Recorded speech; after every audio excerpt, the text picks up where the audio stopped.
out his show on YouTube, Making Sense of the Madness. And make sure you listen to him right here with us every Friday at 9 a.m. And hey, check out that trailer for the new Epstein documentary coming out. It's Jason Burmis. What's going on, man? How are we doing today, Aaron? Well, I mean, you know, it's Friday. It's nice weather.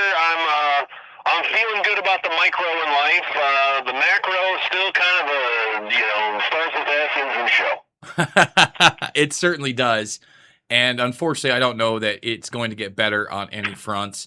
You know, briefly, I wouldn't say briefly, but last week we discussed the Fauci hearings, the Bill Gates Q clearance. I actually got some clarification on the supposed Fauci diary. You know, that diary was all online using government servers. It wasn't like, you know, he had yeah, go ahead. I was going to say, it wasn't like a handwritten book that he was writing in at night, and that it was clarified. Well, I saw it in the River City's Reader, actually. Mm-hmm. And what's really disturbing about this whole thing is the fact that the mainstream media has refused to report on it in any meaningful way whatsoever, have not mentioned any of the emails. You had that Dana Bash, RFK Jr. Confrontation that went semi-viral last week, but I mean, that's about it on the coverage of Fauci. And meanwhile, you had a multitude of quote-unquote scientists come out and sign a letter for Fauci. And the only thing that it reminded me of was when they did that intelligence officers and intelligence analysts letter about Russian interference in the election that was just totally fake. You know, they had 50, I think, maybe even 60 plus officials on that. I think this is 150. And it is just crazy to me that anybody at any point right now could defend Fauci or this pandemic response. It is insane to me with all of the stuff that's in the public arena that the media refuses to cover it. And it is even more insane to me that even today here in Iowa, I should say yesterday here in Iowa, people are still wearing masks, Aaron. People are still buying in to the Fauci nonsense. I had to drop something off over at the FedEx drop-off of Walgreens, and the worker there, full mask on. I'll go hit the Goodwill, and I'll see a woman and a man in their 50s and 60s, full mask on. These people are toast, man. They're gone. I mean, look, I see people driving with masks by themselves in their own car. And here's the thing, Jason, let's go to a big city.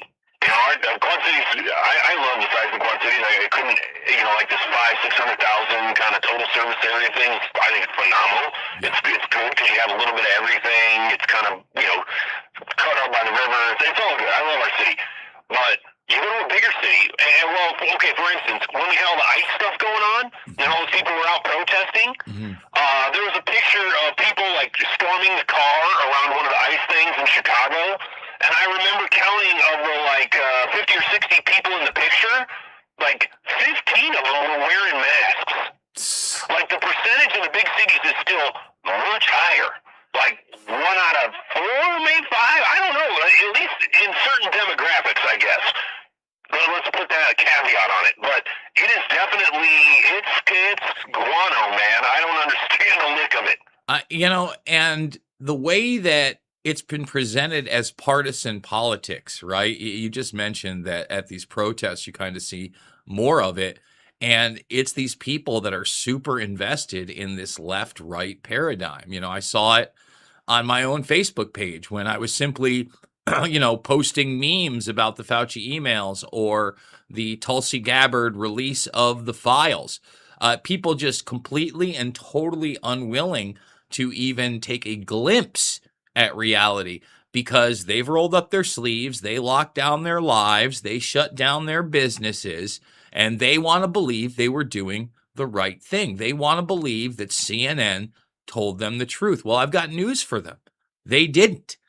And the media is just so dishearteningly dishonest when it comes to the vast majority of the major issues. I mean, it is over the top, and I understand why people no longer believe anything in one side of the spectrum. And somewhere in the middle, the truth lies. So many of these stories that get played up by the media, they may not be telling you the truth, but there is a hint of reality there that you definitely have to go out and seek the rest of the information for yourself.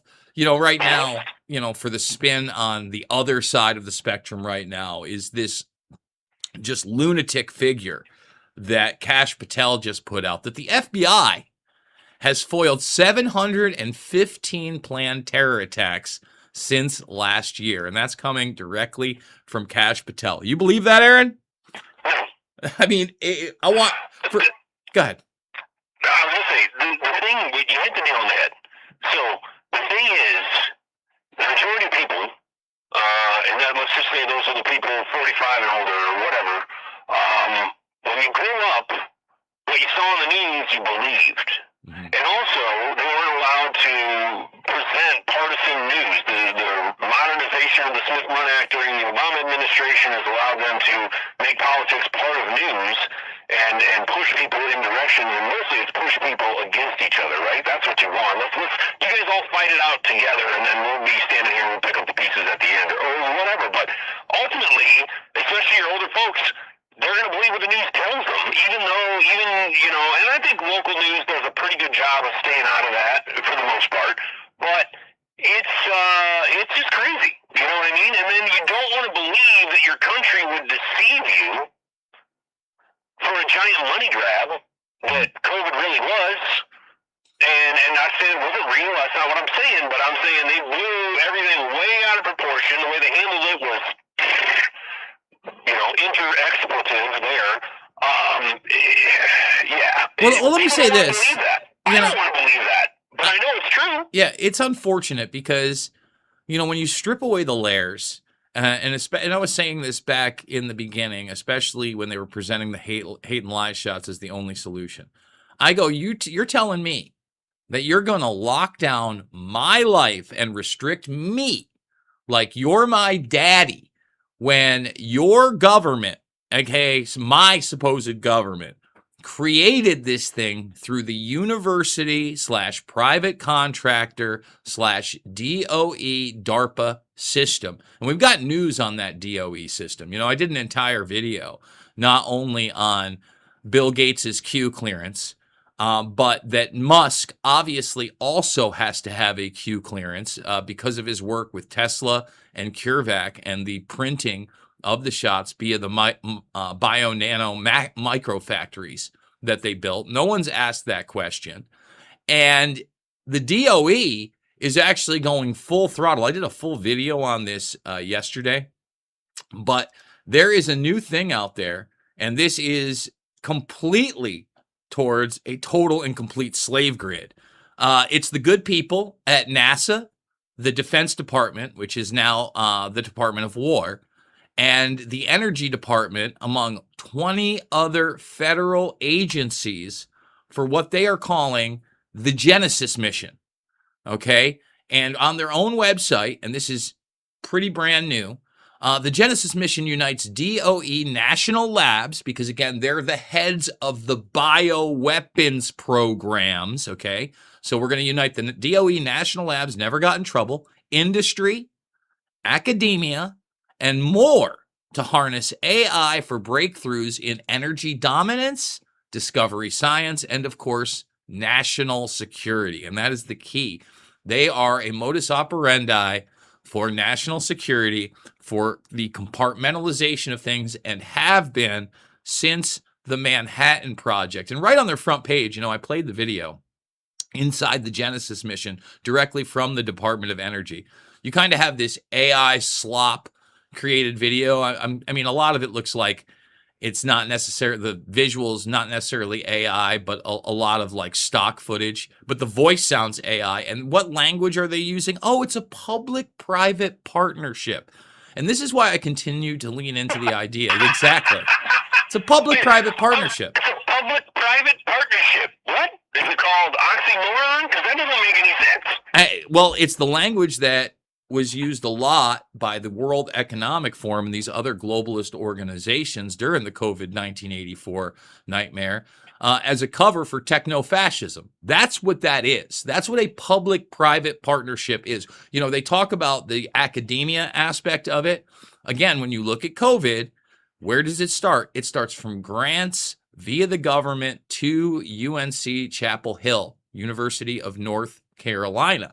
When you look at other universities, especially when we're talking about the more astute ones, such as Harvard, et cetera, and Stanford, they're recruiting centers for the Central Intelligence Agency, for the National Security Agency. You know, when I got to sit down and talk to John Kiriakou, the CIA whistleblower that went to jail for exposing waterboarding and torturing, we had a discussion about how he was recruited into the agency in the first place. And he was recruited by a college professor who was a CIA agent posing as a college professor. He even told me the assignment that got him recruited in the first place. And this is how they did it with him, is they told all the students in this class, and it was a rather small class, that they wanted them to, you know, if they had a job, they could do something different, but he did have a job. They wanted them to tail their boss and essentially write up a behavioral paper on their boss, what they were doing, where they were going, their viewpoints, et cetera, and then submit that. And it was after he did that on his boss that he got taken into the teacher's office there and said, look, I'm not real. This whole professor thing is a front. I actually work for the Central Intelligence Agency, and we want to recruit you. And that's how they brought Kiriakou in. I think he was, you know, in his early 20s at the time, might have been 2021. So the university system is set up as Spook Central. It is also set up to project these narratives. Again, Bill Gates had this Q clearance because he was directly working with DARPA Technologies on this one, but it wasn't just, you know, for the COVID 1984 nightmare. He had, I believe he had that clearance that we know about from 2014 to 2022 in the heart of the pandemic. Well, that means that they knew that this organization was going to be working hand in hand with the DARPAs, with the BARDAs, which is the medical DARPA, on these bioweapons programs. And this Genesis mission, it just reeks to me of a track, trace, database society that goes beyond the Internet of Things and even all of these flock cameras that are complete disaster into the Internet of Bodies and bio-nanotechnology and your medical records, the full nine. Meanwhile, you know, they talk about AI breakthroughs for energy dominance, right? Energy dominance. Well, it might be energy dominance as a nation state, but you and I are paying more and more than we ever have for electric, for gas, obviously for oil at the pump right now. I mean, my goodness, once again, we're breaking that $5 mark on premium, and I don't see it really going anywhere. I don't see it shifting down to, you know, the $3 mark that it was before all this. Forget about oil. Yeah. You don't want to get me going on this, Jason. Like, I've been doing this show for 10 years, and I've been reporting the cost of oil compared to the cost of gas all those years, and it's insane. It just the ratio keeps getting weirder and weirder. You know, it used to be $70 a barrel oil meant $2 a gallon gas, and then $70 a barrel oil meant $3 a gallon gas. Now they're flirting with $70 a barrel oil, a little closer to $4 gas. But, you know, when you consider the fact that America goes through 300 million gallons of gas a day, you know, a few cents here and there adds up pretty quick, buddy. Well, just the idea that the Genesis mission is going to bring us energy dominance when they know damn well that artificial intelligence and these data centers are not only going to take up a massive amount of energy, but they're going to take up a massive amount of fresh water and already are. And one of the reasons they're also integrated into this is that many of these data centers already have plans for mini nuclear reactors on their large-scale sites, and all of that is under the Department of Energy. It's time to kind of lift the veil on the DOE and what they're really about, because most people are just completely ignorant to their role in the quote unquote deep state or black projects. And they're at the epicenter of all of it. And, I get the people that are concerned about flock cameras, for instance, when they're talking about cops spying on their ex-girlfriends or ex-wives, it's those type of things. Yeah, that's great. I'm glad we're pointing that out. Those are a microcosm for the massive data harvesting that is happening. They're not destroying the data, especially the metadata. That's all being run through AI systems. And I just saw a news story. I posted it yesterday, where Wisconsin has made it A-OK to check the flock cameras for people driving into Michigan to get marijuana. And they're now going to use the flock camera activity as evidence for people going there to get marijuana. So, wow. Exactly. So they might not have any other evidence other than your car left your state, went to a certain area where they sell the product. They might not even have a picture of your car in the parking lot. They can still start an investigation on you through these methods. All right. So we just talked to Sheriff about this today, actually, and he said, there's some flock cameras, I think in Sterling, but they don't use any flock camera technology in Whiteside County anyway. And he said they wouldn't have the capability to write tickets or start investigations based on anything they saw there. The only thing they can use it for is if someone is wanted, and it's based on the license plates, if the car is owned by a person who's wanted or has a warrant, and if the driver matches the description of that person, then they have the right to pull them over. Yeah, they're full of it. I hate to tell you, this is the spin, and I think we do, especially Scott County has a better sheriff's department than most. In Davenport alone, they sold us out for $50,000. Nothing, 50 grand. That's all. That's all it took, guys, was 50 grand to start putting them here. Moline has exploded with these damn things, and I don't know if you've seen the video yet of the police officer that came to a couple's home and accused this blonde woman of stealing a package off of somebody's doorstep. Have you seen this yet? No. All right. Well, again, this is something people need to understand and see. So this guy comes in. He's so sure of himself. He's like, we've got you on camera. This is we've got you. We know you did this. And this woman is like, no, that's not me. I didn't steal any. They show her the video. She's like, that's not me.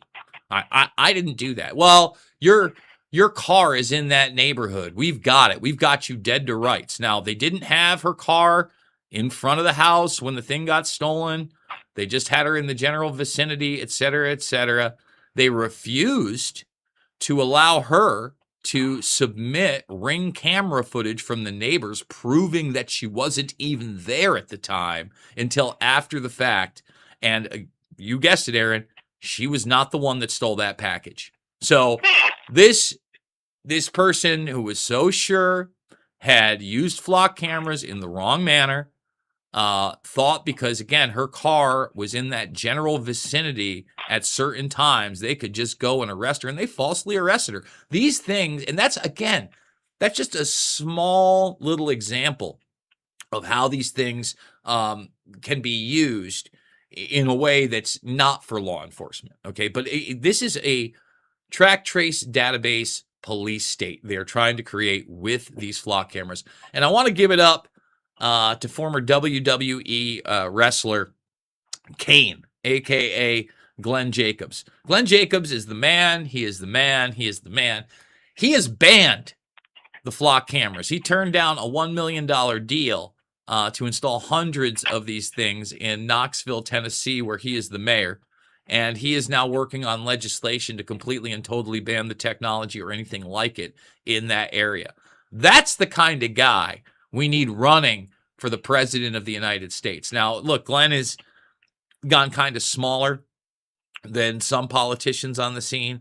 Not that Knoxville, Tennessee isn't big enough, but it's not mayor of New York City. It's not a congressman. It's not a governor. And I think Did you that's see Mondani get booed off the stage? I did.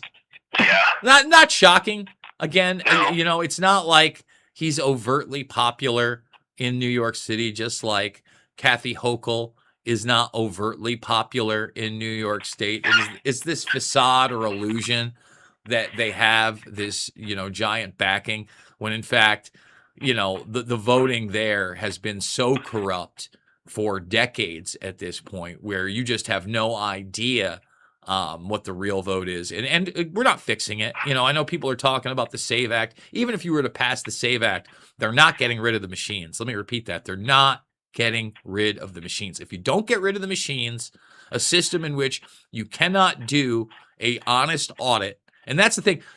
After all these fiascos with Tina Peters and the 2020 election, especially on the conservative and Republican end, for them not to be kicking and screaming and saying that they want all of these machines out, they want Dominion and every other private entity out of the voting system, they just have no idea what the true issues are.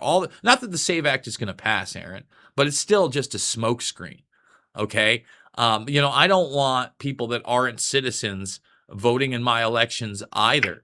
But once again, that's almost a moot point if we can't hand count the votes and then double check those through checks and balances of other human beings, which we can't do.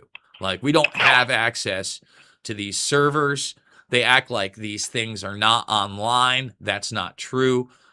They've brought them to DEF CON, which is this hackers convention, year after year after year, and they are exploited and hacked within minutes, not hours. They're exploited and hacked within minutes every damn time. So, Glenn Jacobs, maybe it's time to step into the national arena. I know you're pretty cozy over there. But many moons ago, Aaron, back when I was over at InfoWars, well over 15 years ago, Glenn actually contacted me on MySpace, which is supposedly making a comeback. And I really tried to get him on the show.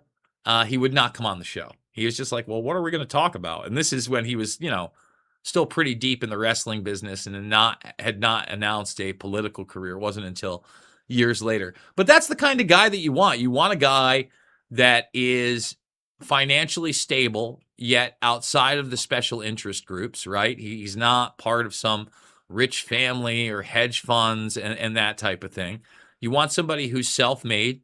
You maybe want somebody who's physically intimidating. He certainly fits that bill. And somebody that's reluctant to have any kind of power, that isn't saying that he wants to be a career politician. And I know the buzz right now is around the picture that was put out there with Marjorie Taylor Greene and Thomas Massey, Tucker Carlson, Joe Kent, and others, where they have alluded to creating a third party. But third party politics are tough. It's very hard, even with name recognition, to get on the ballot. Even with a third party, I don't know that saves us from this corrupt left-right system that seems to empower an executive within an executive. I think that you can utilize that as a tool to possibly strip a certain amount of votes in order to get other candidates in. That's really how it works in European nations. A lot of these people that become prime minister, not only are they not voted on by the people themselves, but they vote in the party system that then designates who's going to do that. And sometimes they get like 20, 25% of the vote, and that's all they need because it is so fractured. You see it in South American countries as well. And I just don't know. I get why people want different flavors of this, but until we get any type of criminal prosecutions for high-level global crimes that are literally right in our face, I don't know that any changing of the system is actually going to matter in a meaningful way. Like, what do you think is going to happen when AI technology gets into those voting machines? You know what I mean? Like, AI is already hacking out of its own stuff. And some of these incidences they're telling us about, and I brought this up earlier, imagine what they're not telling us. Yeah. There's stuff happening that they're not telling us, oh, this AI robot actually broke out and he's doing, this is what's happening. And we know you tell us every week how the AI robot lies, they're deviant. I mean, there's just over and over and over and over. How long do you think before they get in the voting machines? I mean, come on. I mean, and then as far as somebody running for office, really what we need, if you look at the classic or the standard old school classification of wealth, okay, there's a lower class, there's an upper class, there's a lower middle class, upper middle class, there's lower upper class, and then there's upper class. Upper class is like royalty, old money. So even Zucky, even Bezos, they're lower upper class because they're new money. But really, in my opinion, you need someone, honestly, probably from the middle class to run for office, because otherwise you got your fingers in so many things already with so many businesses, especially the upper class people, the old money people, that you're never going to get a straight shot on anything because they always have those interests in the back of their mind. You know, over and over and over again, we're seeing it. And I mean, I feel like, President Trump, I don't know if he ran again to try and fix things or if he ran again to just pull off the world's biggest hustle. Because, I mean, they are raking it in. His family is, and not that this doesn't go on with every president, but this has been a little bit more of an extreme situation. And then real quick, back to what you were talking about the recruitment at college. So my son, his junior year at A&M, he's an honor student and all that stuff, and I don't know if he hit some sort of, took a survey and hit some sort of curriculum. He came from divorced parents and all this other stuff. I don't know, but they invited him to a training camp, basically for FBI, the three-letter agencies. He was invited to a training camp by a recruiter who got his information from someone at A&M, and he was going to get paid. He was going to go for 6 or 8 weeks. I don't know, it was pretty good money. They were going to pay him $10,000 just to go to the training camp. And then he's staying at wherever, I don't know, and they were going to put him up, I'm guessing it would have probably been a college dorm or something like that. It was physical and mental training, and to see if he was a good fit. And then we talked about it at length, quite a few times, and he decided he didn't want to mess with it or didn't want to get into it. I'm like, all right, completely support that. But yeah, that's out there, man. As far as AI getting into the voting machines, I do think eventually they would like to program it into it. I'm extremely skeptical about any of these stories where it supposedly breaks out of the system. I talked about that last week. Yeah, I think I have a good reason to be, especially if these large language models are being worked on PCs that are not connected to the internet, which a lot of them are not. For instance, one of the caveats with this whole Genesis mission, the DOE, DARPA, NASA, is quantum computing in general. And remember, NASA and Google have been partners in quantum computing and declared quantum supremacy all the way back in 2019. So they've been doing this together for a decade plus. There's almost no recent news stories on their lab, on their experiments, on what they found in the last half decade plus. Very hard to find. But just 3 weeks ago? No, I guess it was in late June. Trump signed an executive order calling for powerful quantum computers and a supercomputer targeting 2028. Okay. And again, as I just stated, Google and NASA and really DARPA have been working on this together for a very long time. Google just kind of silently put out a study a couple months ago that suggests that AI will never be sentient, despite hiring philosopher to work on consciousness. And as I've stated this before, and I'll state it again and again and again, AI will never be conscious, and no matter what they tell you, no matter what's been projected on you. And look, Google has been one of the ones that's kind of projected this idea of an emerging consciousness from artificial intelligence, or that the quote-unquote computers are waking up. But I read portions of this, and it was published in May. It's actually pretty spot on. It's basically what I've been saying for a very long time, that we don't even know as a human species what consciousness is. We have never been able to either isolate nor create consciousness on any level. And the idea that we are going to somehow harness individual consciousness and upload it into a cloud is absolutely insane. It is not possible. And it is a I think it is a trick for the general populace to eventually convince them that it's time to euthanize themselves and upload themselves into the cloud where they can just be or do anything they want. Now, that might be 30, 40, 50 years down the line, but we've certainly been prepped up for these type of things with all these Western euthanasia programs, such as in Canada. See, now when you're like depressed or upset and they say, maybe you want to kill yourself. We've had these discussions.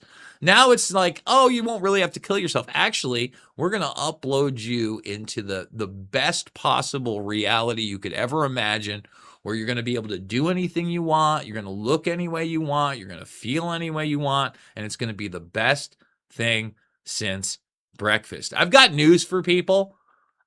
When you're given literally everything you want, and it won't even be you because you'll be dead. It'll be a digital facsimile. But let's say they could even do that, which they can't.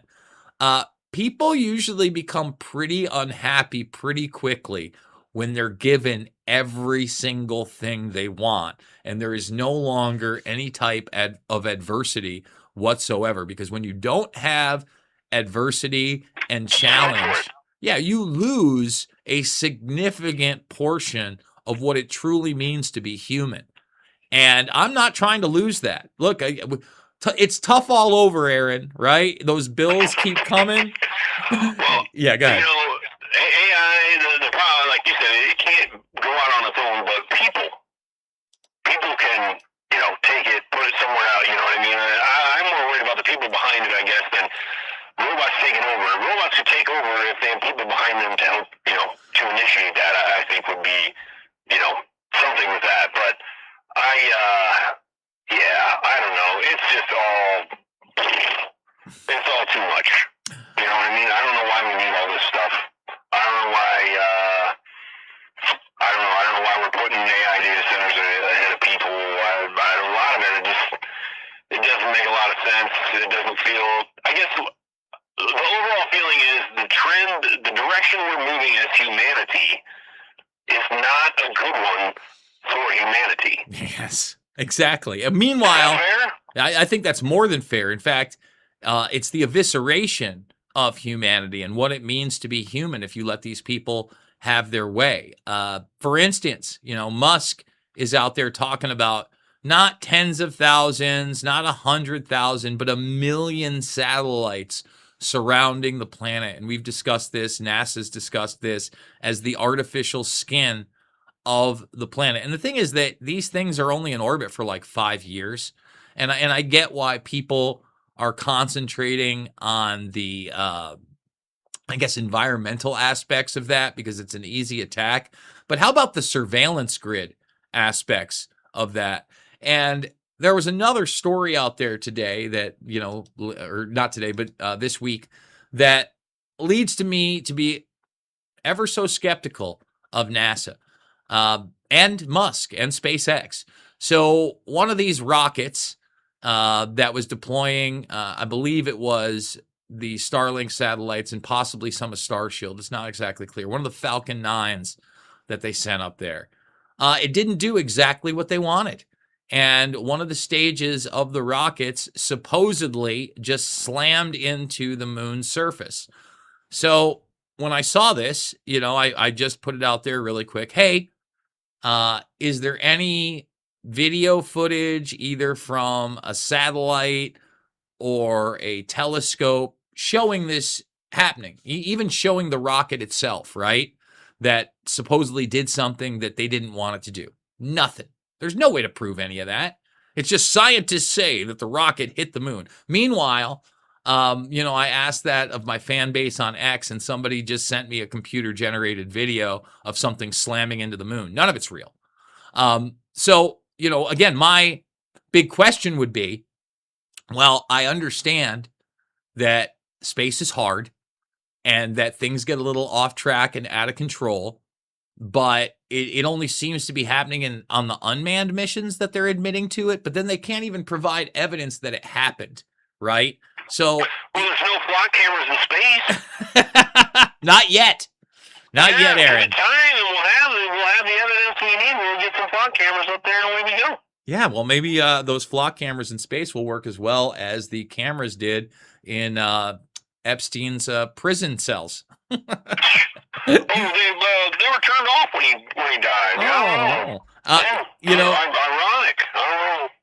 Coincidence. I mean, I think last week I quickly discussed Zorro Ranch and how the new owners of Zorro Ranch had an exorcism, a 3-day exorcism performed at Zorro Ranch, and they plan on making that into a Christian retreat. Okay, you can't make that up. Talking about that. Yep. Mm-hmm.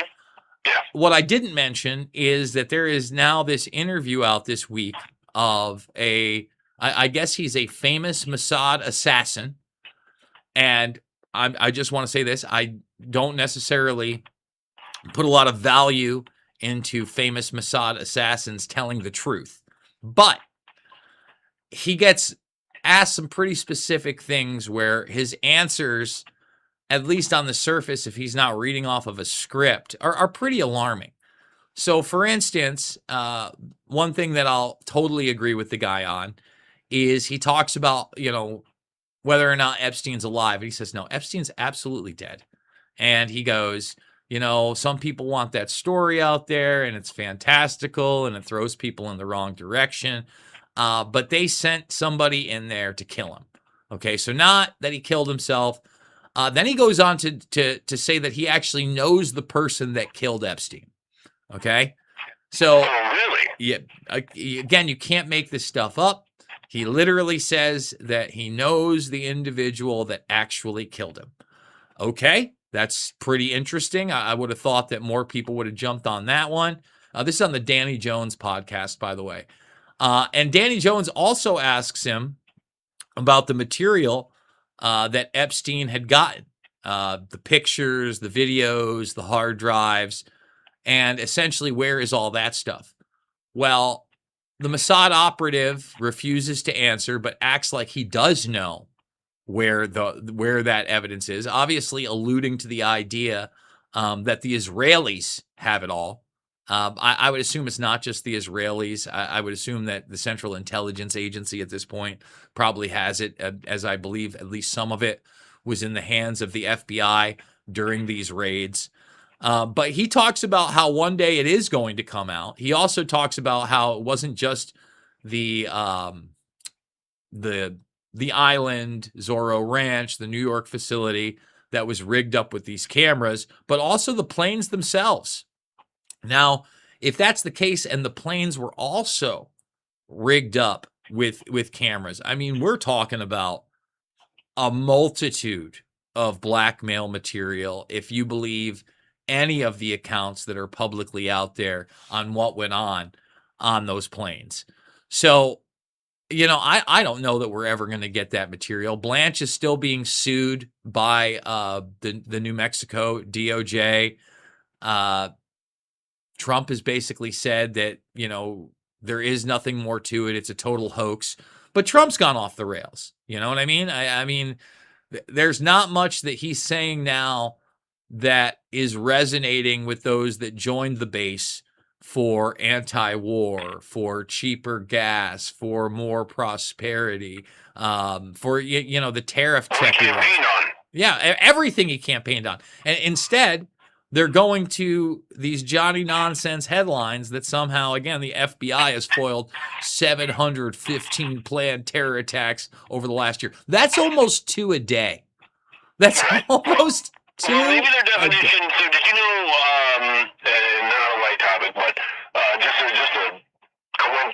something that's similar. So, school shooting is considered.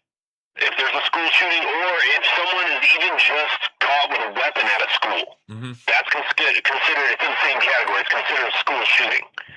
And we found that out earlier this year. There was a student at Rock Island that got caught with a gun, and I just kind of rabbit holed into what I'm like. So is that? I'm like, in your city, they just caught him with a gun. But that, according to the statistics that we see about that stuff, they consider that a shooting. So maybe this is a similar thing where they're like, oh, it was a terrorist attack, but really it was just like a guy sent a text message and said he was going to blow some stuff up, and that's a terrorist attack. Well, I don't know. I think you're 100% right on that. They're trying to inflate it. Even the subheadline said the attacks were aimed at places of worship, schools, and businesses. But the bottom line that doesn't meet the definition of terrorism. Terrorism is extremely specific in that the modes of terror are for a political outcome. Okay. And I'm sorry, but a school shooting is not there for a political outcome. You know what I mean? And they've definitely conflated the issue. But when you get down to actual terror attacks, look, for instance, they just said that they caught another crazy person, pretty severely armed, wanting to assassinate Trump. I think that's real. I think that there are plenty of people with TDS and mental issues, and the president of the United States has always been a target of these things. But you're talking about the one in California that just happened? Yes. Because it's like once every other week. I mean, if you look for it, and who knows what they don't tell us. Again, I heard that there was, during the Obama administration, there was a lot of things that went on that they never even talked about. Attempts on his life, or people that were, like this guy was hanging out watching the security and what they were doing, and they're like, what are you doing? And then they found some hollow point bullets in his pocket, went to his house, he had body armor and all this stuff. So, who knows, again, how much of this is actually reported or whatever. I mean, if somebody got really close, they probably wouldn't tell us anyway. But, you got a president who's divisive and could the Iran war have gone worse? Well, no, it's about to get worse. Listen, this guy has set himself up for another assassination attempt, and that they'll blame on Iran if they're successful. He's literally said that the Defense Department, the Department of War, has direct orders to basically flatten Iran if he dies. So in other words, before there would be any investigation into how Trump was taken out, etc., they're ready just to bomb Iran on a level that we can't imagine, possibly using nuclear weapons. That's insane. That's I always talk about how there's been no evidence of a dead man switch, right? You always hear that, oh, well, Epstein would have had a dead man switch and da-da-da-da-da. There's never been any evidence of a real dead man switch where somebody is taken out or dies, and then all of a sudden a trove of information about others comes out. People were saying things like John McAfee had a dead man switch. No, not real. This is the ultimate dead man switch. This isn't a dead man switch where supposedly you're going to get a bunch of information, but a political one where if this guy is taken out, then immediately we're thrown into a war like no other, that could last, not just years, but decades. So I'm blown away. I don't know who's still going to these rallies. I kind of understood why Trump was doing rallies during his first term as presidency, because he was running for a second term. But now there is no third term, nor should there be. Okay, and frankly, with Congress and the War Powers Act, and I think they were only like 4 shy of trying to stop this Iran thing. If you wanted to impeach the guy for war crimes, yeah, I'm with it at this point. That's a real thing.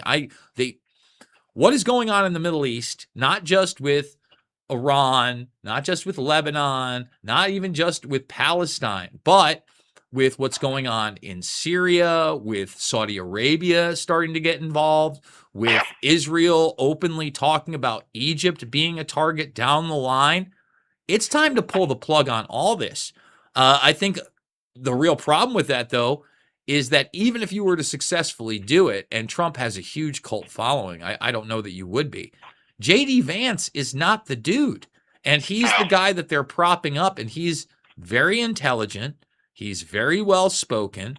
He's gotten into this podcast sphere via Rogan and Theo Vaughn. And look, I like those guys, but they're not challenging him on the big questions. They're kind of allowing him to talk around the Epstein issue, to talk around the Iran issue, and not give definitive answers. So Vance is very good at that. That's extremely frightening because he's also very young, and he could easily do 8 years as the president. And I don't know what our nation, I mean, look, I don't think they're necessarily going to put anybody in there that's not pushing forward into this very technocratic agenda that we see forming around us right now. But, Vance's origin story comes from, the Palantir verse of Peter Thiel specifically. And when you look at Palantir, Alex Karp is a madman. Alex Karp is a out and out crazy person, in my opinion. And he has no qualms about talking about might is right and what Palantir is doing and hopping around looking like he's all methed up while doing it. And remember, this guy is another guy that was brought up through this Ivy League system and through a guy like Peter Thiel. I've been going and getting old school clips of Thiel from back in the PayPal days. And I mean, the guy, he's very smart, but he's a stone cold businessman. He's a stone cold technocrat. He also has to hold all sorts of security clearances just being involved in Palantir alone. And that's another thing that I don't think people get. All these companies and businesses that are trading on the stock market, when we're talking about the national security field, when we're talking about the bio-nano field, when we're talking about really any field of importance, these people have security clearances. They are an extension of the government agenda through private contracting, and it needs to be called out. And somehow we need to rein in some types of checks and balances on these systems, or we're only going to push further and further into this technocratic tyranny. Well, you kind of summed it up there, didn't you? Yeah, I mean, you're not wrong. It's I don't know. I don't like things that are happening with society, with humanity. I'm frustrated that I don't know, had all the success in Venezuela, whatever, 10 minutes, and I still believe I'm not a Pete Hegseth fan at all. I feel like he's a big part of the problem. And, hey, we're just like Venezuela, let's go to Iran, we're going to take out the leader, it's going to be awesome. Yeah, Department of War, woo, woo. And, not so much. And now we have the hardline people from Iran, the people that are, even crazier than the Ayatollah was, they're in charge. Mm-hmm. And really, they're in better shape than they were. I mean, the country's obliterated. We already said we're going to pay to fix it, whatever, $300 billion or whatever. But politically, they're stronger. Right now, we're fighting over the control of Hormuz to have a final ceasefire deal, right? Well, before, this wasn't even an issue. Nobody was trying to control it. And now someone's gonna, and they're gonna make money off of it. And from my understanding, that's the breaking point on the negotiations. We want control of it. They want control of it. Well, okay. But I mean, in my opinion, if you read what's going on, Iran seems stronger. I mean, like they're a little higher in the echelon now because they've held us off. Yeah, no. And well, the thing is, Ukraine's a little higher because they've held Russia off now. It's been with our help, but still.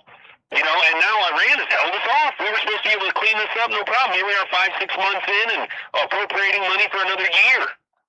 And why? Does Israel said so? Or, you know what I mean? Or Pete Hegseth said so? Like, stupid.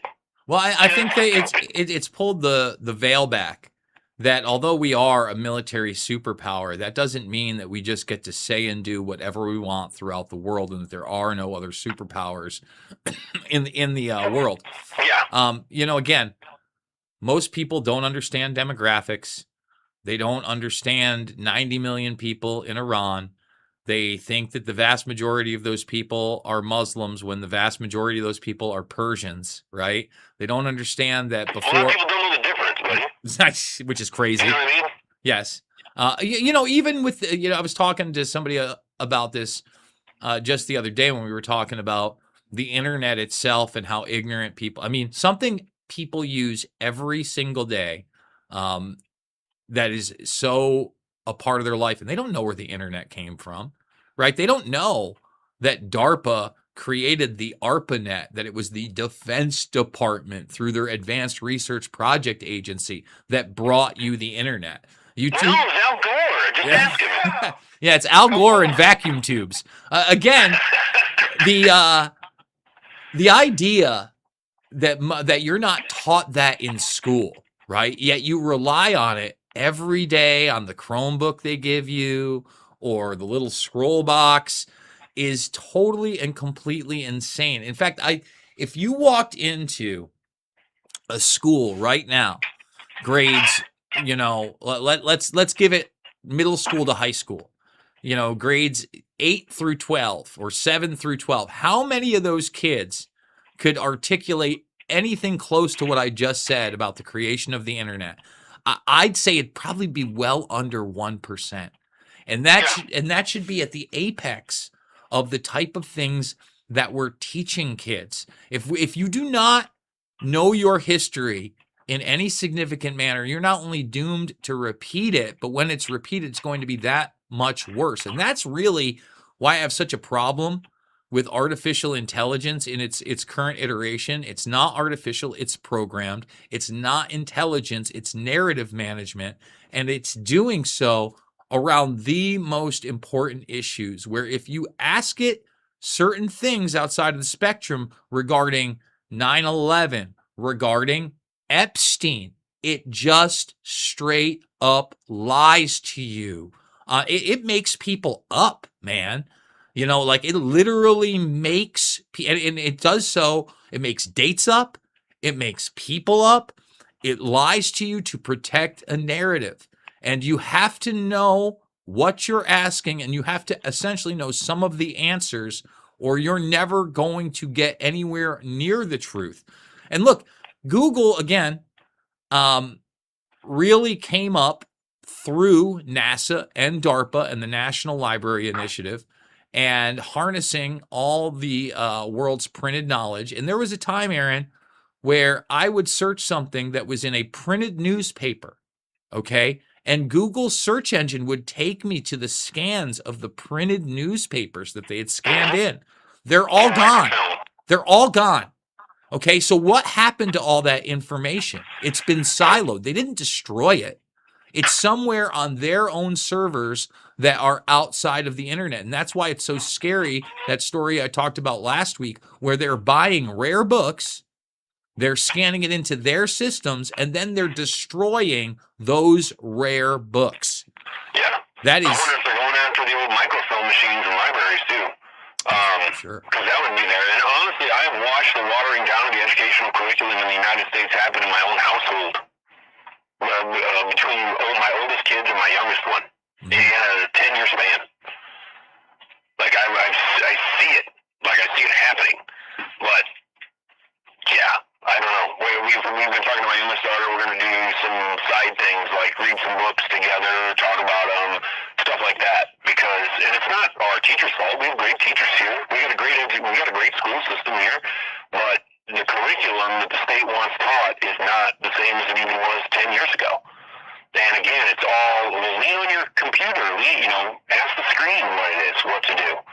And scary, man. And it is scary because, again, that screen is now lying to you on a level it never did before, right? Yeah. It doesn't want to give you the primary source documentation. It wants to sell you on the great narrative that's being projected by the media and politicians of the day.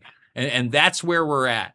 And you may be, again, kind of curated towards a certain perspective, but they keep you in these left and right boxes, and they rarely present information that would allow you to break free from those systems. And that's what we really need to do. We need to break free from those systems of control. We have to realize that, the Democrats, The Republicans, honestly, they're not really the true enemy because most of those people are your neighbors. It's the people at the top of those organizations that are being bought out by tech oligarchs, by old money, like you were talking about, generational wealth. Upper class, yeah. Yes, on behalf of whether you call it the Great Reset, the New World Order, a globalist agenda where the vast majority of us are managed by this artificial intelligence, aka programmed narrative system,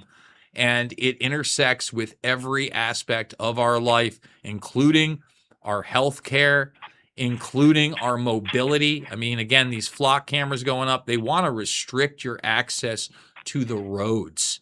That is some of the ultimate goal. Like, they just shut your car off.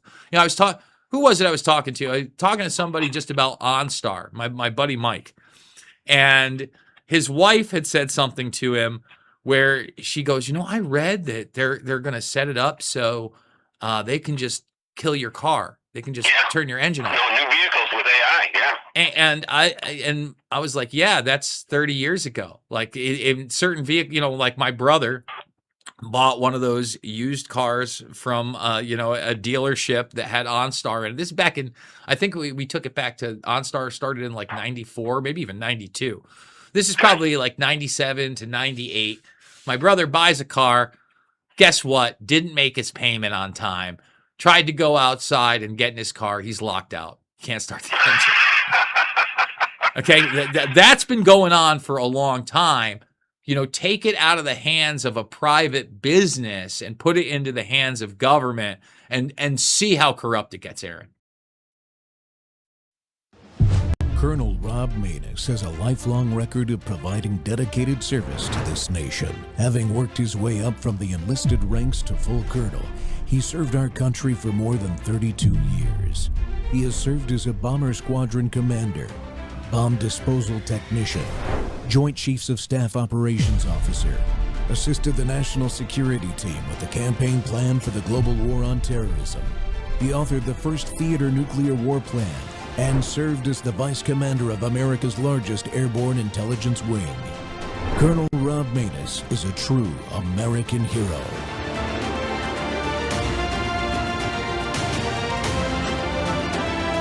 This is Rob Maness Live. That I am praying to God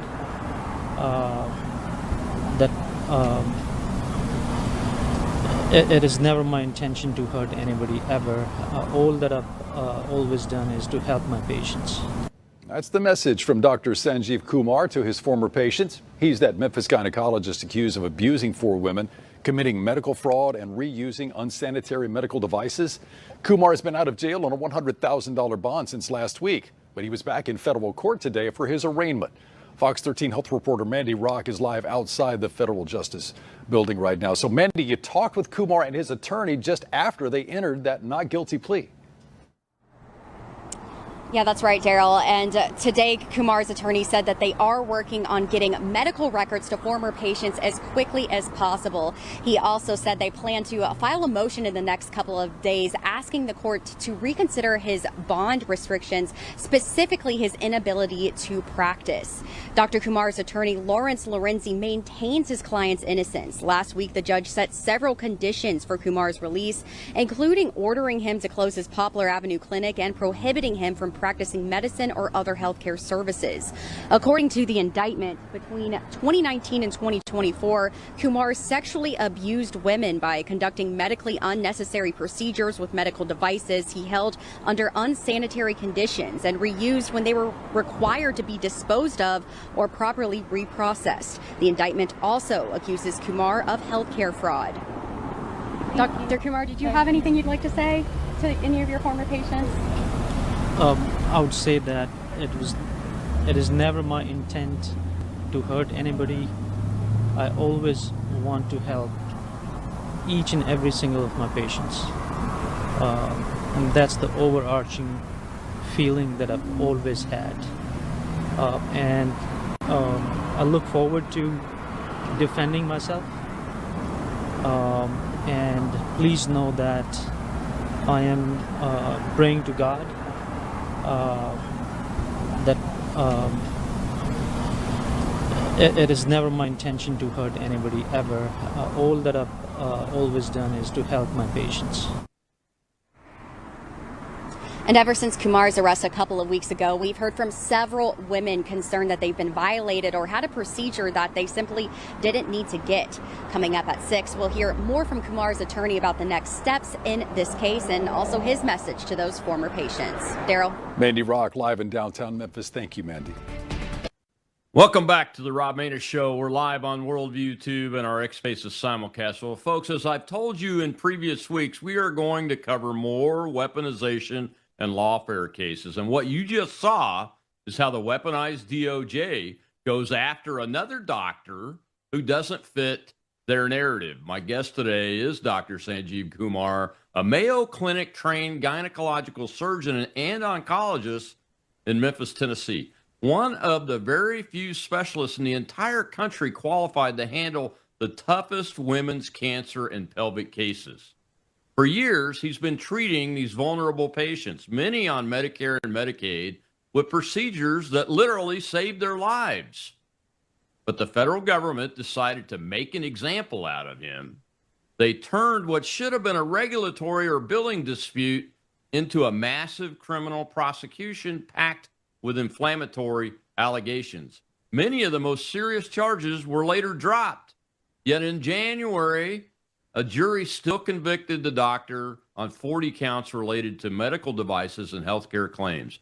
Dr. Kumar was sentenced to 20 years in federal prison last month, and his team has filed an appeal. They're backed by former top FDA lawyers and regulatory experts who say the DOJ flat out misapplied federal rules on single-use devices and ignored clear safe harbor guidance that protects outpatient physician offices like his. This isn't justice, my friends. This is lawfare. It continues. Dr. Kumar's fighting back with everything he's got, and we're going to get the full story straight from him right now. Dr. Kumar, welcome to the Rob Maness Show, sir. It's good to have you. Sorry we had to miss you last month, but you had to go to court, and I appreciate that. But I also appreciate you giving us the opportunity to get your story out there, because this is horrendous, sir. It is really horrendous. Can you, before we dive into the charges and the courts, just explain to folks what your practice looked like before the federal government decided to destroy you and it?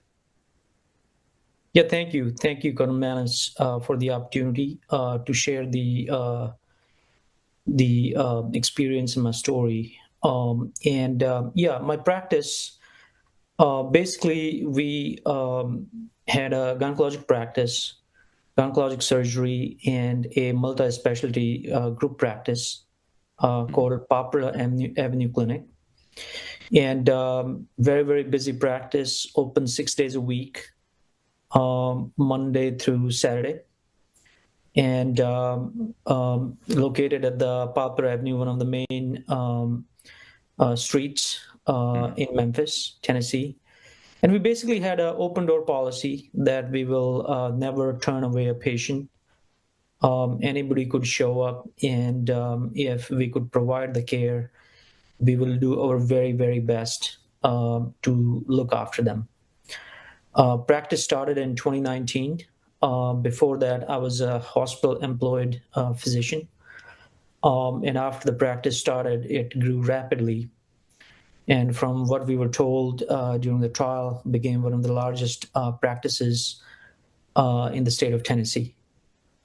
So we looked after thousands and thousands of patients, approximately 9,000 patients, according to the governmental databases. We provided pretty much anything that you can think of, from pap smear to all the way up to pelvic exoneration. Pap smear is a very tiny little test that we do to screen for cervical cancer. And then pelvic exoneration is where I remove all the pelvic organs in difficult cancer cases that could actually kill people. So we provided a whole gamut of services in that sense. I'm a double board certified physician. I did my OBGYN residency at the Wayne State University and a fellowship in one of the best known programs in the country at the Mayo Clinic, Rochester, Minnesota. And after that, came to Memphis to begin practice. So that's kind of a summary. Our practice was very, very well liked by the patients. We have thousands of 5-star reviews from our patients, literally hundreds of great handwritten comments from the patients about the satisfaction and the excellent care that they received until we were targeted by this very egregious case of lawfare and weaponization. Yeah, one of the things that struck me as odd about this case is if the practice, like the government data shows, is one of the largest in Tennessee, one of the largest in Tennessee, and there's so many patients. You always ask for feedback from the patients, right? And I assume it probably ran the gambit. I mean, patients are really honest with their medical providers when giving feedback. In my experience, I've run 2 large measure with it. From that perspective, were you getting large numbers of negative feedback, or was it mostly positive? No, actually, I took great pride in asking for patient feedback. In fact, if you look at our face sheet, the clinic intake form, we created a section on the face sheet, and it asked them one question.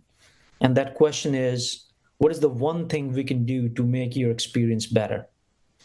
And I specifically created that section in the patient intake form itself, so that when patients come in, they have an opportunity to write what they feel about their care live. And I believe that that's the best measure of how the patients are perceiving your care that you're providing, right? Yeah. And then they obviously had the opportunity to write Google reviews, health grade reviews, send us emails. We had a complaint box in our waiting area as well, where if you were not happy or you're frustrated, you could write on a piece of paper and drop it in the complaint box. And then obviously we had the good old telephone as well. And a practice starting in 2019, growing, fairly big, and in fact, one of the largest practices in the state of Tennessee, is a testament to itself, is that if patients don't like your care, they're not going to come back to you. Right. And our growth and our continued service of those patients is an objective measure that our patients actually, not only did they like our practice, they appreciated and were grateful for the care. Having said that, as you well know, there are few patients that unfortunately nobody can satisfy. So every practice has few patients that get frustrated. And sometimes medical care is not straightforward. Right. You have, if a illness is complex, it is going to take time. There are no magic bullets. And as we were taught in the fellowship, and I used to say to a lot of my patients, if the situation got frustrated, if the journey got tough, that, hey, I don't have a magic bullet. I don't claim to have one. There's no magic wand to, make somebody better with the waving of a wand. What I can assure you is that I'm going to work with you no matter how tough the illness gets. Yeah. Let's talk about the charges for a second as it related to complaints or positive feedback. There was some pretty horrendous charges against you beyond billing disputes and using unsanitary devices. Was there some evidence that drove those charges? Like, wasn't there some sexual assault charges or something to that effect? Oh, yes, there were probably the most horrendous charges that you can think of.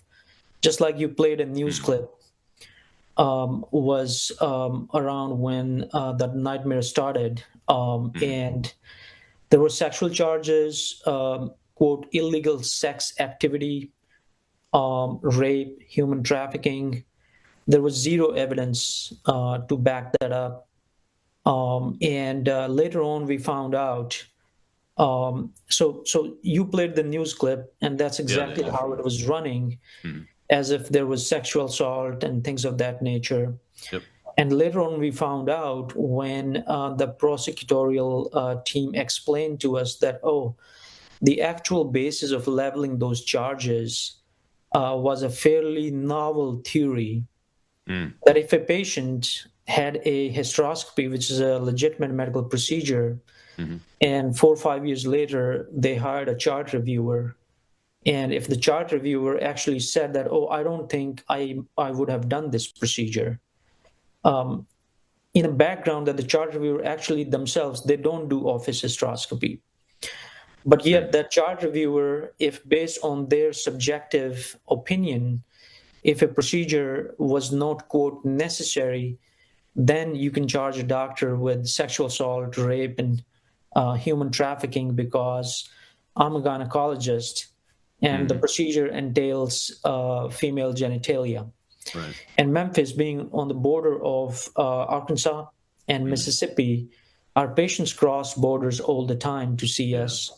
Okay. And that's why they said human trafficking comes into picture. And the shocking part of all these charges is the fact that I'm the owner of the clinic, but if one of my crew members, let's say a female physician assistant, performed the procedure, even for those days, I was charged with sexual assault, human trafficking, and rape. And that's how shocking these charges were leveled.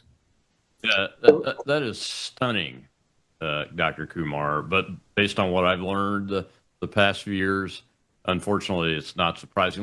I want to continue this discussion on the backside of this break. We've got to take a break. When we come back, we'll see another clip about the charges themselves, I think, and the conviction, the ones you were convicted on. I want to talk to those too. But I want to dig deeper into this and see what else they told you about these other really specious charges. I'm in a state of shock and disbelief every time I hear one of these cases, sir. Thank you for joining me. We'll be right back with Dr. Kumar on the Rob Maness Show, and it's Truth Thursday. We're putting the truth out.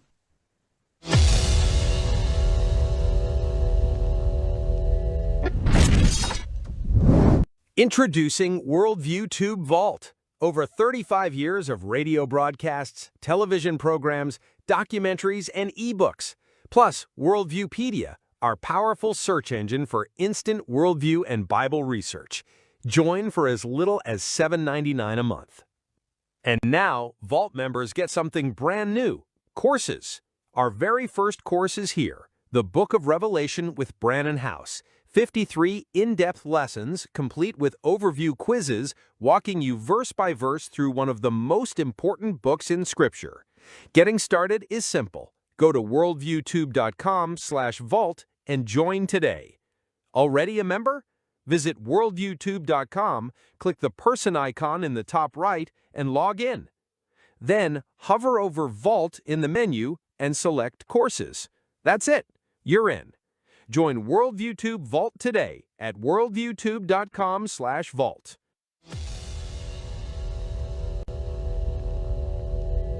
Now, first, we want to get to Desmond Nugent in downtown Memphis with the federal trial against a Memphis doctor. He's now convicted on 40 of 46 charges. Desmond.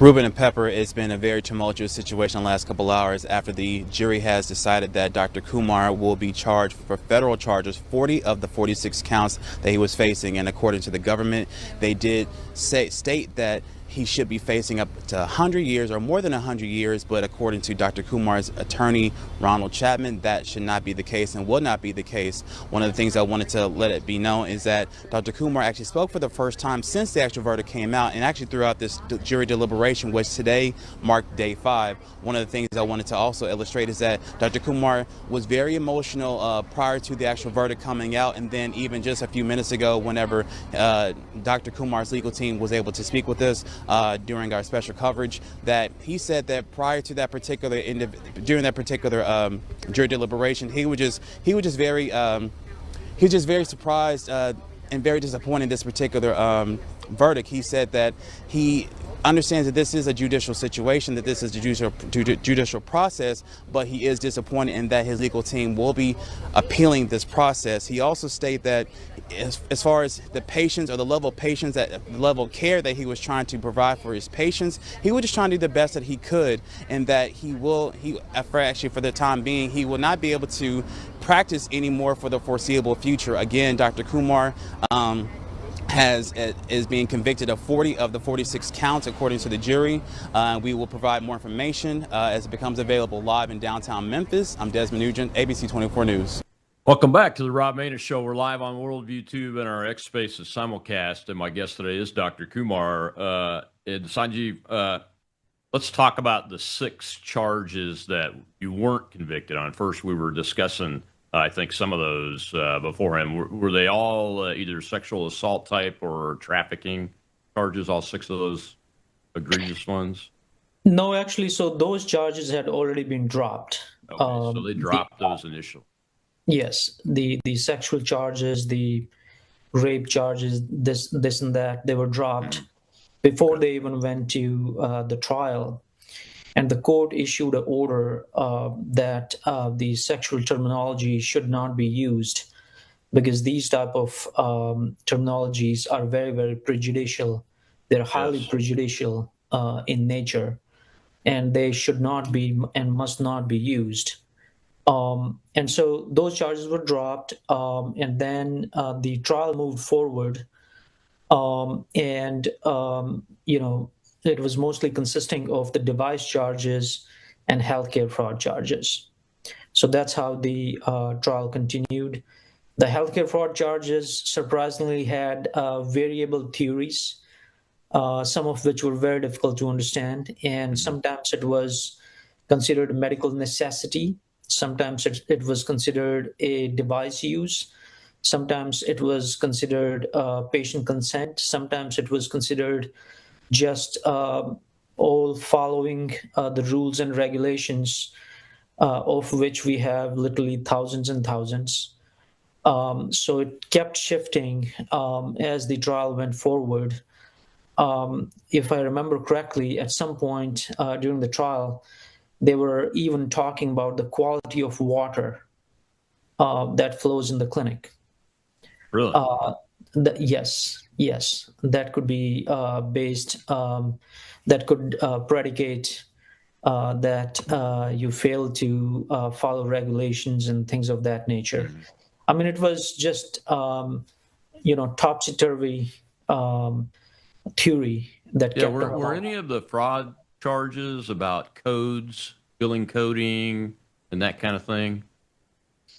So it part of it entails that, although it was very confusing, that it was never really narrowed down on which exact point was the basis of the charge.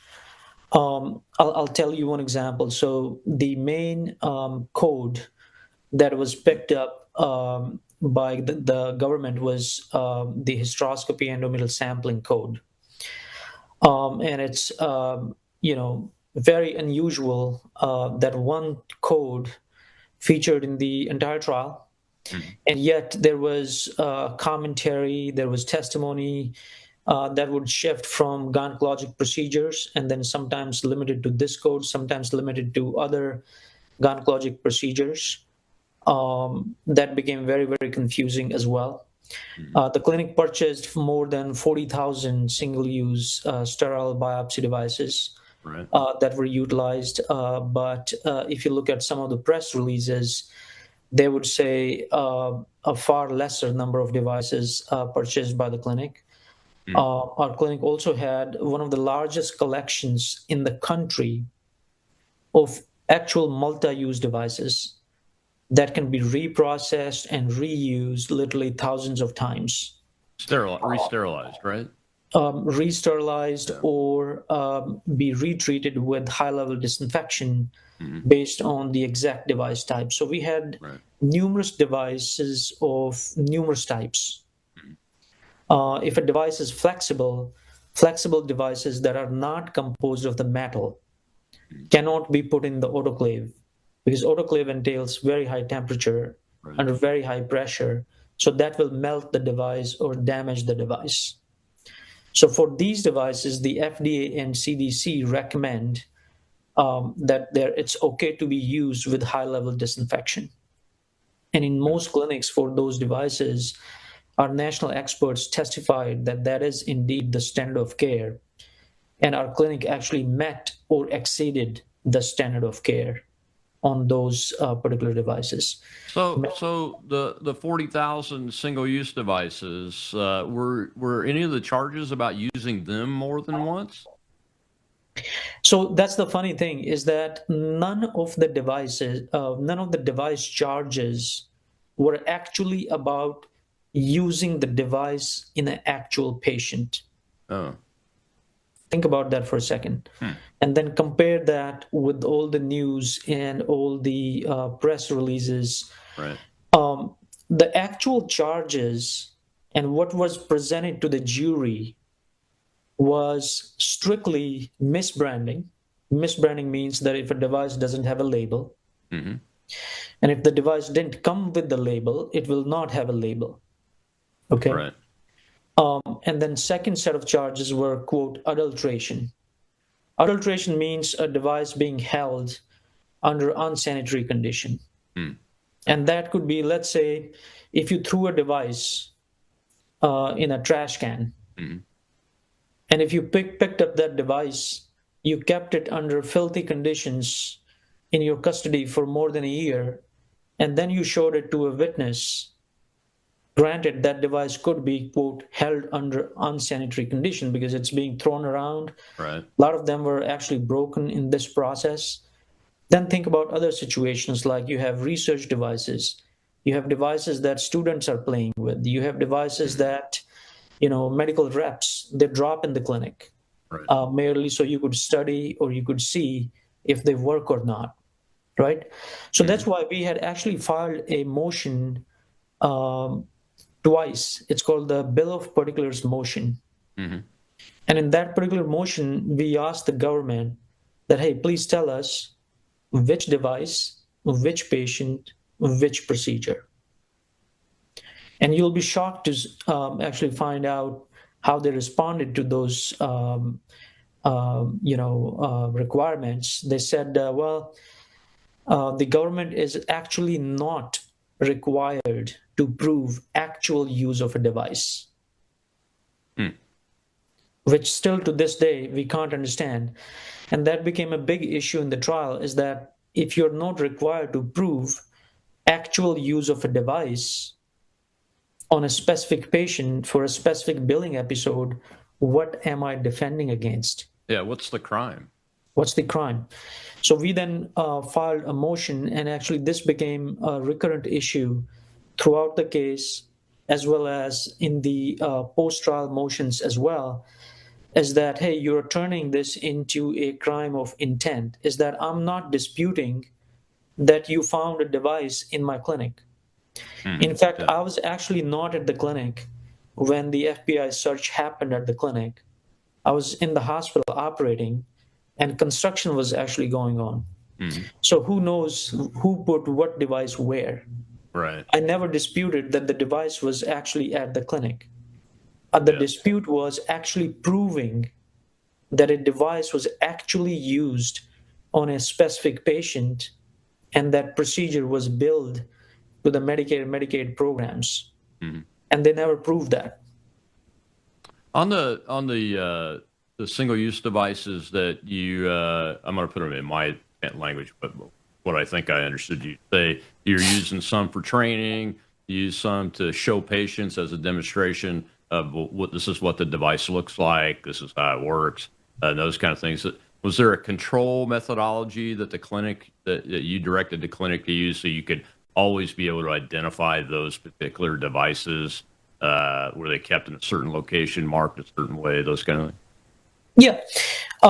The best way to control that is hire licensed providers, because they will not do anything wrong, and follow the instruction for use of the device, right? So if I'm doing the procedure, I am the best control mechanism to use the correct type of the device. And that's why I testified for 2 days in my trial. And the government never actually asked me a single question. There was zero cross-examination. Really? And I told them, yes, I was the only one charged in this trial, and I told them what device I used. I also told them, going one step further, the devices that they were alleging, how they cannot be reused. A lot of these devices actually had a kill switch in them, that you cannot reuse that particular device even if you wanted to, because of the kill switch. Because these are inbuilt safety mechanisms in the devices. And when a medical rep trains me, I take that as a foolproof method. You see? Yeah. And despite of that, we got the verdict that we got, and it was pretty shocking. And it's unusual and shocking at multiple levels, in the sense that if the government is not required to prove actual use of a device, then how would the jury actually decide what is the crime here? Yeah, exactly. I mean, the crime and the instructions to the jury on how to define that somebody did the crime. I'm not a lawyer, but that's the layman's perspective on it. Have to be very clear in order to have a justice outcome in a trial, whether it's civil or criminal. Okay, we got to take another break. When we come back, I want to continue this discussion about what you were convicted on, too, so people understand it, and then go into how you guys filed several motions that were denied, and then at the end of the show we'll talk about your appeal and those kind of things. But lots of good questions, and I've got a couple from the audience we'll bring in the next segment. Thank you, Dr. Kumar. We'll be right back on the Rob Main Show.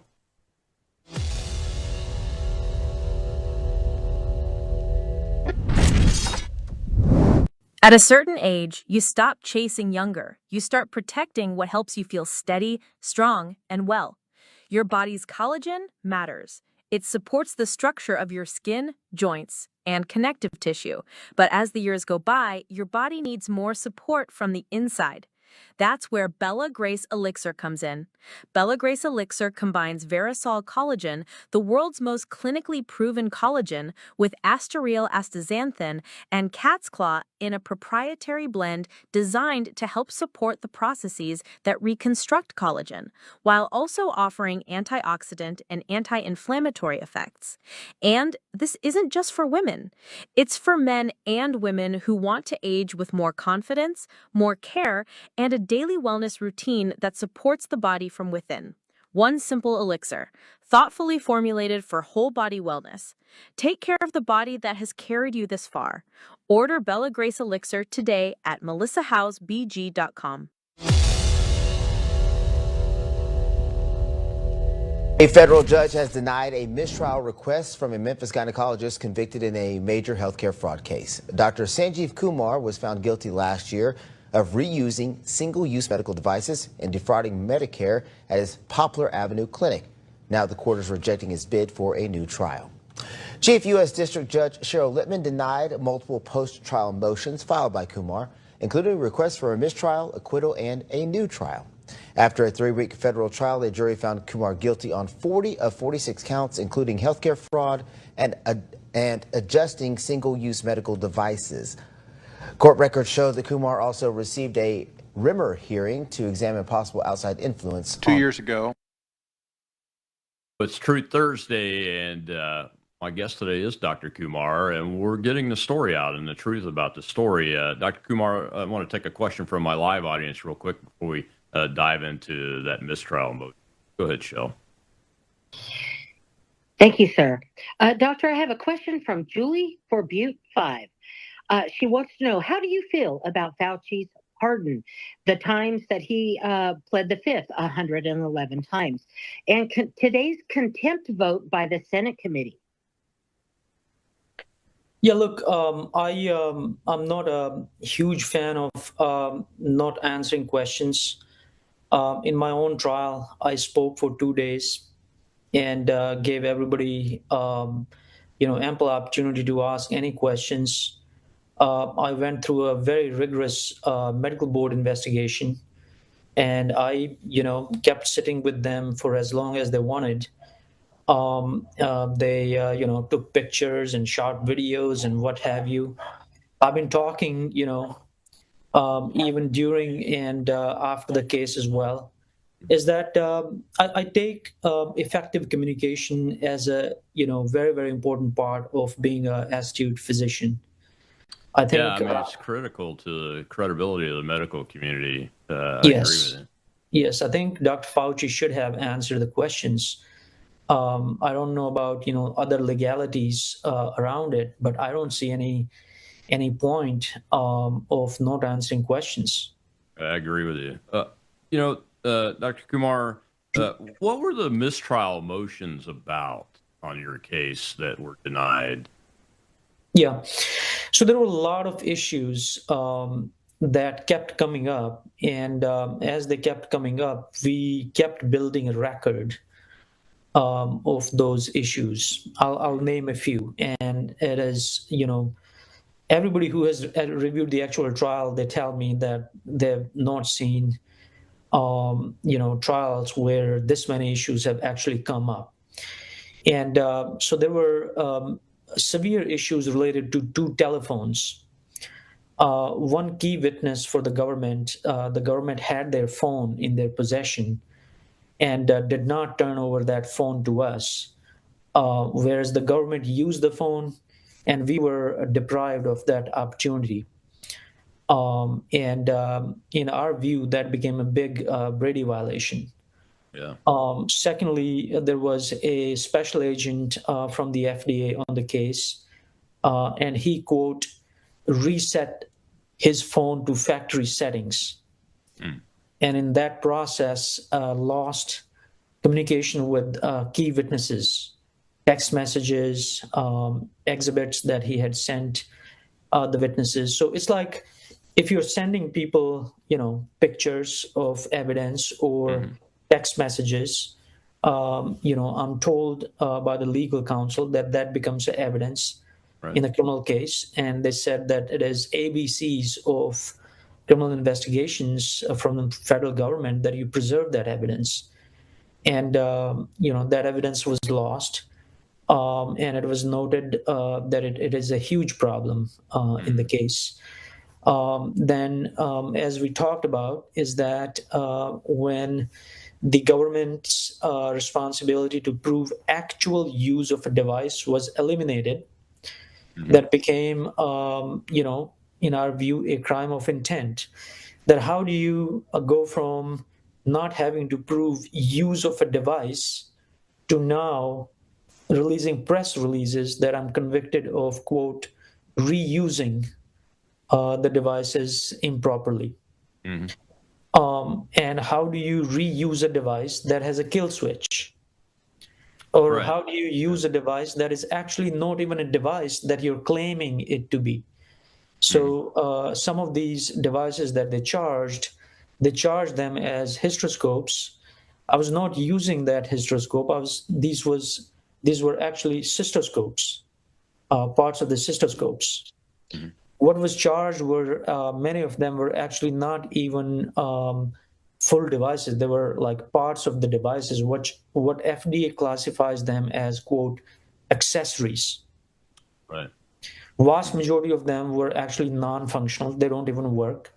So how do you actually use a device that doesn't work? You see? Yeah. Oh, it makes no sense. I don't.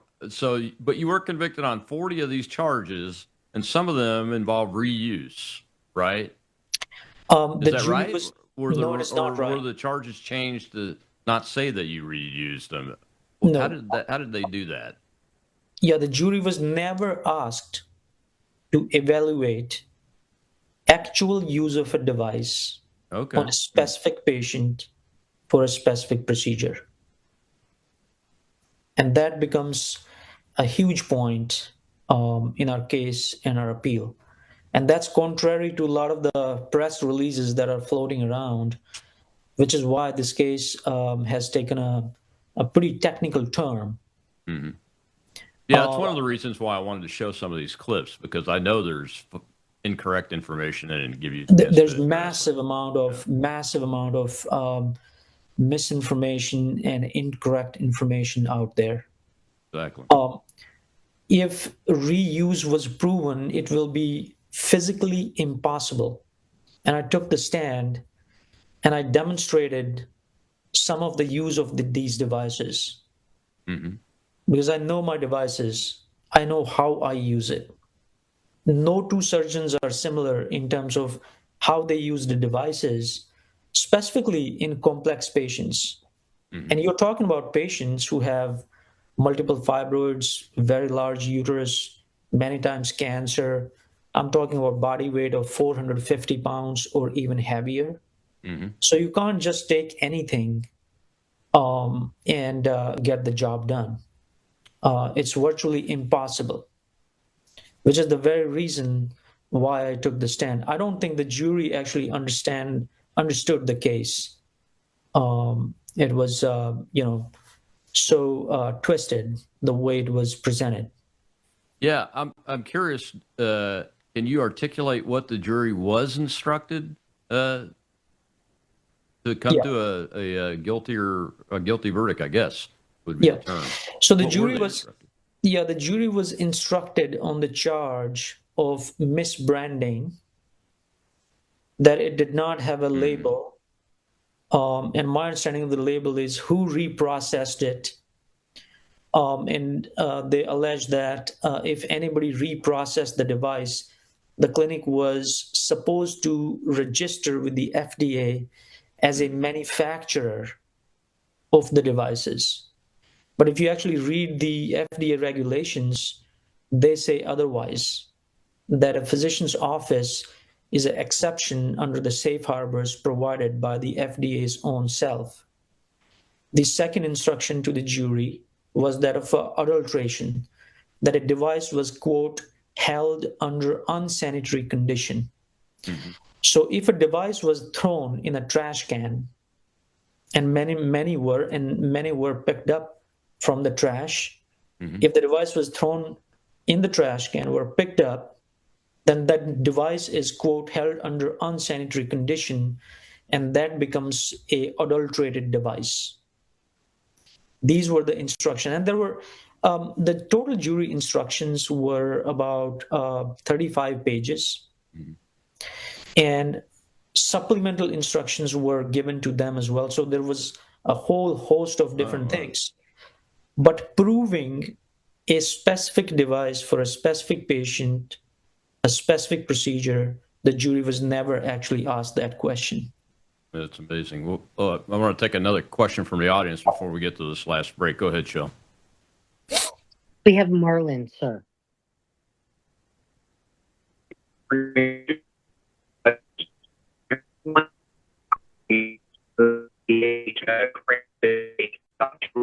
can't understand.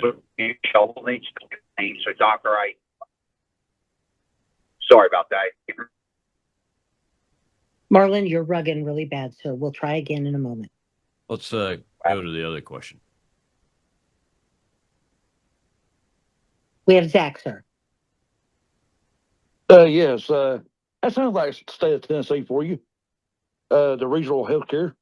That's what I'm going to ask. Was it that them did it or not? Not sure I understand the question, Zach. Was it the regional healthcare in the state of Tennessee who originated these charges, sir? Okay, good question.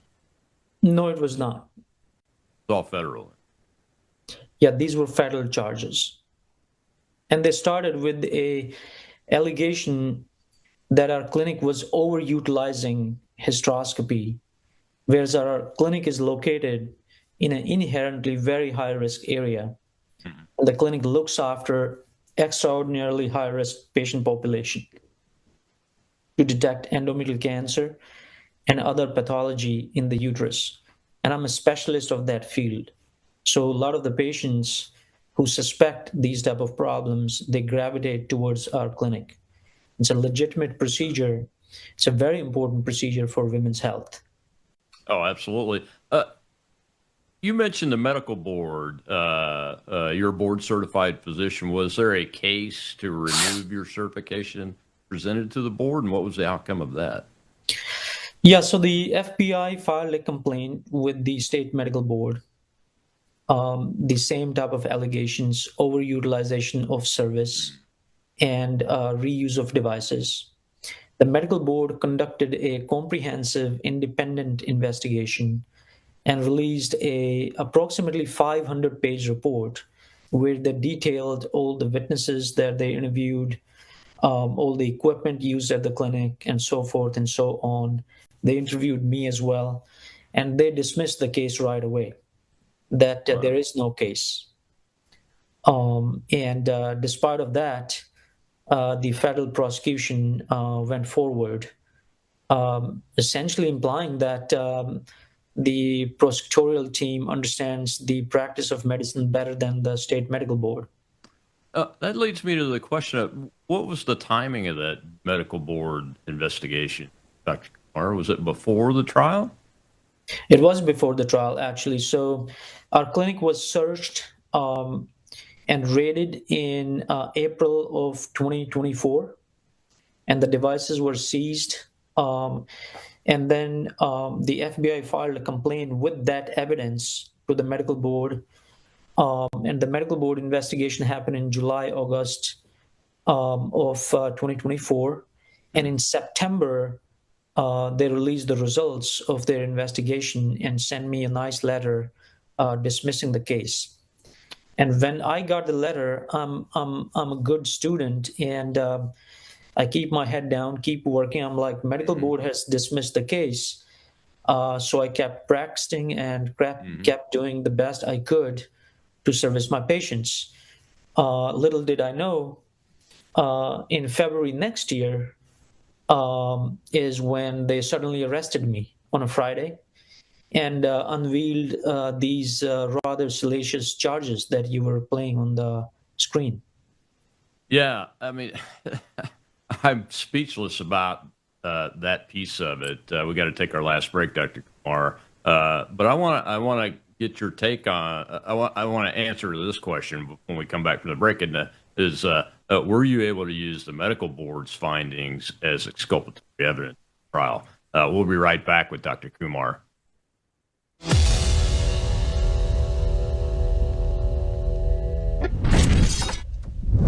Take a look at the water you just poured. It looks clean, it tastes fine, but what's really in it? Lead, fluoride, arsenic, chlorine, pesticides, PFAS forever chemicals, pharmaceutical residues, and bacteria. Every single day, these toxins flow straight from your tap into your glass, into your family. It's time for Sentry H2O from Worldview Water. Sentry H2O is the ultimate water treatment technology, designed to remove harmful toxins, balance your water's pH, and enrich it with essential minerals like calcium and magnesium, the way nature intended. From commercial-scale systems to whole-house filtration to crisp, delicious drinking water right at your kitchen sink and shower, Sentry H2O delivers cleaner, healthier water everywhere you need it. No plumber, no tools, no plumbing knowledge required. Perfect for homes, apartments, rentals, RVs, refrigerators, and more. Because everyone deserves access to clean, healthy water. Visit worldviewwater.net. That's worldviewwater.net.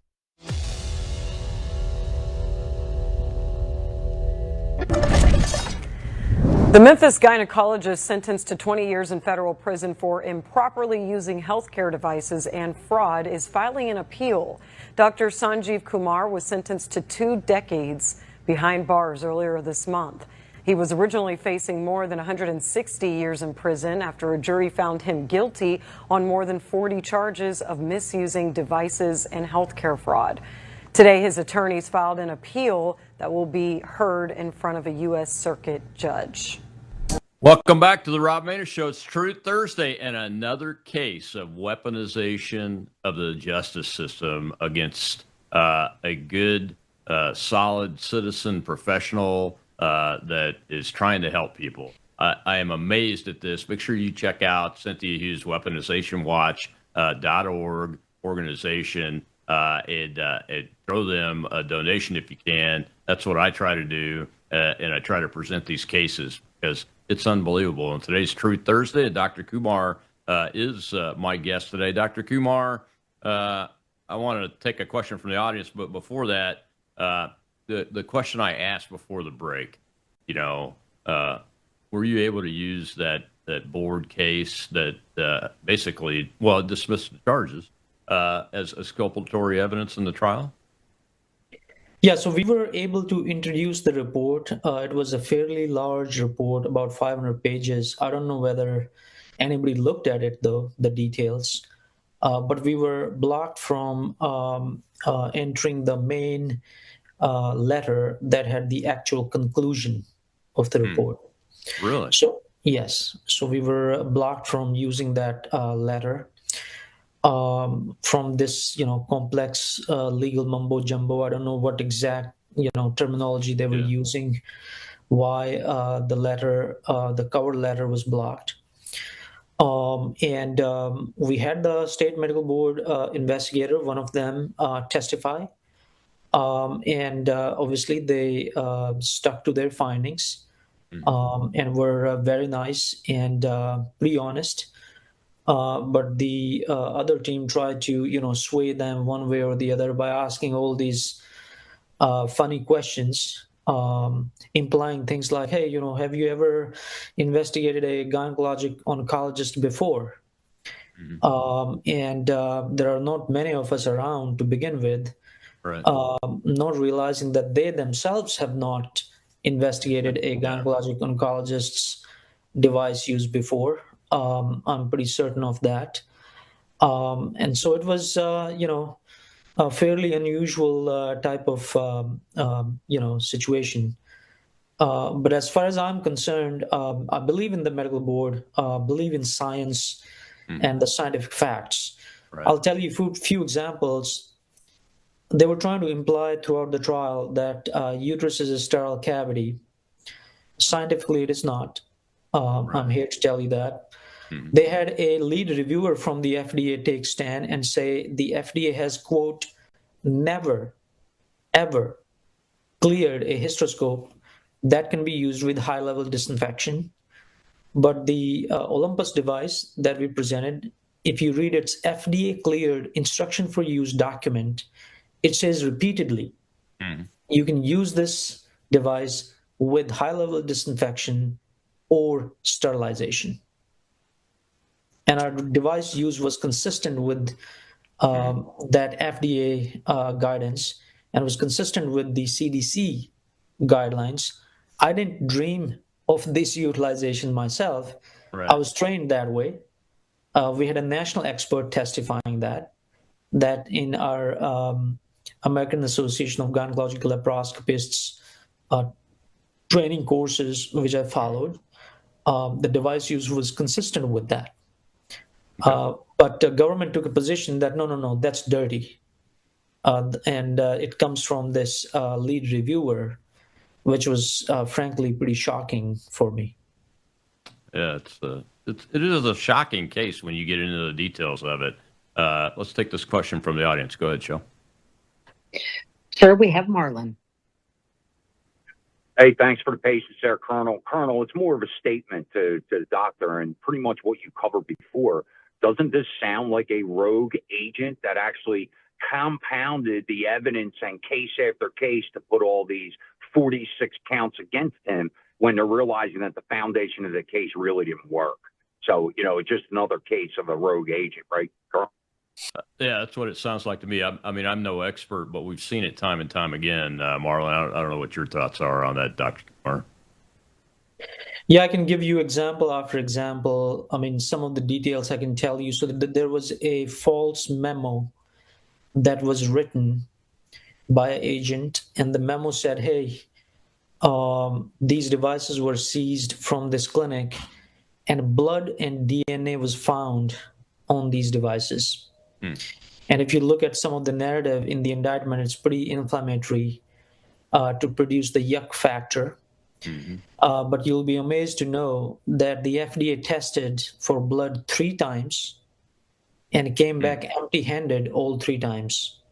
No blood was found, and yet a false memo was created. Secondly, DNA was never tested because they said the devices were actually recovered from a high-level disinfectant that kills all the bugs. Right. So they were pretty safe the way they were recovered. Yeah. So was the false memo thrown out? False memo should come out at some point. I don't it know. wasn't thrown out in the case? The jury saw that? Yeah, it remained as part of the discovery, actually. Okay. And I believe was used to propagate the case. Unbelievable. So you're appealing.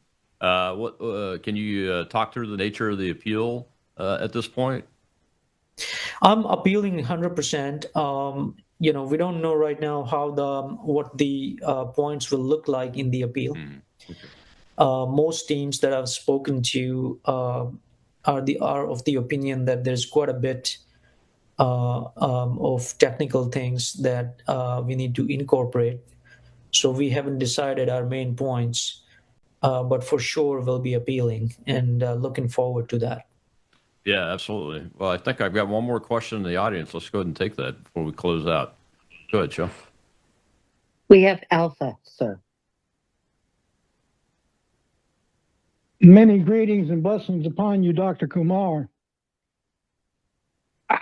Basically two parts. Who did you irritate, or as we would say, PO, in this process that put this investigation against you? And I'm just not understanding how these people can listen to this evidence and apparently not come to the conclusion of your past experience and come to these horrible conclusions. It just sounds to me like somebody is really after you for some nefarious reason. Certainly, it feels that way. The case was started by the Biden administration, and some of my competitors actually testified against me, although their substance of complaints was mainly that their practice is not exactly like mine, that they have a variation of practice, which I think is a good thing. Doctors disagree all the time. I used hysteroscopy along with endometrial sampling as a gold standard to give the patient the answer that they were looking for.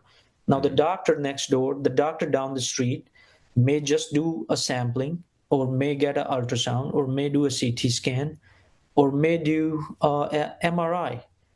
I don't necessarily want all the practices to be doing the exact same thing. That is not that I'm recommending. And a disagreement between competitors is a healthy thing, right? Yeah. You have a Hilton, you have a Marriott. They're both hotels, but they provide comparable competitive services with some differences. But why would you criminalize one person over the other and then use a competitor who has obvious conflict of interest to punish a excellent practice? And this in the background, this in the background in women's health, and you can check the data, endometrial cancer has become the fastest growing cancer in women's health. Every 10 minutes, a new endometrial cancer is diagnosed. We need more hysteroscopy services in the office than less. Yeah. When this procedure is conducted in the hospital, it's way more expensive than when it is conducted in the convenient setting of a physician's office. They were complaining that, hey, why did you repeat endometrial samplings? And I'll give you some reasons. is that when a physician or a surgeon, they conduct a biopsy with this endometrial pipelle, we have no control over what gets sucked into this pipelle. If it is blood, if it is debris, if it is actual cells that are, shed, we have no way of knowing. Then this sample goes through many different steps of reprocessing. And then every pathologist is different. Some pathologists diagnose something, with a smaller sample. Others need a bigger sample. The number of cells that are shed by a patient are different as well. So we have no way of knowing. I wish I had the crystal ball and everybody, I could provide an answer with one-time testing, but that's not the case, right? Yeah, absolutely. But you mentioned the death rates are going up. Obviously you're in this business because you care about your patients. It's a tough neighborhood where your clinic is at. As you mentioned, they're high risk. Your patients are a part of that high risk population. Who is treating are they getting treatment now? Because you've been prevented from treating your patients, even though you're still, I'm assuming, board certified physician. Correct. I still have my excellent credentials and sound body and mind, and have my medical license. I bet that a lot of my patients are not receiving the proper care. Remember, we had a great setup on diagnosing and treating this deadly disease in our office with zero barriers. You could just walk in and we will do our very best. And now probably you're, going to the emergency room, waiting for a number of hours, and probably getting either an ultrasound or a CT scan and being sent right back that, find a gynecologic oncologist where the appointment is who knows when. In the meantime, the cancer rates keep going up and up and up. And you can actually check yourself that in African American communities, the death rate is twice as high. And as insurance declines, the death rate increases. And eventually the cost of care keeps going up and up. It's a massive issue in women's health that nobody's talking about. It is, exactly. Unfortunately, Dr. Kumar, we're out of time, and we've got to end it there. We'll stay in touch, though, because I want to do updates as this goes by for you. Yes, thank you so much. How can folks find you and help you out? Yes, they can check out my website, and we have the contact details on the website, drsanjeevkumarsurgeon.com. I'm available on LinkedIn, X, and the social media. All right. Thank you, sir. We appreciate it. God bless you. You're in our prayers for sure. And we'll keep fighting for justice for all of these lawfare victims. I'm Rob Maness, and I'll see you on More War Monday. Former Special Operations Green Beret Captain John Frankman will be my guest. See you then. Worldview.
Hello and welcome back to Sergeant Major Sit Rep. Thanks for tuning in last week.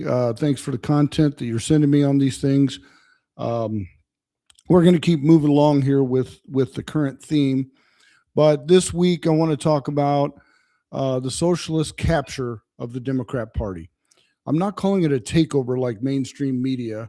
Takeover is a little strong. That implies other things that are probably in play but haven't materialized yet. What I want to really talk about is not a formal takeover, but what they've done, in my opinion, has been operationally more effective, and that's to exploit the Democrat ballot process. They've gotten into all the activism infrastructure, the union manpower. They're capitalizing on the low turnout primaries. We always midterms are always a low turnout, so that's one of the things that we look at. So those are the issues that, regardless of party, that's the issues we look at as political people. We're looking at access to money, infrastructure, what manpower, turnouts. Turnouts generally win elections. So if your party comes to the polls, you'll win. Even with the cheating can be beaten by turnout. So that's a big thing. Now, what the DSA has done, I really can't pick out their doctrine yet, other than these few simple things. They've capitalized on the Democrat doctrine of the big tent. We're all inclusive. We're going to let everybody in. And just to show you what we've spoken about many, many times, when you have open borders, you get infiltrators. With infiltrators, you get internal change. With internal change, the original landholder is now disenfranchised. And that's exactly what's happened with the Democrat Party. Their own policy agenda let the enemy inside their wire because they didn't see him as an enemy. They saw him as a force multiplier, radical Islam. I will say, I'll get on my high horse for a little bit, and I'll tell you, 2022, Sergeant Major Sit Rep, I called this out. We saw it back then. We saw working family party candidates elected to the state house. And, we saw it in the House, the Senate.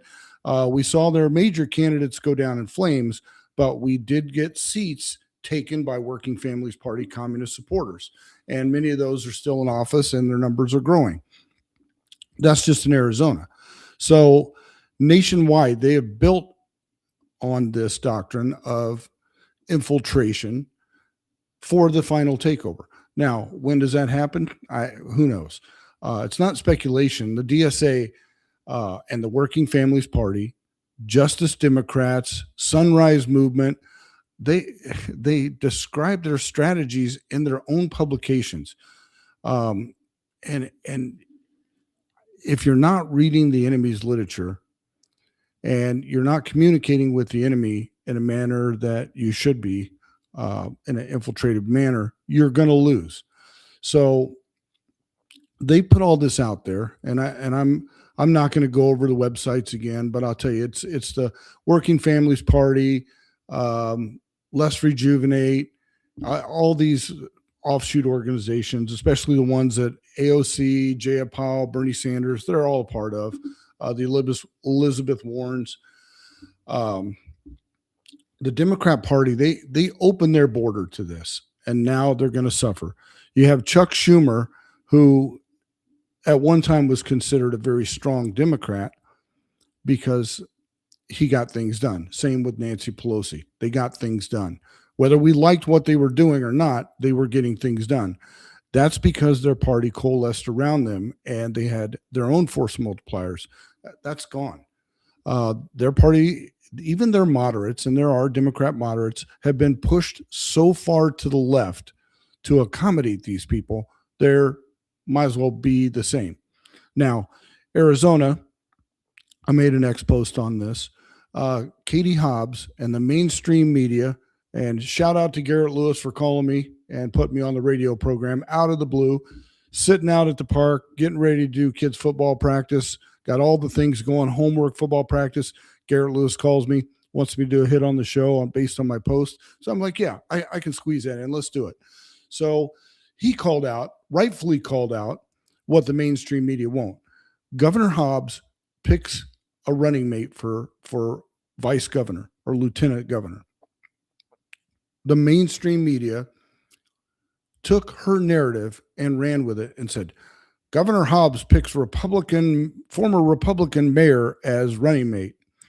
This guy is not a Republican. The show's not about him. You can look him up. John Giles, he supported every crazy liberal, nonsensical idea. He spoke at the DNC convention for Kamala Harris. He backed Little Rubin, Spaceballs Mark Kelly, voted for Harris, registered independent so he could vote on a Democrat ticket. The guy is not a Republican, but the mainstream media, they just lapped that up and regurgitated it. And we called him out for it. So let me get back to the word takeover. When you take something over, that requires a strategy and precision. It hasn't been precise. The strategy is clear, but their execution of the strategy still remains numerically smaller on the national level. But their encroachment is obvious. You have Al Said winning, you have all these other people winning and taking out establishment Democrats, while Republicans run their same candidates. And we'll see in the general election if the Republicans hold on, or if the DSA gets enough of the young vote, the college vote, the uneducated vote, the Democrat vote that will never vote Republican no matter what. But they don't need a majority membership. They're exercising disproportionate influence within those groups, these control group of candidates in pipeline. They have discipline activists, Antifa, Black Lives Matter, all these groups that are pushing this agenda. But more importantly, like I stated when I first opened the show, they have access to the Democrat ballot lines. So they're challenging establishment Democrats and taking them out, picking them off one by one by one. Now you have no choice. You either vote for the Republican or the communist. And we're not calling Democrat Socialist America. It is what it is. They are flaming communist. But before we continue, I want to tell you about Sound Money. This is a new partner of the show. These guys have kind of reimagined what only gold and precious metals. We've talked about metals on this show. I work in rare earth metals, but here's the thing. They have made it, the process, super easy for everyone. No phone calls, no sales pitch, nothing. You're in control. You can get real physical gold, silver, starting at $1. No electronic fund, no paper certificate, real metal gold that you can put in your hand, or you can put in a vault and secure it for later. Your metals are delivered securely, insured, private in Idaho, verified by third-party audits. You get free storage up to your first $500. Your account includes vaulted insurance storage up to $500 in metals at zero cost. When you outgrow it, you simple one-time $199 upgrade. And here's the cool thing. It's liquid when you need it. You don't have to go find someone to buy it. You sell your holding back to the dashboard, and you have instant cash right there in your hand. You want to hold it in your hand. You don't trust the vault system. You know, some people are like that, but the metals vault system is the way of the future. It's going to happen. You got to research it and get around it because it is the way. Now, if you're still skeptical, you can order it up, have it delivered to your door, hold it in your hand. Physical shipment. The whole thing is covered, all insured. You get it in your hand. Visit Sound Money at TalkRed. Sound Money TalkRed. Again, I'm going to put it on the screen so you can see it. Sound Money /TalkRed, and go there, take a look, buy you some gold, get it in your hand, put it in the vault. No matter what you want to do with it, it's yours. It's real. It's there, and you'll win. Okay. So the Democrats have really done something unique here, and their big tent, their unsecured perimeter big tent, no borders, what they've done is their leaders have treated an ideological exclusion as intolerance. So the best way I can describe that, and not a lot of you probably follow Kazakh news, but Kazakhstan, they're still under Soviet control. And yes, I say Soviet control because it is what it is, under, quote, Russian influence. But Kazakhstan is a primarily Muslim country. And you ask yourself, okay, they're like typical Muslims. No, they are not like typical Muslims. So their government has come out and said there will be no forced burqa requirements. That's something in their culture, going back to the Soviet days and beyond, that they never did. That was not part of their cultural upbringing with their religious belief. Now, of course, they use the Quran, they do all the things, they celebrate certain holidays, but no prayer in the streets, none of this nonsense. Because why? It doesn't match their ideological, cultural upbringing. So this push to enforce all this Sharia and the burqas and the call to prayer and all the things, the beard growing, by the mandatory beard growing by the males, Kazakhstani government says, no, we're not doing all that. You want to be a Muslim? Fine, be a Muslim. You want to be a Christian? You want to be whatever, but we're not playing those games. The Democrat Party omitted that. They didn't vet anybody.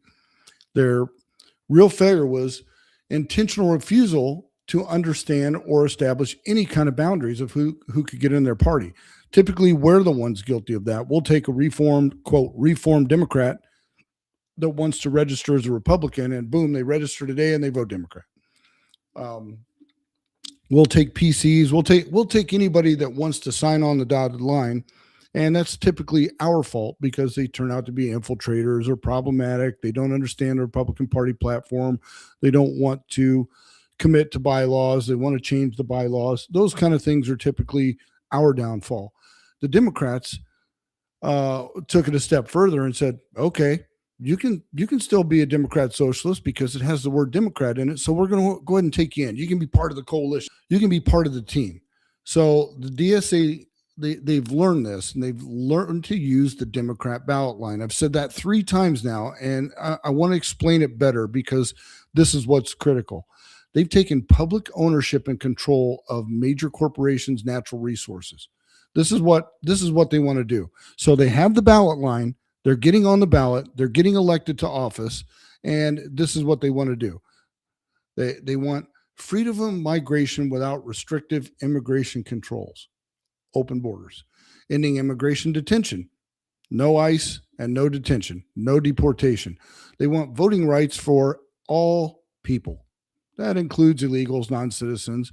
They want a major reduction in the U.S. military, and they want to pack the Supreme Court, remove the Senate, and limit the powers of the president to ministerial duties. So you don't have to take my word for it. You can go to the DSA website and look at DSA 2526 program because they have written this down. And the Democrat Party still allowed these knuckleheads to get into their system, get on the ballots as a Democrat, not as a Democrat socialist, but as a Democrat. They're running in place of the Democrats. So yes, it looks like a takeover on paper, but they've not fully taken over the party apparatus, and that's what they need. And once they get enough people in office, once they get enough people in within the Democrat Party, then their strategy of takeover will become real because they can start outvoting these people in their committees. Their PCs won't have a say anymore because they'll be overruled by these communists. It's political fusion warfare. You recruit and endorse a candidate. And I was accused of interfering in our election here because I recruited candidates to run for my seat as I'm not running anymore. So I picked 5 people, 4 people ran, 2 people I end up endorsing. I liked a third, but I didn't see the work ethic in the campaign, not due to lack of effort, but due to time constraints. So I picked the 2 people most likely to succeed and carry forth the Republican Party agenda of lower taxes, smaller government, stewardship of the land, these things that I know they will do. Education. Now, the other ones, they said they would commit to that, but there were other side projects and other things going on. So that makes me an election influencer if you recruit and endorse candidates. Now, that's the job of the PCs. That's the job of the party, but the party wasn't doing it. The Democrats, they do that very well. And that's where they slipped up in the last couple of years because it wasn't the Democrat apparatus picking the candidates like they typically do. It was these DSA infiltrators getting in and taking their candidates out. And the only way the Democrat Party can survive is becoming more leftist to try and match their crazy ideas. And that just keeps the pipeline moving to the left. So Justice Democrats, they emerged on the scene. They're part of the former Bernie's Bros movement, and they perfected the incumbent primary model. So you can say what you want about Bernie Sanders. The man is not an idiot. He has a vision. He has a strategy, but he is a devout communist and should not be in elected office. We should have removed him a long time ago. He can say what he wants to say. He has First Amendment freedom of speech rights, but he does not have the right to trounce the oath to the Constitution he took. He swore to uphold the Constitution of the United States of America against all enemies, foreign and domestic, like we all do. He is pushing a different form of government, not constitutional. So right there, I don't know why we're not using what rules we have in place to remove these people, but it was 26 June, 2018 election. AOC beat the House Democrat Caucus Chairman Joe Crowley. Low turnout, Democrat primary. You have young, vibrant, working class, barrel-chested, super smile, talks real good to the people when she needs to. She won. That should have been a clue to them right there. We saw it. We mentioned it in 22 that these squad members are starting a movement, and the Democrat Party kept pushing them aside. They get in battles with Nancy Pelosi. We called this. Who would think in 2025 that the Democrats would allow a Zoran Mondami to be anywhere near the ballot as a Democrat? His coalition was DSA, Working Family Party, Sunrise Movement, other progressive elected officials, young voters, Muslim political mobilization. That's what I really want to talk about. So the DSA movement and Mondami, the Sunrise Movement, they use anti-Israeli, pro-Palestinian organizations and messaging. That's part of their, Israel's bad, America's bad, everybody's bad, but we can fix it.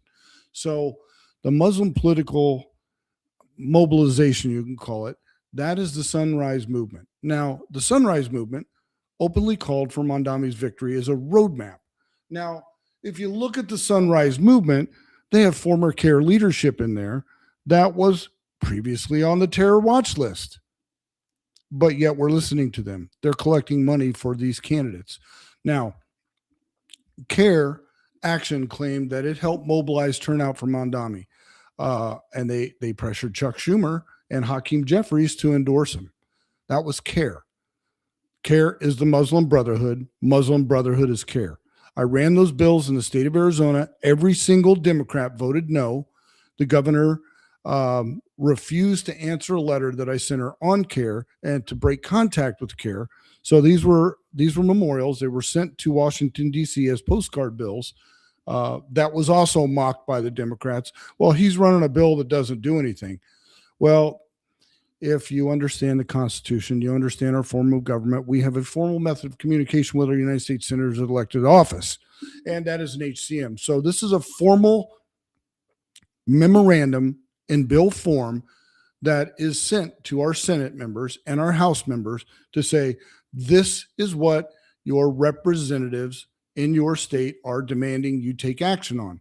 And there's going to be a vote coming up to designate CARE a terrorist organization. And that postcard was sent. So every single one of our members in the House and the Senate on the Republican and Democrat side, because it goes to both parties, have been given a clear message that the body as a whole, Senate and House, and people that started this bill want CARE designated as a terrorist organization. So when they vote no on it in Congress, you'll know that we've asked them. And we've asked them in a manner that says we have the votes. The majority of the people have ruled. The majority of the majority have ruled. The 75 million people that put us in office have ruled, and we're telling you to vote in this manner. Now, whether they do not do that, who knows? The Democrats, we can call them out right now. They're not going to vote for it. So what's another force multiplier? You got it right if you're thinking in the same manner. So let me back up a little bit. So we've got the Democrat socialist agenda pushers. You got Antifa. You got CARE. Guess who else? You called it. $27 million in the 24 cycle from, guess who? The National Education Association. The teachers union put $27 million in the DSA and their quote labor strategy for their DSA rank and file strategy. So the teachers union that we are fighting tooth and nail in Arizona put $27 million into the Democrat Socialist Organization. You cannot make it up. Now, teachers unions supplied the money, supplied the manpower, institutional cover, supplied the ideology, and organizational doctrine. The Democrat Party, what did they have to supply? Nothing. The ballot line was infiltrated. So you have candidate one, that's your typical Democrat, nonsensical Democrat, that everything is all butterflies and happy and we need more taxes, blah, blah, blah. But then you have the communist. The teachers union used to support this one. Now the teachers union supports this one. This one takes this one out. So the moderate Democrat, gone. Who's in there? The communist. So they don't merely call for immigration reform through the teachers union. They push it into the classroom. And the lesson plan is out there from CARE. So CARE, and I think New Jersey and Connecticut, if I'm wrong, no, I am wrong. New Hampshire and New Jersey, the two news, they fully accepted the updated version of CARE's rendition of 9/11 and what really occurred. So the teachers union was able to get CARE's message put into schools.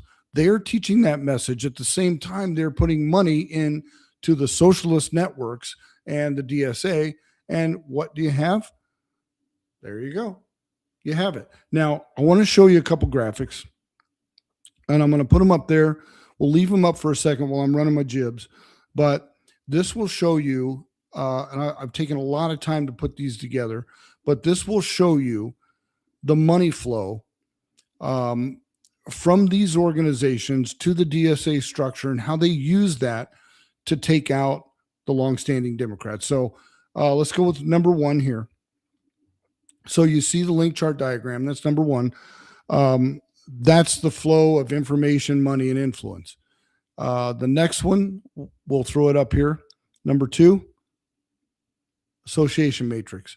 If there's an X or a C there, you can see from the matrix itself how these folks are associated and what arm does what work. If that doesn't scare you until you right there, they have a strategy in place for the takeover. They're not there yet, but they are working it. Now, veteran Democrats, they're just now sounding the alarm. They're just now figuring this out, that they're about to be captured. They're describing it as Nancy Pelosi. Well, we reject socialism, and it's not the Democrats' party position. And I got to call BS on it. They end up endorsing Mondami. A lot of them endorse Mondami just to save their seat. And who would have thought that John Fetterman from Pennsylvania would have actually been the honest voice on this? And his statement, verbatim, he said, Mondami, not even a Democrat, and his rise is a gift to Republicans. And then you have crazy James Carville. If you don't know who he is, you got to look him up. This old guy is absolute windbag, leftist nonsense. But he said the socialist police abolition proposals are lunacy at the highest level. And he warned if they swing to that, Democrats will be forced to answer, and Carville will walk away from the Democrat Party. never in a million years would I've thought we saw James Carville say he's going to walk away from the Democrat Party. He's absolute leftist nut job that hates Trump, but he will walk away. I guess it is telling, he's a leftist nut job, but he's not a communist, and he sees what's coming. The guy's definitely not an idiot. He's a leftist, but not an idiot.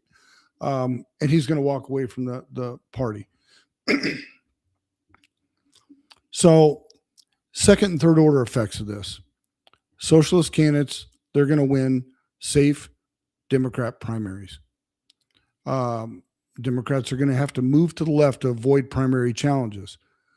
Police, border, law enforcement, Israel, capitalism, that's going to be their internal loyalty test, like ours. Our internal loyalty test, smaller government, lower taxes, market-free values, First and Second Amendment.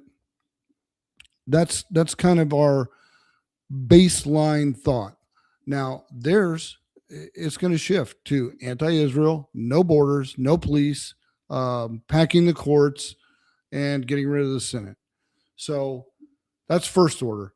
Second order is the working class, Hispanic, Jew, law enforcement, energy state voters. They're going to continue to leave the Democrat coalition. Do they vote Republican, or do they just get out? Do they just leave and not vote at all? Because if they do that helps the other side. So by leaving that party, they're actually going to help the DSA. Foreign policy positions are going to become more hostile toward everything that we're doing now. And I see long-term, just my own opinion, the Democrat Party splits between, I hate to say it like this, constitutional liberals, because there are some, and I hate to even call them out, and revolutionary socialists. Now, when I say constitutional liberal, they twist the Constitution in meaning they think it means what they believe. Like healthcare for all is a right. There's nowhere in the Constitution, but they will swear that that's what that clause means, that the taking care of the people means that everybody gets free healthcare. So at least they're reading the document. These socialists, they have already denounced the Constitution. They want to change it with their own, and they want to call it, they've got a couple of different names for it. You can see on the websites. But the socialist faction, they're going to destroy the Democrat Party. And you think that's a good thing for Republicans, which it may be. But if the Democrats break off and they decide they just can't vote Republican, they can't vote communist, and they get out of the races altogether and they just become on the side observers, low turnouts typically will favor the DSA, because your low turnouts, they're gonna go to colleges and they're gonna get the young people. They're going to get the disenfranchised Democrats that feel there's still hope in the party, and those numbers are going to be hard to beat. So they got a plan. They're working the plan. We'll see where it goes from there. So questions, comments. We'll throw some things on the screen here in the end. I want to make sure you have enough time to look at the charts and diagrams, because it spells it out clearly. I could sit here and talk about it all week, but these are known associations. I would love to make them click the link and look, but you can do that research on your own. Democrat Party's in trouble, and I can't say that I'm surprised or unhappy, but this is going to change how we do business as well. And it's going to change how conservatives approach these races. I hope, and this is my main concern with it. You'll have Republicans that will shift to the left to keep their seat, because there are the political class out there. You know who they are. You see them that have been in politics their entire life, never had a real job. They will make that leftward shift. They'll vote on leftward bills that they can stomach just to stay in office so they don't get primaried. And that will be devastating for us. We've got to hold the line, remain constitutional, remain conservative, and take these whack jobs out before we end up with some kind of other situation that we don't want. So please comments, questions, anything, put it in the comment line. I will, as always, be on live, and I will respond live for about the first hour. After that, you're on your own, but I do read and respond to all the comments. Again, thank you very much. Have a great weekend. Be safe, and train like they hate you, because they do.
talk about a lot of political things, but underneath all of that is the Bible.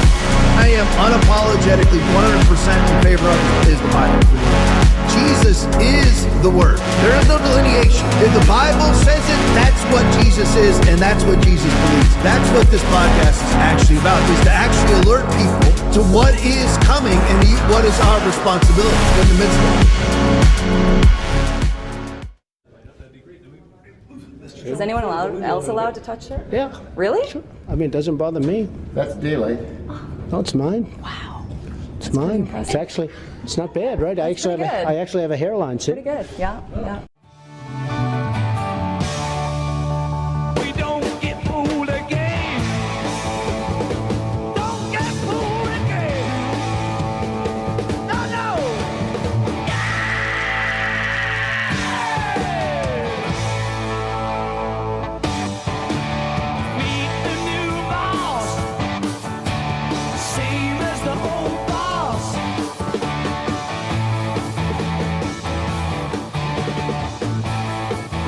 Welcome to the Tom Likely Podcast. It is Thursday night, last night of the week for the podcast. Hope you all are doing well. I am Aaron, your host, again, as always, with my co-hosts over there, Joe and Tommy. How you guys doing tonight? Hello, hello. You guys doing well? Trying to switch it over. It's Yeah. not working. Tommy's not doing well. He's not answering, so. I'm doing well. Oh, there we go. Hey, there we are. Hey, there they are. Better late than never. Yeah, you know, we're working on it. We're getting better every We're day. getting worse as time goes on. Hey, listen, we're getting into our swing. We got our new style. We've got the cool thumbnails now. We've got teasers. Tonight's teaser. Here's the show for you tonight. We got 3 big stories. We got James Fishback just dropped a serious allegation against Byron Donalds involving a federal investigation. Trump signed new executive orders going after birthright citizenship again, including the Saipan loophole, which we will get into. And the Senate committee just voted to hold Anthony Fauci in contempt of Congress. All right, as always, what are you guys most interested in, Joey? Not gonna lie, I was like reading and typing in chat when you said that. All right, Byron Donalds. The executive orders with birthright citizenship. Byron Donalds. Yeah? Okay. Yeah. What about you? Well, I have to say, Byron, if the birthright citizenship thing was real, I would be into that. Like, if I knew it was seriously being... Well, that's kind of real. Okay. Well, then that one. Yeah. Yeah, and we're going to do a little bit of a nerdy deep dive into the birthright citizenship, so I hope it's not too boring for you guys. But before we get to that, though, okay, so we played that video of Fishback talking about bringing a basically like an investigation into Byron Donalds, federal investigation into him. If he didn't come forward and say it himself, that he was going to have a press conference in Tallahassee to bring it up for him on his behalf. And Byron didn't say anything. So today, James Fishback did a press conference in Tallahassee, like he said that he would, and brought this up. And he even said, which you have to have some respect for him in this, because yes, it's political, obviously. But at the same time, if it was purely political, then he would be using this nonstop for his campaign, and he specifically said this is the first and last time he will bring it up. He is informing the public of this information, and he will not be using it in campaign ads. So that's pretty respectable. Yeah. Like, yeah, he's a very smart politician for sure. Yeah. Like he has like a degree of like real I don't know, like real humanism, you know what I'm saying? Like some decorum. Yeah. It's not just like swamp politics. No, which- because this is the last time he's going to mention it. Yep, So, and exactly. everybody now has that like checked down. They If he got does their it information. again, if he does it again, he'll get ripped for it. Yep. So he knows he's not going to do it. Yep, exactly. Yeah, no, it's impressive. So what are these allegations? Well, apparently, Fishback is alleging that the DOJ they've got an open investigation on Byron Donalds for sex trafficking. Okay, we talked about it, and we were saying, like, hopefully this isn't a nothing burger kind of thing. Okay, this does have to do with sex, like we said, but it's not like your typical, like, Me Too movement kind of allegation. Yeah, it sounded like he like got some prostitutes or something in like a hotel room with someone else. Yes. Yes. Very close to he's like the heterosexual version of Andrew Gullum. Yeah, that's apparently. why I compared him. Yeah, exactly. It's like, wow, there's like illegal prostitutes and stuff. Crazy. And, you know, felonious crimes when he was younger and stuff. It's kind of crazy. All right, well, here's the information that we have on that. A government whistleblower approached Fishback's campaign. The whistleblower confirmed that the existing DOJ investigation into Congressman Corey Mills has expanded to also include Congressman Byron Donalds. So Corey Mills has already been being investigated for this. And I think, if I'm not mistaken, that Corey Mills also had some stolen valor there, too, as a Republican. Really? So, like, yeah, he's, like, basically, I mean, people... He looks like a guy that would do that. Honestly, just like the vibe. Yeah. He gives me like... The physiognomy is not checking out. Like the perfectly like snipped beard and stuff. Like he looks like a guy that would like have to buy a prostitute. You know what I mean? Okay, well, both men are allegedly under investigation for federal sex trafficking. Prosecutors are focused on two specific dates, May 17th, 2024, and November 19th, 2024. So this is while they're both congressmen. Does that basically just mean they paid for prostitutes? Like, well, we're going to go into it. We're going to go into it. So the allegation, Mills and Donalds traveled to the MGM National Harbor in Oxon Hill, Maryland, a luxury resort just outside of D.C., where they solicited, procured, and paid women for explicit sexual acts. The supporting materials that Fishback says he has is a letter his legal team sent to the Department of Justice on July 20th, 2026, one day before NBC News publicly reported that Corey Mills was under investigation. That letter already named both Mills and Donalds. He also has text messages from Corey Mills himself to a third party that Fishback says confirm both men were present at the MGM National Harbor on those exact two dates. Photographs of the two congressmen at the location, and Fishback's legal team spent weeks trying to independently verify this information. That doesn't sound just like some campaign kind of... do you think it's like that damaging to Byron? What do we think? What's the consensus? It could be. If it gets like if somebody else comes in and like supports it with more evidence, not just Fishback, I think it gets real. Well, again, NBC is already reporting on it. They didn't report the Byron Donalds part of it. They reported the Corey Mills part. That's what I'm saying. That it's got to, in order for it to hurt Byron, though. Oh, I'm sure it will now, though. Yeah. I'm sure it will now. Yeah. This is a pretty big deal. If over the weekend it gets bigger, like Friday, Saturday, Sunday, then we're looking at, I think he'll go down by like 10 points. And he has 12 days till the primary. Yeah. Yeah. I think he'll lose literally 10 points in the polls. Yeah. If it That's the hope.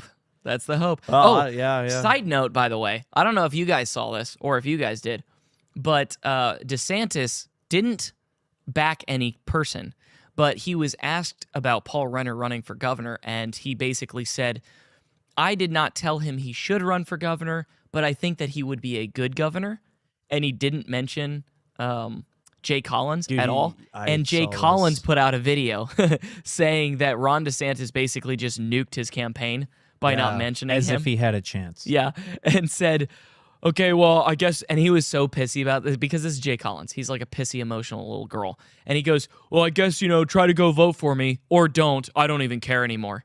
That's how he ended his video. And it was drop awesome. out. Yeah.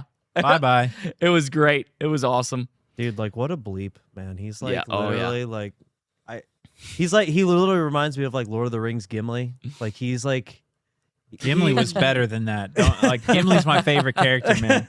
Of course. He reminds me of him though. I posted a picture of Gimli in his thread on X. Like whenever he'd post something, I'd post like a picture of Gimli. That's funny.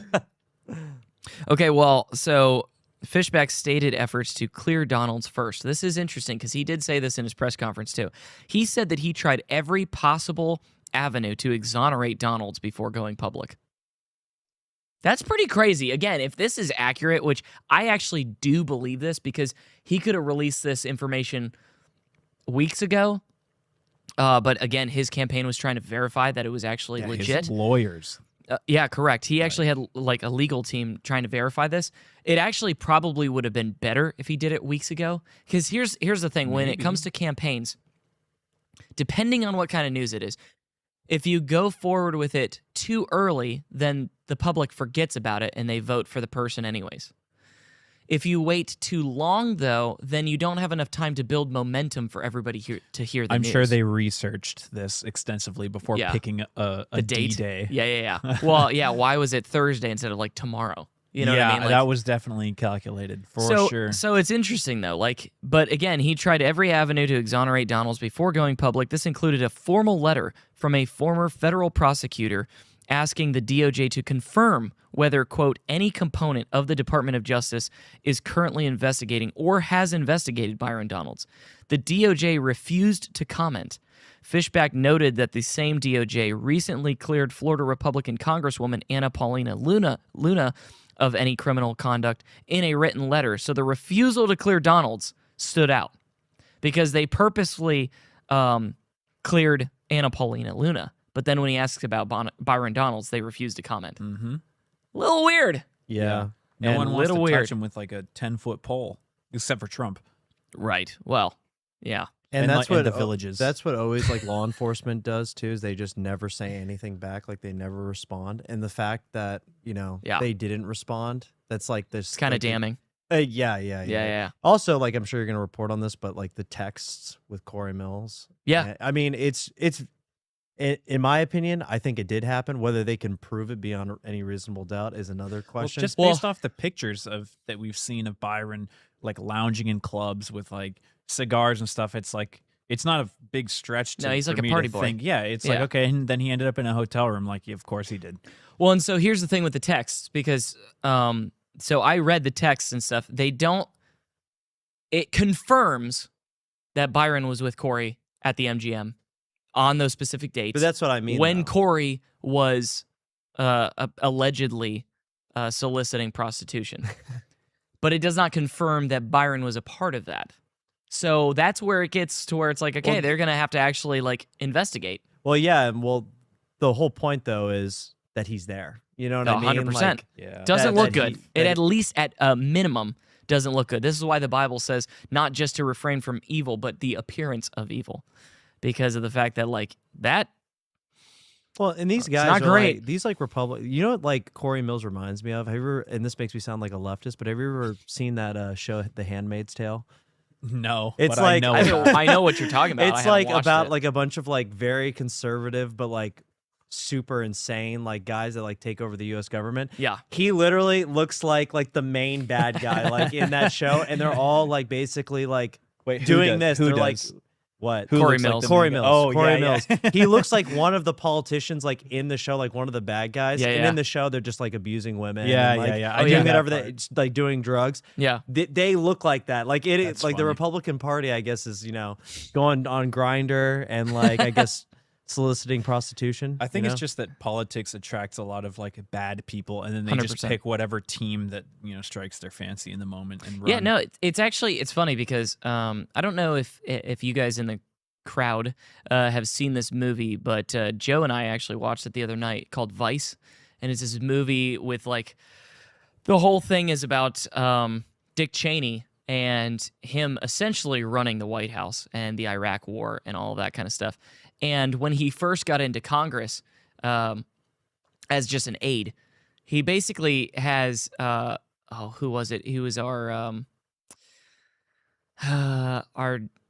Secretary of Defense under Bush during the Iraq War. Oh my gosh, I can't remember his name. Well, at the time, he was a congressman, and he was talking, and he was vulgar and all this. Donald Rumsfeld? Yeah, Donald Rumsfeld. Thank you. Rummy. Yeah. And Rummy, good old Rummy was talking, and he was super vulgar and just like doesn't actually care, like not actually a principled politician and stuff. And Dick was like, what political party is that guy? And they're like, oh, he's Republican. He's like, well, then that's what I am. Yeah, he literally picked his party affiliation. Just yes, that is what a lot of these people are. Yeah, it's just, it doesn't matter. They what party. They can't have principles. No, they're going to make it in the political world. So therefore, it doesn't matter what they pick. They're going to just be a bad person. Exactly. So it reminds me of that though. It's like these people are just there to have a good time, have power, and have money, influence, and pad their accounts with lobbying money. Well, I even saw today, and it was like super disappointing. Like Northport, which is basically where this church is located. Yeah, they want to now have a emergency response with drones. I saw that. I just saw that. Are you serious? Yes. I didn't. So Even Greg dial Stubbe signed off on it. So I'm like, dude, we like literally like live like in a version of what I was just saying. We could it's just like, dial 911 and be waiting there with some birdshot. It's like all these politicians are like here to, I guess, like bang prostitutes and like and insider trade, yeah, like and do drugs. It's like, what is the point of this? Like so obnoxious, dude. So yeah, obnoxious. they said that like they'll like send a drone out to 911 calls and it could get there within like 60 to 90 seconds, beating like the conventional response time, and then like scout the area out before units get there. Yeah, they have it's like a launching pad, so it's like any sci-fi dystopian movie. Where It's like mobile launching. Drones. I saw like a picture of it. It's like a mobile launking pad. Yeah, it seems like you could like literally like drive like these the pads launch pad, anywhere. Yeah. The future is very scary. Yeah, and you know what's annoying I can't believe about that, Stubbe signed off on that. He was like one of the like 3 people. You know what's annoying about that though? I will say, and we actually had Stubbe on this podcast.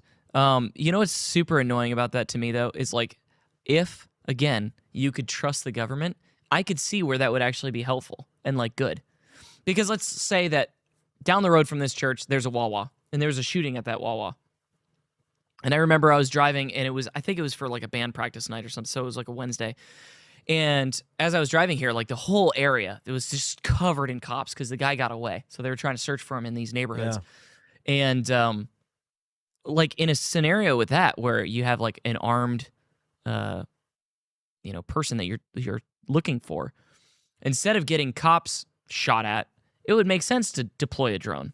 Yeah. So like, and then flock cameras also make sense if that's what I'm your child gets kidnapped, correct, you're going to want the flock cameras there. But it's like correct. That's the same argument. Well, and that's my point. Liberty for security, for safety. Yeah, and that's my point though. Is that's what sucks about it is because there is a legitimate reason for these. If you could trust the government, 100%. The problem is that you cannot trust the government. Therefore, I would rather just do without. Right, bro. We can't even trust people like in the Bible.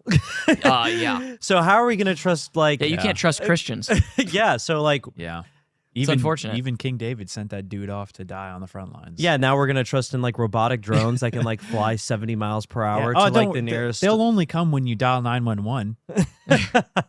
Dude, they have them when I drive up to Tampa now. There's like this like power plant area, and there is a drone. I don't even know what it's for. Really? That is hovering around there like every single time me and Creighton see it. Like that's weird. That is weird. Yeah. It's huge. It's like the size of this table. Whoa, that's crazy. Well, this sounds like paranoid schizophrenia, but it was just true. And your parents actually saw it too. So at the old building. Oh yeah, this is crazy. I don't know if I believe this. Oh, I don't care if you don't believe it. Okay, so there are 2 types of like drones, and when you talk about drones, there's the typical one that you can use. It's like a DJI like Mavic kind of drone where it's about this big, and you control it with a physical like controller and an app on your phone, so you can see the video that you're recording. And people use this for like real estate photos. They use this for photography or cinematography, all that kind of stuff. And then there are what are called UAPs.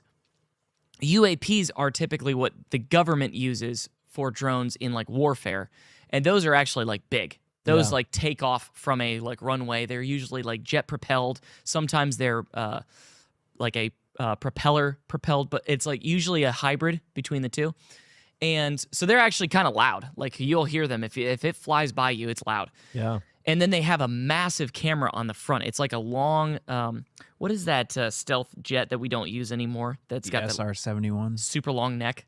Oh, Blackbird or whatever. The stealth jet. Yeah. It's like a an SR-71 Blackbird. Yeah, the Blackbird. Yeah. So it almost looks like a miniature version of a Blackbird. Those are UAPs, and yeah, my wife is in the chat. She said that I'm telling the truth because she saw it driving home from the podcast at the same time. I wish I saw that. Okay, so we're driving home on River Road from the podcast from the old church building, and as we're driving, a UAP drone is flying next to my car at the same speed that I'm going down, like 60 miles an hour down River Road. And because I had my windows down, and I heard this weird, like loud, like high-pitched propeller sound, and I look over, and there's literally a drone. Like eye level?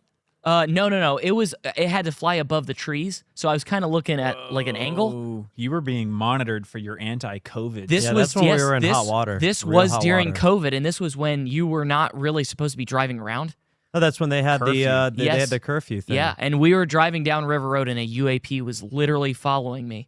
It was crazy. Well, that was when people were like threatening to like come to our house and burn us alive and stuff. Yeah, like they were sending messages in chat. Oh yeah, They were hoping that we were all going to die. Some of them said that on comments on our live, like our Facebook live with the church service, where there's like kids, worshiping at the front row. Yeah, they were saying that they were going to come lock the doors, like bolt them like together and stuff, and burn us and like burn the church down with us. They literally inside. were saying that they were going to come to our house though and like kill my family. Oh yeah, like it was crazy. Oh, my wife and I both got multiple like death threats and like rape threats and stuff.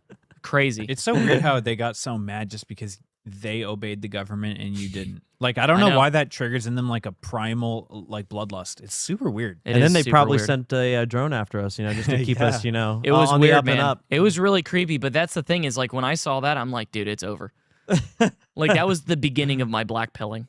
I'm not even kidding you, because that was like, okay, if they're sending a drone after me because I'm producing Tom's podcast and we're like going against this COVID crap, then like it's over. Well, and that's like the black pill, I think, with Stubby is like even the best of the best, he's signing away probably because he's probably going to get on some board of some like drone manufacturing board. Yeah, exactly. No, there's always kickbacks, always, every single time. It's the same thing with when doctors were overprescribing oxycodone and stuff. They were all getting kickbacks for that, and then they created a crisis where everybody's addicted to pain pills, and it's because they were overprescribing oxys to people, and it was because they were getting kickbacks from the pharmaceutical companies. Well, it's the same kind of thing. There's no difference. It's all just corruption. Well, you have to think too, because Greg Stubbe, obviously, this is like his district and stuff. Just think about it. Just Northport, if they were to have their own like drone response like unit, how much money that would be. I mean, you have to think they'd be supplying like Welland Park, all the way like near Port Charlotte, that whole like very like rural but not rural area. Don't worry, they'll just increase our property taxes. Well, imagine how much money it will be to fund those drones and then the kickbacks just for that, just Northport, not even including like Sarasota, Port Charlotte, Punta Gorda. Yeah, just the city. They'll probably be made by Axon.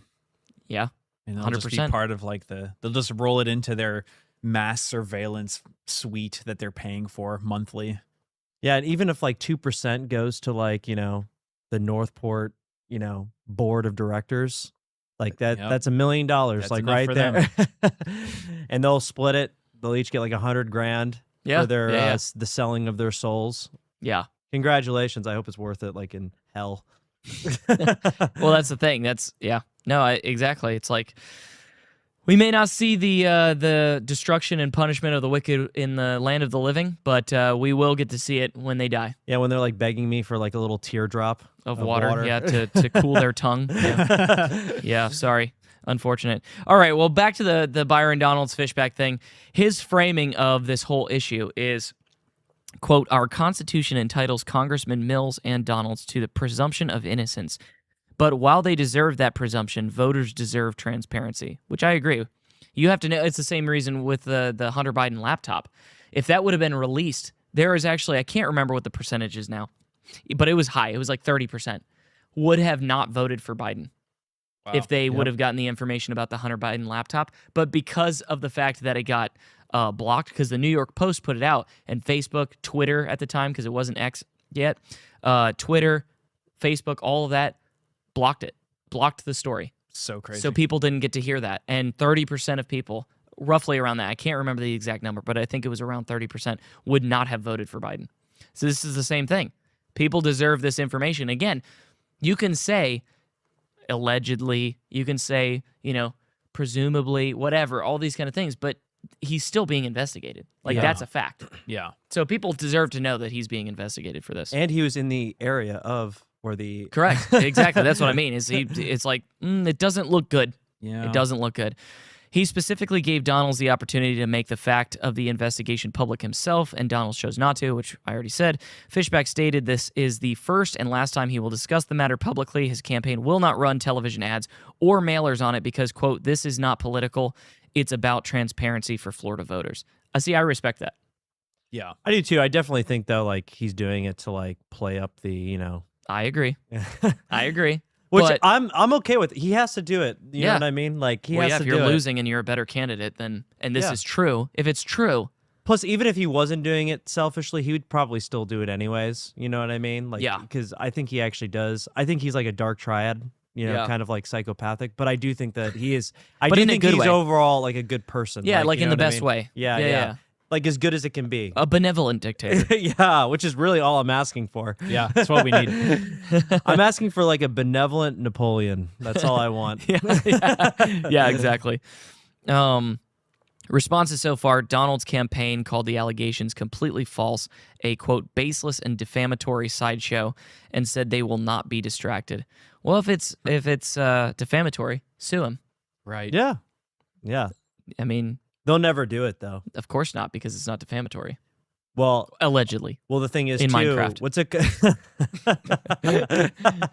Yeah, he solicited prostitution in Minecraft. Well, the thing is, too, don't you get to ask for evidence too? So if he were to sue him, then James Fishback, discovery. He could go. I want discovery. Yeah. Give me all your information about the topic that you're suing me over. Show us your texts. Show us your emails. Absolutely. Show us your geolocation to prove that you weren't there. Which, by the way, that also kind of proves that there's probably something weird going on, because if it was something that was actually defamation, they would sue him right now. That's what I'm saying. 100%. If it's real defamation, sue him then. Because even with That's Candace easy. Owens, when she got sued by Macron. Yeah, they did. Brigitte. They did sue her. Yeah. So this, they won't even. They're not going to sue. Yeah. Well, a DOJ law enforcement official told the Washington Examiner there is, quote, no investigation into Byron Donalds, and that the investigation into Corey Mills is finance-related, not sexual. No independent confirmation from the DOJ, FBI, or any other office source of a trafficking probe involving Donalds has emerged. Yeah, from the Trump DOJ who I was endorsed Byron. I was just going to say that. So do we believe that? I don't know. It's hard to say. This is the weird... They might be telling the truth in the fact that they're not investigating, but they might just not be investigating because they want him to win. Correct. So it's dude. You just don't know.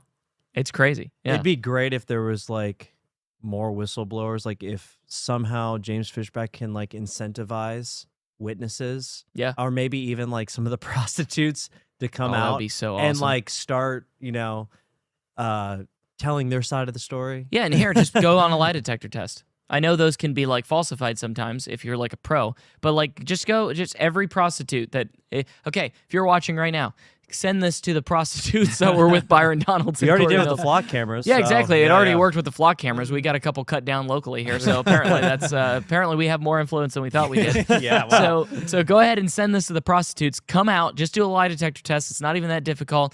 Yeah, you're a prostitute, whatever.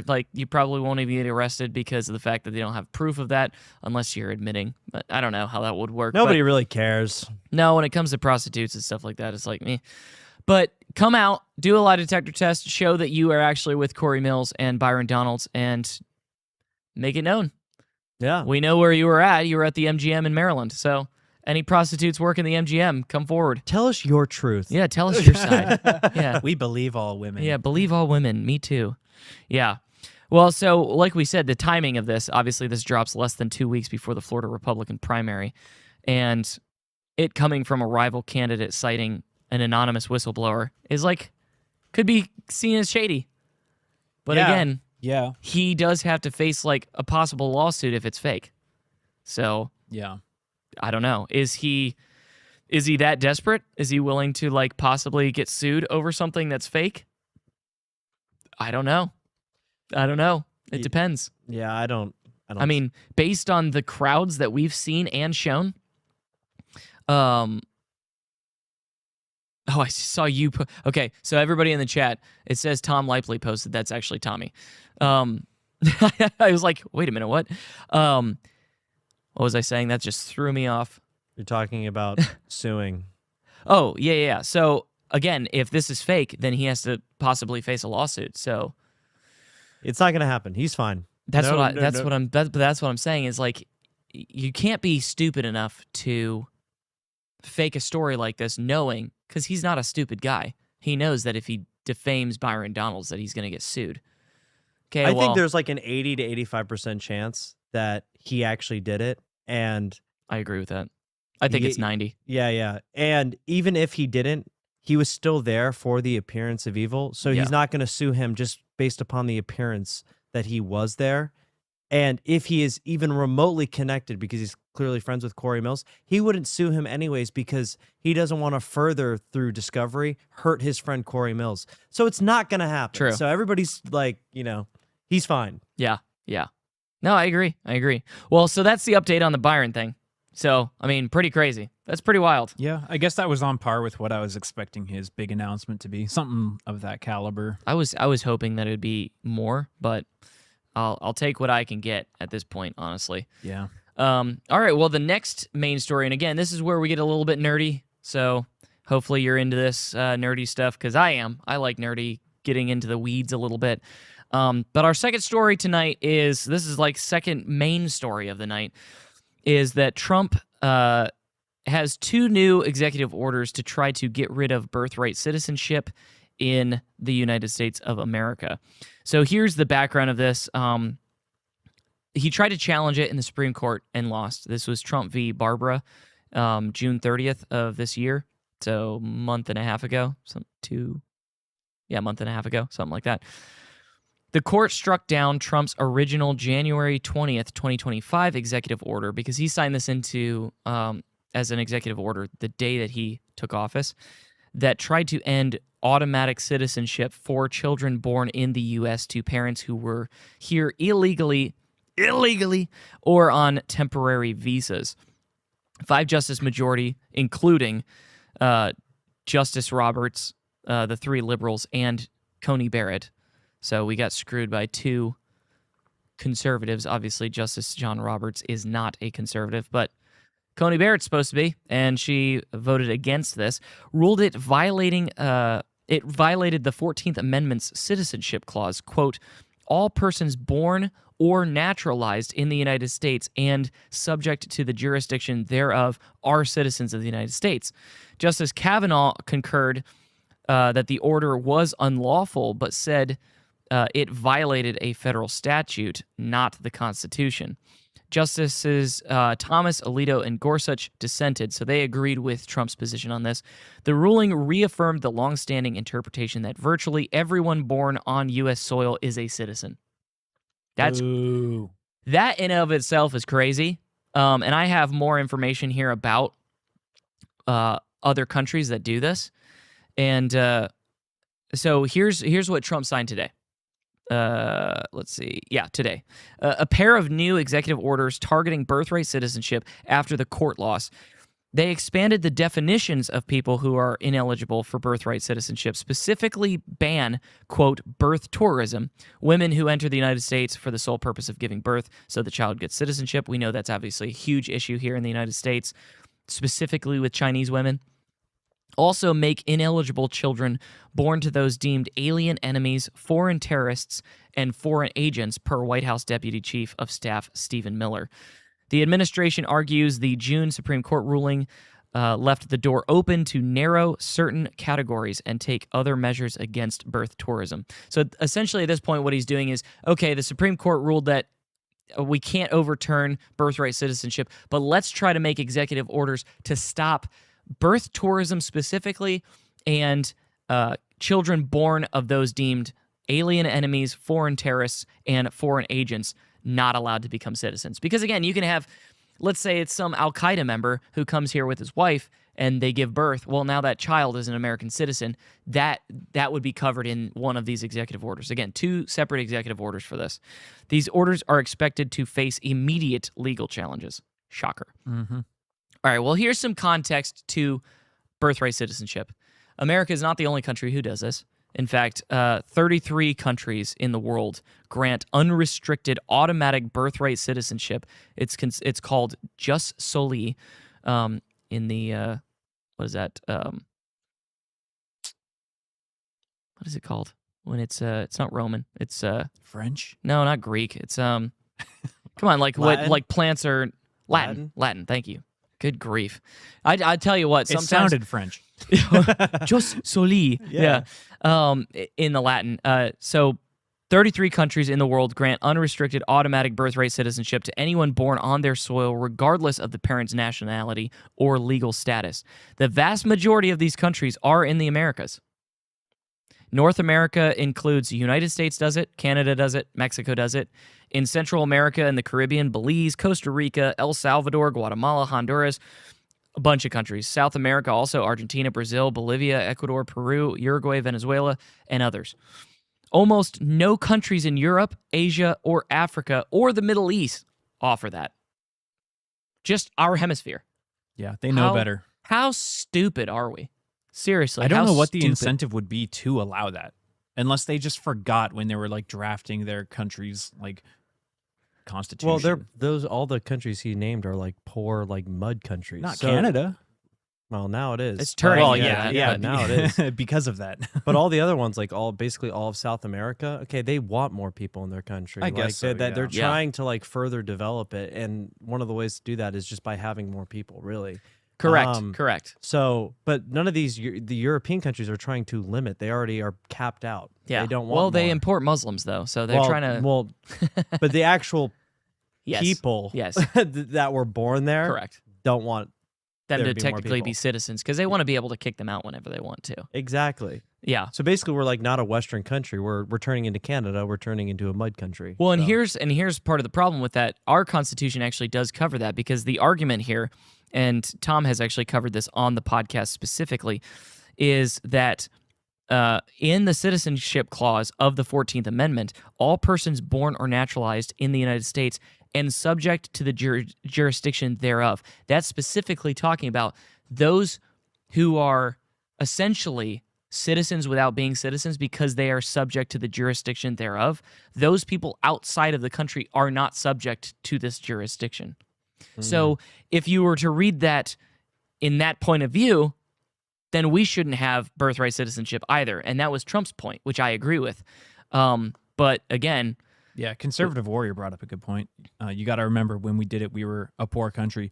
Also, Well, it was also post-Civil War slaves, too, because they were becoming citizens. Yeah. So they were subject to the jurisdiction they're in, and they had to become citizens then. Yeah. And they didn't know that, like, 100 years into the future, there's going to be airplanes that would be capable of bringing a pregnant Chinese lady over to have birth same day. Yes. Yeah. That's So- something you don't think about when you're like, And here's where it gets pretty crazy, because it's not just American soil, the 50 states. It's our territories. So this is where it actually happens the most. Chinese birth tourism loophole is in Saipan, which is the capital of the Northern Mariana Islands. That is U.S. territory. Really? Yeah, so the Northern Mariana Islands, capital Saipan, is a U.S. Commonwealth territory in the Western Pacific. Unlike American Samoa, this is weird. I don't know why this is the case, but American Samoa does not automatically confer U.S. citizenship, but The Northern Mariana Islands do. That's crazy. It's so far away from the mainland. It's like much closer to China. It's like right next to China, It's too. exactly close to, and this is the point. So listen to this. Babies born in the Northern Mariana Islands are U.S. citizens under the 14th Amendment, exactly the same as if they were born in any of the 50 states. Okay, shut that down like instantly. Check this out. Check this out. Since 2009, when the Obama administration created a visa waiver program allowing Chinese nationals to stay up to 45 days without a visa, Chinese birth tourism to Saipan exploded. Smooth move, X-Lax. Yeah, thanks, Obama. At its peak, births to Chinese mothers outnumbered births to local residents. Oh, boy. Holy crap. That's I didn't even disgusting. know Saipan was a U.S. territory. I gotta be honest with you. Yeah, I'm learning a lot today. Yeah, see, this is why I like the nerdy deep dives. Like, tell me in the chat if you like this stuff. I know we dropped off a couple people there, but let me know if you're into this. Chinese companies openly market packages ranging from about $14,000, that's the economy package, to 45. It's like a hair transplant. Like, yeah, you're going to like Turkey for I'm getting my Brady surgery. hairline. Yeah. So $14,000 for the economy package, up to $45,000 plus for the luxury package. These include housing, full-time nannies, hospital care, shopping trips, and assistance obtaining the baby's U.S. citizenship documents. I'd pick that one. That's not even Dude. like that expensive, honestly. 45 grand to purchase a citizenship. Like Joe is over here like desperately like wanting one, and these Chinese people are just paying 45 grand for luxury citizenship. Wow. Dude, that's crazy. The child becomes a U.S. citizen at birth and can later petition for the parents to receive green cards through chain migration. Love it. Happy families. So not only are we paying not we, but they are paying 45. Again, that's the luxury. Let's just go to 14,000. The economy package, $14,000 to get their kid to become a U.S. citizen by just traveling to Saipan, and then they can later get green cards for their parents through chain Honestly, migration. if you look at it from their perspective, why would you not do it? I just was going to say that. I don't even blame them. Yeah, Are you kidding me? I would do it. Yeah, if I was Chinese 100%. in the CCP, 100%. That's so worth it. That would be like, I'd be saving all of my like whatever. I would sell the farm, all my the farm shekels to afford that. Yeah, I would sell all my for my shekels, and I All would of go your to yen. Yeah, all of my yen, and then I would travel to Saipan. Like that would be my move. Yeah, 100%. 100%. This has been a documented national security and immigration concern raised by Republican senators for years. Estimates from China watchers have put the number of American babies being raised in China through birth tourism in the hundreds of thousands, over to 1 million. Crazy. So if you think about it, like Wyoming is like smaller than that. You know? Oh, well, yeah. And here's I think the in thing. Wyoming there's only like 800,000 people or something that live there. Honestly, I don't even know if it's that many. sparse. But, Yeah. but here's the thing. You think about this, okay? Close to 1 million, and that's the babies. That's not the green cards through chain migration. 1 million, and they're allowed to vote. Yeah, that's worse than them coming from the southern border. So the CCP essentially has a voting block of 1 million people that they can sway our elections with. We need to nuke Saipan. You need to clear your throat for that bubble there. Yeah. It's the citrus. Full throttle. We need to nuke Saipan. Someone clip that. Yeah, clip that. Yeah, so but here's what's weird though. Why is American Samoa not, even though that's a U.S. territory, why can you not gain citizenship by going there? But you can through Saipan. I'm sure you have the explanation for that. No, I don't. I actually don't. Like, why? That, to me, it sounds intentional. Like, they know that Saipan will be used by Chinese to do this, but, like, nobody cares about American Samoa. It's like where The Rock was from, you know? Dwayne The Rock Johnson. Yeah. Yeah, but I could still see, like, birthright citizenship. If it's just a territory, people would go there, too. I mean... Like, but that's my point, though, is you can't get it from American Samoa, but you can from Saipan. So why are the Mariana Islands allowed to because give of the you Chinese thing, but I could see that, like, I could see, you know, if it was open, like, let's say theoretically American Samoa would be open, I could see Chinese people even going there. Oh, 100%. It's just wherever it's wherever it's open. Yeah. But that's what I'm saying. I don't Close think it's this like, off to any U.S. territory. Yeah, well, some like American because it's the same with politician probably got not Costa bribed. Rica, but yeah, Costa Rica, right? We own Costa Rica. No, Puerto Rico. Puerto Rico. Sorry, yeah, they're all the same to me. Puerto Rico, it's the same thing. So if you were born in Puerto Rico, then you're automatically a U.S. citizen. So really, American Samoa is the only one that you can't gain citizenship through. I don't even know why we even have these islands. Like, what is even? I don't why, either. Like, what is the point of having these like little like mud hut like islands for our that- cruise ships to dock at. Yeah, yeah, kinda. but we could do that anyways. Yeah, like, 'cause it's without like even the- owning them, we could just Correct, because they're- you can go to Belize. Yeah, Yeah. Why are we wasting It's the same thing with like, the tax dollars on the these U.S. islands? Virgin Islands, because we own part of the Virgin Islands as well. I've been there. So you have like the British side and then you have the American side. That's technically our territory as well. Like, why? Just get rid of it. We don't want it anymore. If you live there and It you're should an just American be like a citizen, zoo good luck. where we just go there and like look around. Yeah, and visit yeah. Now I have a bubble. visit the animals in the cage and then like go. Yeah, go back like home. why? What's it called? Like when you like see the animals dying, but you're not supposed to touch It's like them. a safari. Yeah, but you're not supposed to touch them. You're like breaking the laws of nature or something. I can't Oh remember. yeah, where you're like not supposed to feed the Oh, alligators. you're not kind of supposed to thing. intervene with like yeah. That's like what we the should be circle doing. of life. That's what we should be doing on these islands. We go there, we like buy our like Disney crap, and then we keep going. Like there should be like Yeah. we shouldn't own them. We shouldn't put tax dollars into them. Yeah. They're useless. Okay, so the Supreme Court closed the broadest version of Trump's policy, but left room for narrower actions against pure birth tourism and national security categories, which is why the first one got blocked because he was saying overall, and now these two are specifically for birth tourism and national security categories. The U.S. is almost alone among developed nations in offering unrestricted birthright citizenship. Saipan is not a theoretical problem. It is an active marketed industry flying pregnant Chinese women to a U.S. territory specifically to create American citizens. American Samoa already has different rules, so why can't the same logic apply? Which I already asked. Doesn't make much sense to me. It's very weird. Money changed hands somewhere in there. 100%. To allow that. Somebody lobbied for that. Oh yeah. And I think they it were had, backed I mean, by it the had to have been CCP. Democrats on this one because Oh, yeah. Democrats are always the surprise. one trying to like Further bring- the CCP. Well, on top of that, they like with Puerto Rico, they always try to make it like a state and stuff. So like with these islands, they're definitely the ones that are making them territories or trying to get them to become. But Yeah. money talks, you know. Yeah.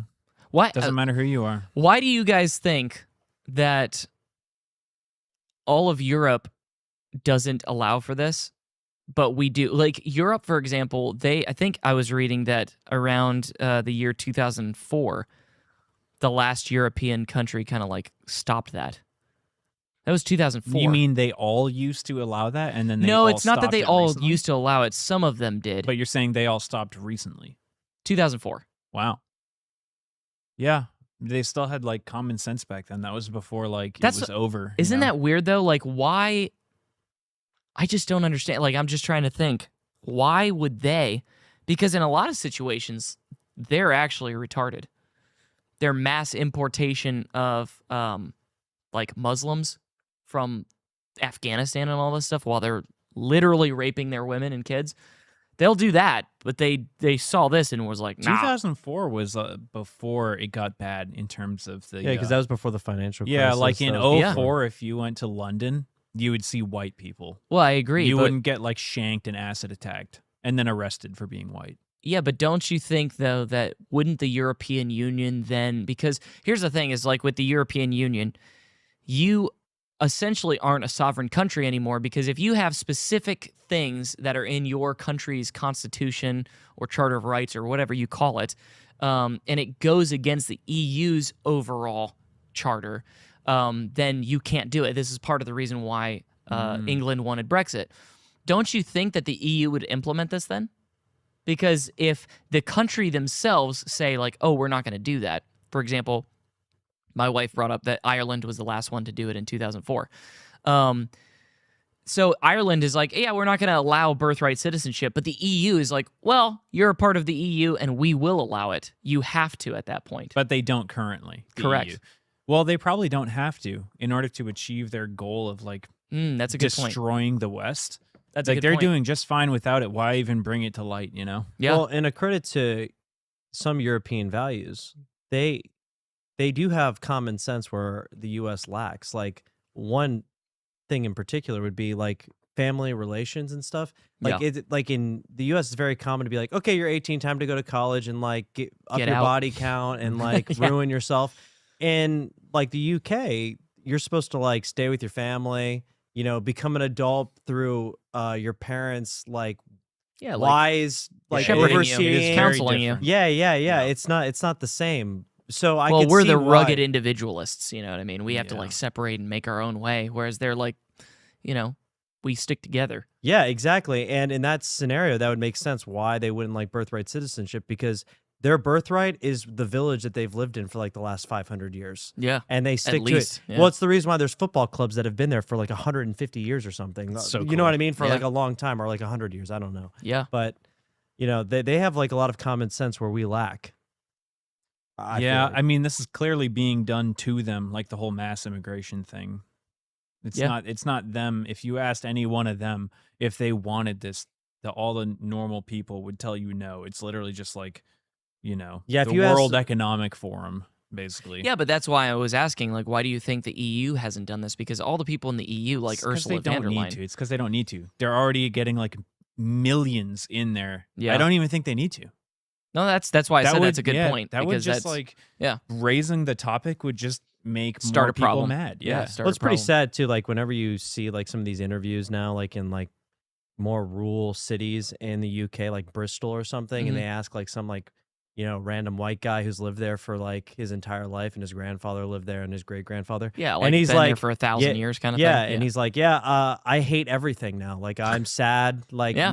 I can't even like It's these like build- heartbreaking. Yeah, like basically like the stone is chipping off all the walls here now. People are like pissing on everything. It's like very Well, if you think know, about it, that is like the native homeland of like white guys. Like, Yeah. and it's literally being like destroyed. Yeah.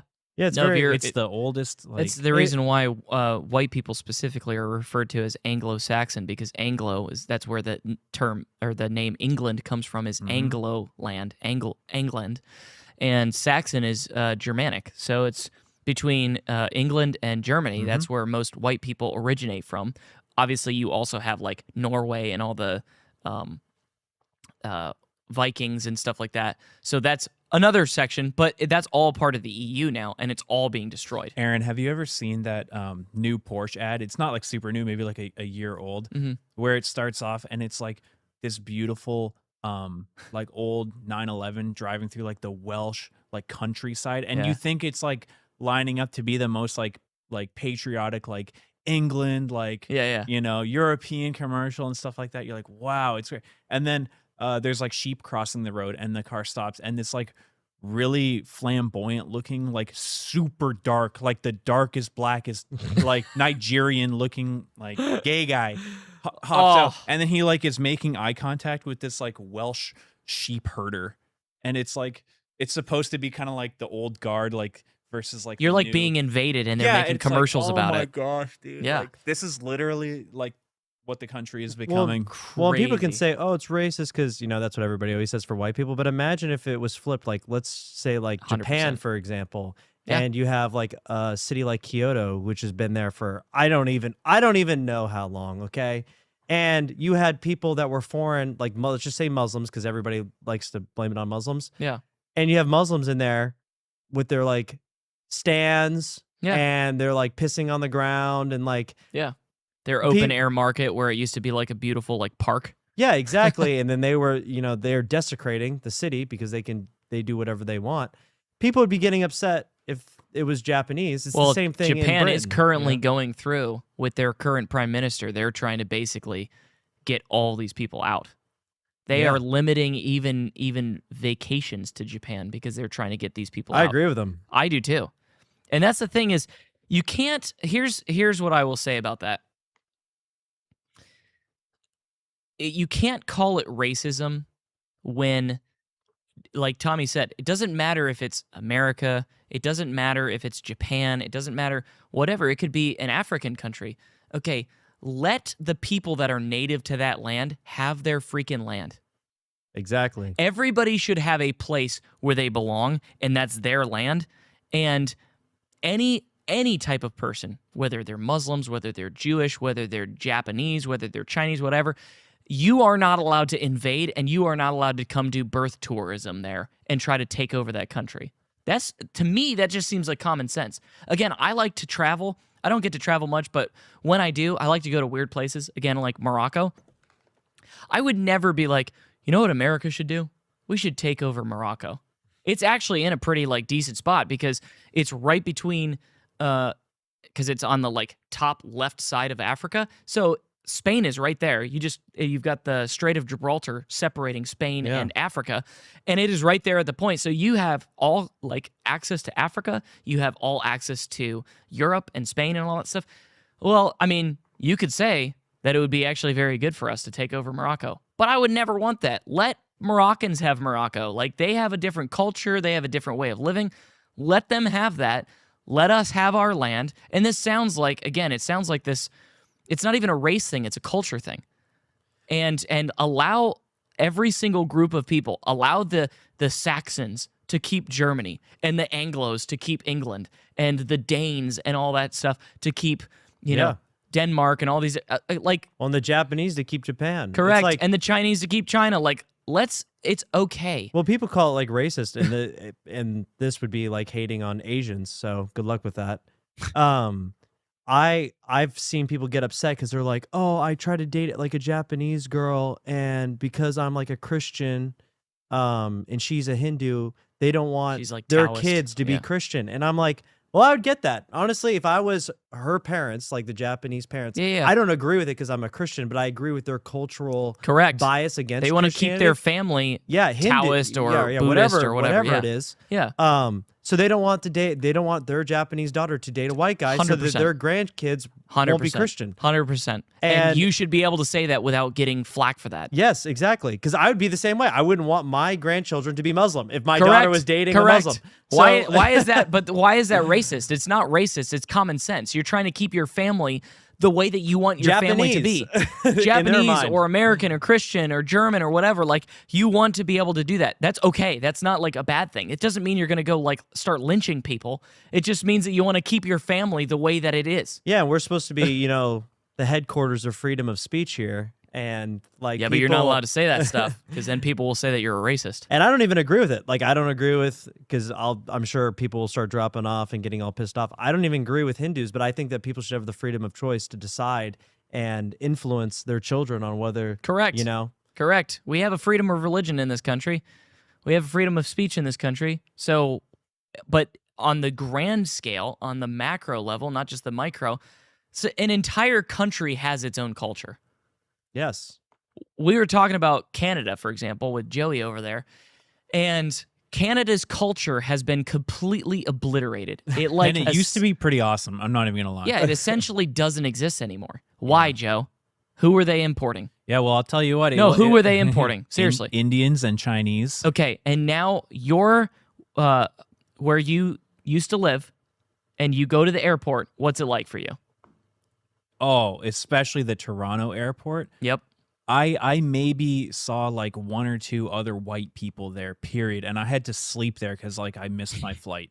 I literally felt like I was in New Delhi. Yeah, what people are there? They're like mainly Indian. Sikhs, Indians. Yeah, they've like got the East turbans on Indians. there. Yeah, a lot of that. Yeah, a lot of bad smells in that airport. I'll tell you what. Okay, so again, Canada is destroyed. Do we want that for America? Yeah, my hometown. Yeah, and it was a small hometown. It was too. isolated. Isolated Thunder Bay, Ontario. Yeah, isolated small town. It was a mining town, right? No, it was like they had a port. Oh, it was So a it was port like- town. yeah, Okay. yeah. You know what else is isolated? What was the mining town that was next to you? Atikokan. Atikokan. Okay. Well, and what's up with Atikokan now? Well, I don't know, actually. I think Atikokan might have escaped the worst of it because they're Really? literally a town of like 2,000 people, and they are so far down Like a super long, based? lonely road. Oh, okay. And it's all just old people who just live there who used to like work at the mine. Okay, well, but when even they, there, when I'm they sure- die, though, when they Yeah, die, I it's don't over. know. Yeah. All I know is that my hometown does not resemble. It doesn't matter how isolated you are. I mean, there's people that are flying to Saipan. 100%. Yeah. It doesn't matter. Yeah. Yep. We have jets now, so Eventually. Yeah. Exactly. That's my thing. And again, you can call me racist or whatever. It's not racism. It's just common sense. Again, you have specific cultures for specific countries. I see Evereden in the chat. Okay, she's from Australia. Okay, Australians have a specific culture. Yeah.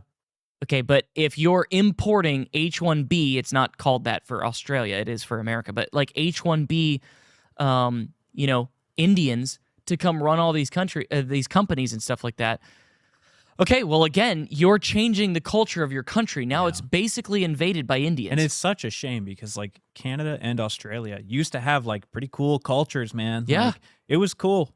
Dude, I think It's our favorite band. Again, I think of Canada just because I'm like old school I'm like an old soul. The way that I think of Canada is I think like maple syrup, hockey, like mining and what is it called when you're like cutting trees down and stuff like logging. Logging. Yeah. Like that's Canada to me. Yeah, it was like Tim Hortons and like local skating rinks. Yes, and basically it reminds me of what is that, Miracle on Ice?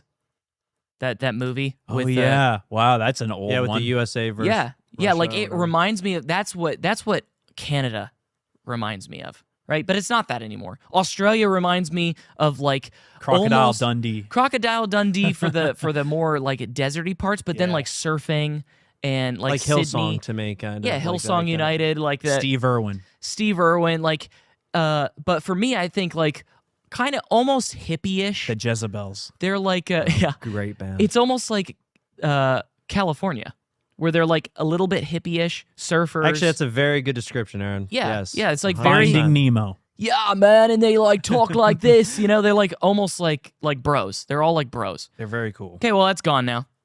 Is it as gone there as like Canada is? I don't know. Evereden, you tell us. How gone is it? Because I know politically it's gone and like they'll lock you down 100%. and stuff, but I mean like culturally, is it gone? Like are there like more Indians than white people?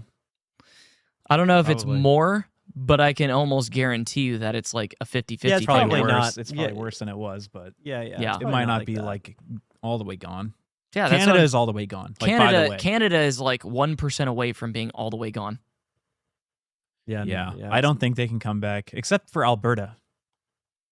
Well, even places like Florida. I mean, we're only like, not most, but like 30% of Florida is like immigrants or. It's been like that though, I think. It's gotten increasingly worse. I mean, now it's like with New Yorkers, and a lot of New Yorkers aren't really New Yorkers. A lot of them are like immigrants that's or people true, that like. So Florida is the distinct melting pot. Like one of, and so is Texas. Texas is starting to become like that too. You know? Well, yeah. So Evereden said over east is way worse. There's a mass exodus from Victoria for EG because it's Little India now. Yeah, that's okay. That's my point. So it's everywhere. It's everywhere. That and here's another thing that again, you can call me racist for. I'm not trying to be a racist. I'm just trying to be realistic here. It only happens to white majority countries. 100%. Mm-hmm. Nobody is going to India. Why would you? And well, yeah, that's a good point. But China, though, actually, there's a lot of places in China that's nice. But nobody is going to China or India and trying to fill it with a bunch of white people and take over huge towns there. No, it's only happening to white countries. Because it's an orchestrated effort. It is an orchestrated effort, 100%. Well, and the thing is, too, is people like to say, oh, like white people, they're so racist. But even Evereden just said it. They created their own little India. So all the Indians get together. They work together within their race and then create their own like little enclaves. It's almost like people in naturally those countries. segregate themselves. So like people can say, oh, the white people are being racist. The white people are what allowed the enclave. Correct. We're the ones who like allowed our own destruction by letting everybody in. I mean, look at New York City. You have like Chinatown. You have like Little Italy. Yeah, Little Italy. Yeah. You got all these. Tommy, you sent me a funny video one time where it was like, what if we just took all the white people and put them on an island? And then he was like, yeah, but then within 10 years, it would like all of you guys would want to come to our island. Yeah, it would be a superpower. 100%. Yeah, it would be a superpower in 10 years. Yeah. Yeah. And because white people are actually the most benevolent of all of like. Yeah, we're kind of stupid in that way, actually. Yeah, we're like we historically have been, besides the slavery, have been the nicest. But everybody had slavery though. Yeah, and everybody had slavery too historically. Yeah. So I mean, we actually were one of the first to put it as a part of our Constitution. Yeah. By the way, to end slavery. So people can say whatever they want, but we're the only nation that has actually welcomed immigrants with open arms. Yeah. To our destruction. To our destruction, 100%. That's what I was just going to say, yeah. Yep, well, yeah, that's funny. So Ever Eden said that she lives on the West Coast. I see the sunset over the ocean nearly every day in summer. Now I'm seeing more burqas on the beach. Yeah, that's the thing. That's what I'm saying. Why even go to the beach? It's if over, you're going to dude. wear a burqa. It's over, dude. It's over. It's crazy. But anyways, that's our story for the birthright. Oh, she listens to the Jezebel. Yes. There we go. It's a great band. Great band. We all three. Fantastic. And Haley Mary. That's her name. Oh, She's like yes. based now, by the way. Oh. She used to be like a feminazi, and then she married some like Christ-pilled guy. And now she has like a. She's it's like not an really a political anti-immigration- podcast, but yeah, it's like she has a podcast now, and she's Ooh. like, yeah, the That's whole pretty rest sick. of the band like disavowed her in writing and stuff. Wow. It's so good, Wow. so good. Her music That is pretty good too. Haley Mary's music is pretty good. Yeah, That actually happened, by the way, too. Like Mumford and Sons, there was one of their members. I think it was their banjo player that was super anti-COVID stuff, and I mean he's like one of the That main tracks. members of the band, and they all like disavowed him and stuff. They said that he was like too I extreme. thought they and- went Christian. Yeah, sure. But this is after that though. Yeah, This is well after that because this was during like COVID. This is like height of COVID, 2020, 2021, all that kind of stuff.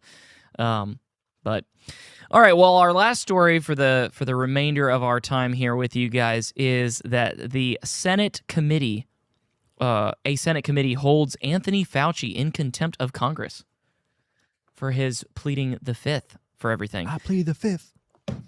Fifth. Yeah.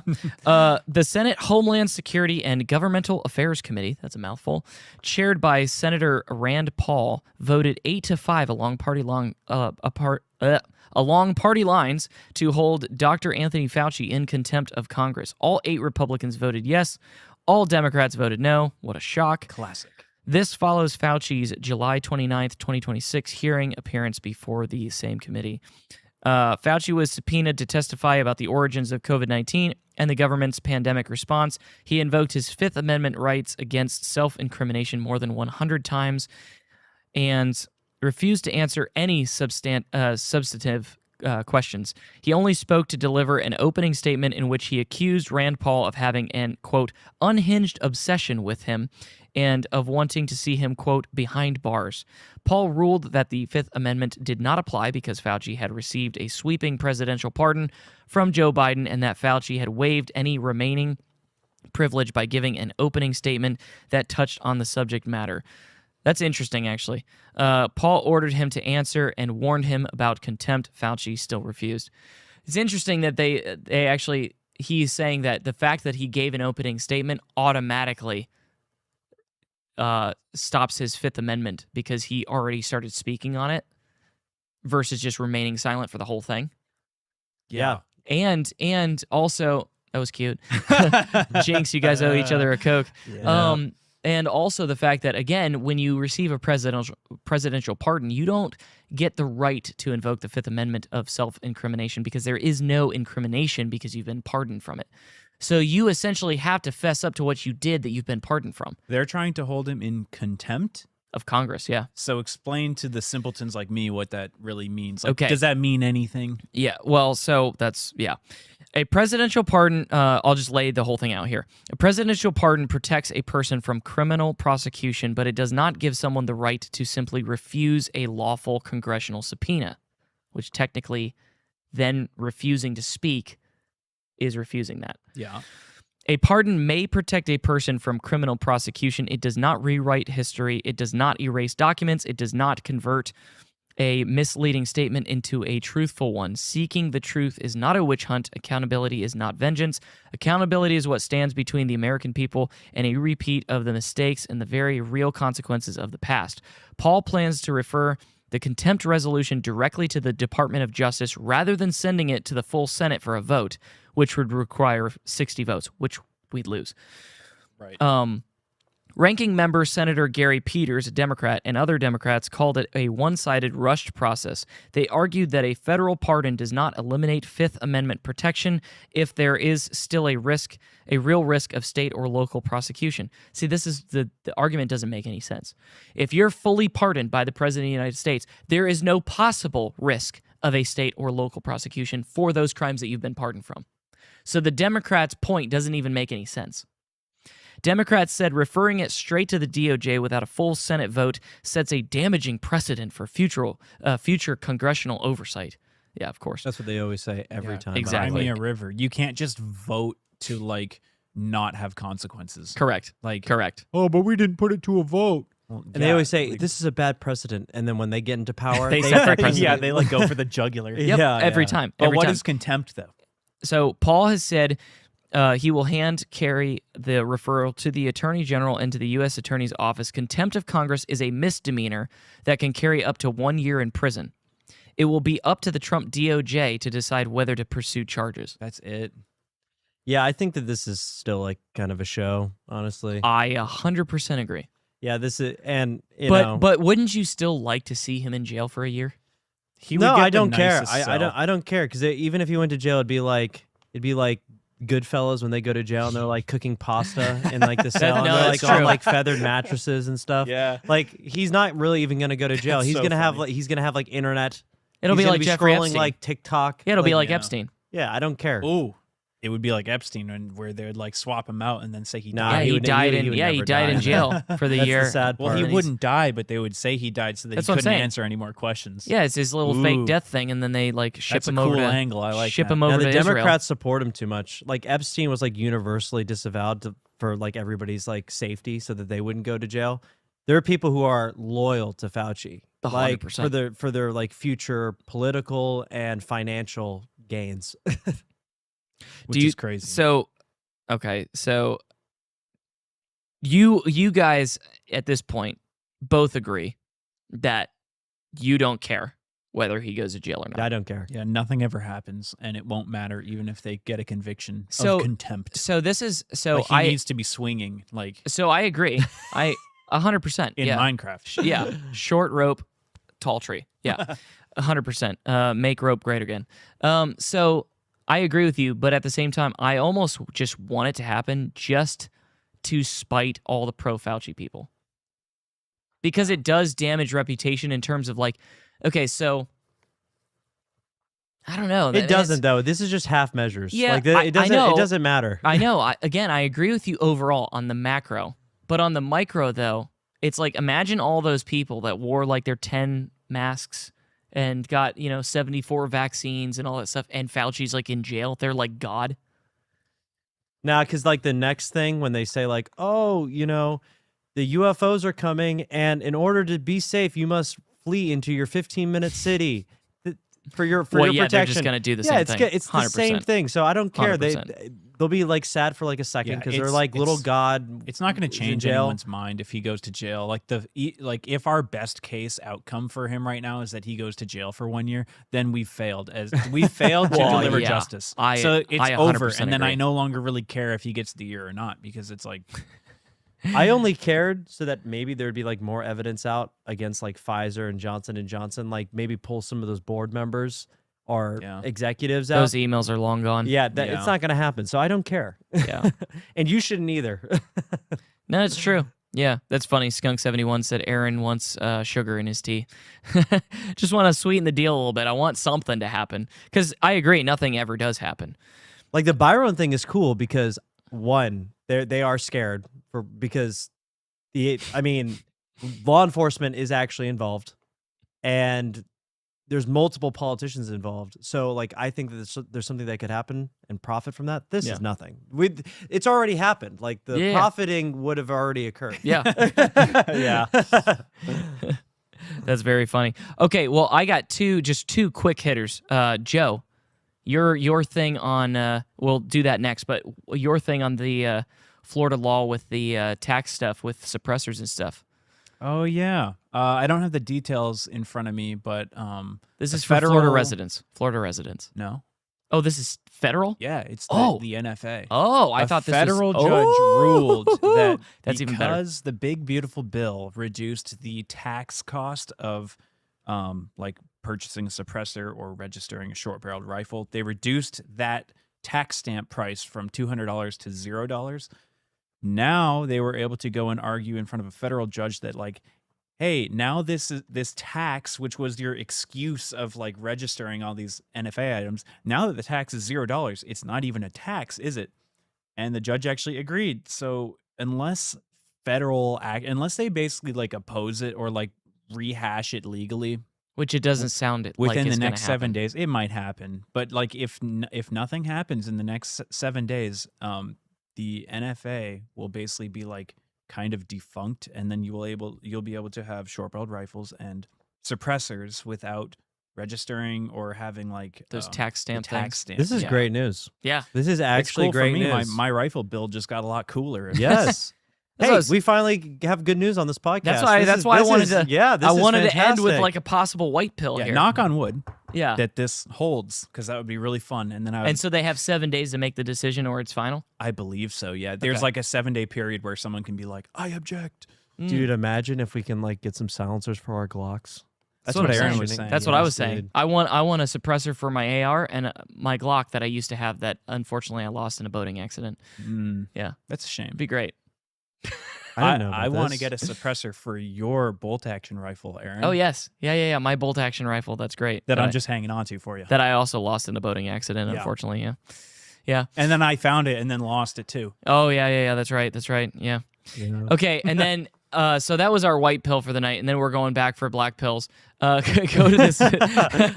This is just a short story that's kind of sad. This is kind of the state of people that are our age in this country, and unfortunately, it seems to be getting worse. Go ahead and play it for me. 34-year-old Carly Goodrow appears to be in great shape physically, but financially, it's been a struggle. This one is just super relatable. The business coach and content creator has been documenting the ups and downs. I am 34 years old. I just moved back in with my parents for a few months with my 2 golden retrievers. So this is the room. This is the room. And then this is the workspace. This is my office. It looks Wow. terrible right now. When you think about what you imagined for your life at 34, was it this? No, definitely not. What are you doing? Before moving back home, Carly says she was living with her boyfriend in South Carolina on a $60,000 a year salary. But after they broke up, she couldn't afford to pay rent alone. To be able to afford that on top of like your student loans, a car payment, it's really hard to function off of anything, I believe, like less than $85K. According to Realtor.com, a record 25.2 million adults under 35 were living with their parents in 2025. That's more than any point on record, including the COVID-19 pandemic peak. Society as a whole has to respond. Wharton School of Business professor Susan Wachter has been studying this trend. It's affordability across the board. It's not just price of the home and the mortgage. You ready to show me? Carly's parents say they welcome the full house. 4 adults, 4 dogs, crossing paths once again. It was so funny. Now, Kyle, Carly's brother, was already living at home. He's 33. This is happening before his sister moved in, but we've got some good news to report. Carly said after being able to save up enough money, she will be comfortably moving out in November. The key word there, comfortably. She has enough money. Fantastic. I'm sure her parents will be happy about that as well, maybe. I'm sure they will. All right, Jerika, thank you very much. Young people right now are really struggling, and this data shows it. Only about 30% of people that are in their high 30s to 40 or younger are able to cover everyday expenses and bills without a major strain on their financial stability. That's pretty low. Overall, 34% of adults say they are living comfortably. Keep in mind that this means that about 66% of US adults are not living comfortably. And how many people age 30 or below could afford a home? You would hope to be getting a starter home, maybe having a family, definitely by age 30. Well, only about 20% of Americans age 30 or below are able to own a home. This is not good. This could also explain why the birth rate is so low, because people just simply can't afford to own a home or have kids. But the S&P 500 is at an all-time high. Yeah. Shouldn't we be celebrating? And you know what?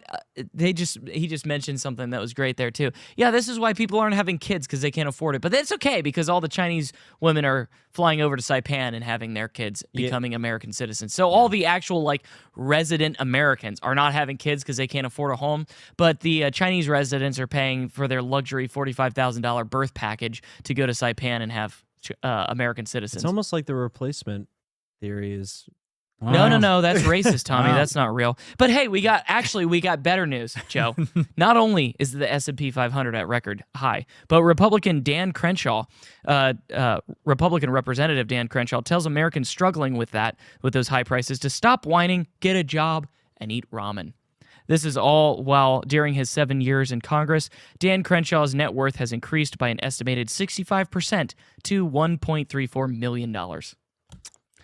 Wow. So why don't you just stop whining, get yourself a job, and eat some ramen? Yeah, guys, it's easy. It's easy. Listen to Dan. Hey, listen, like all the boomers say, I did it. All these millennials are just lazy.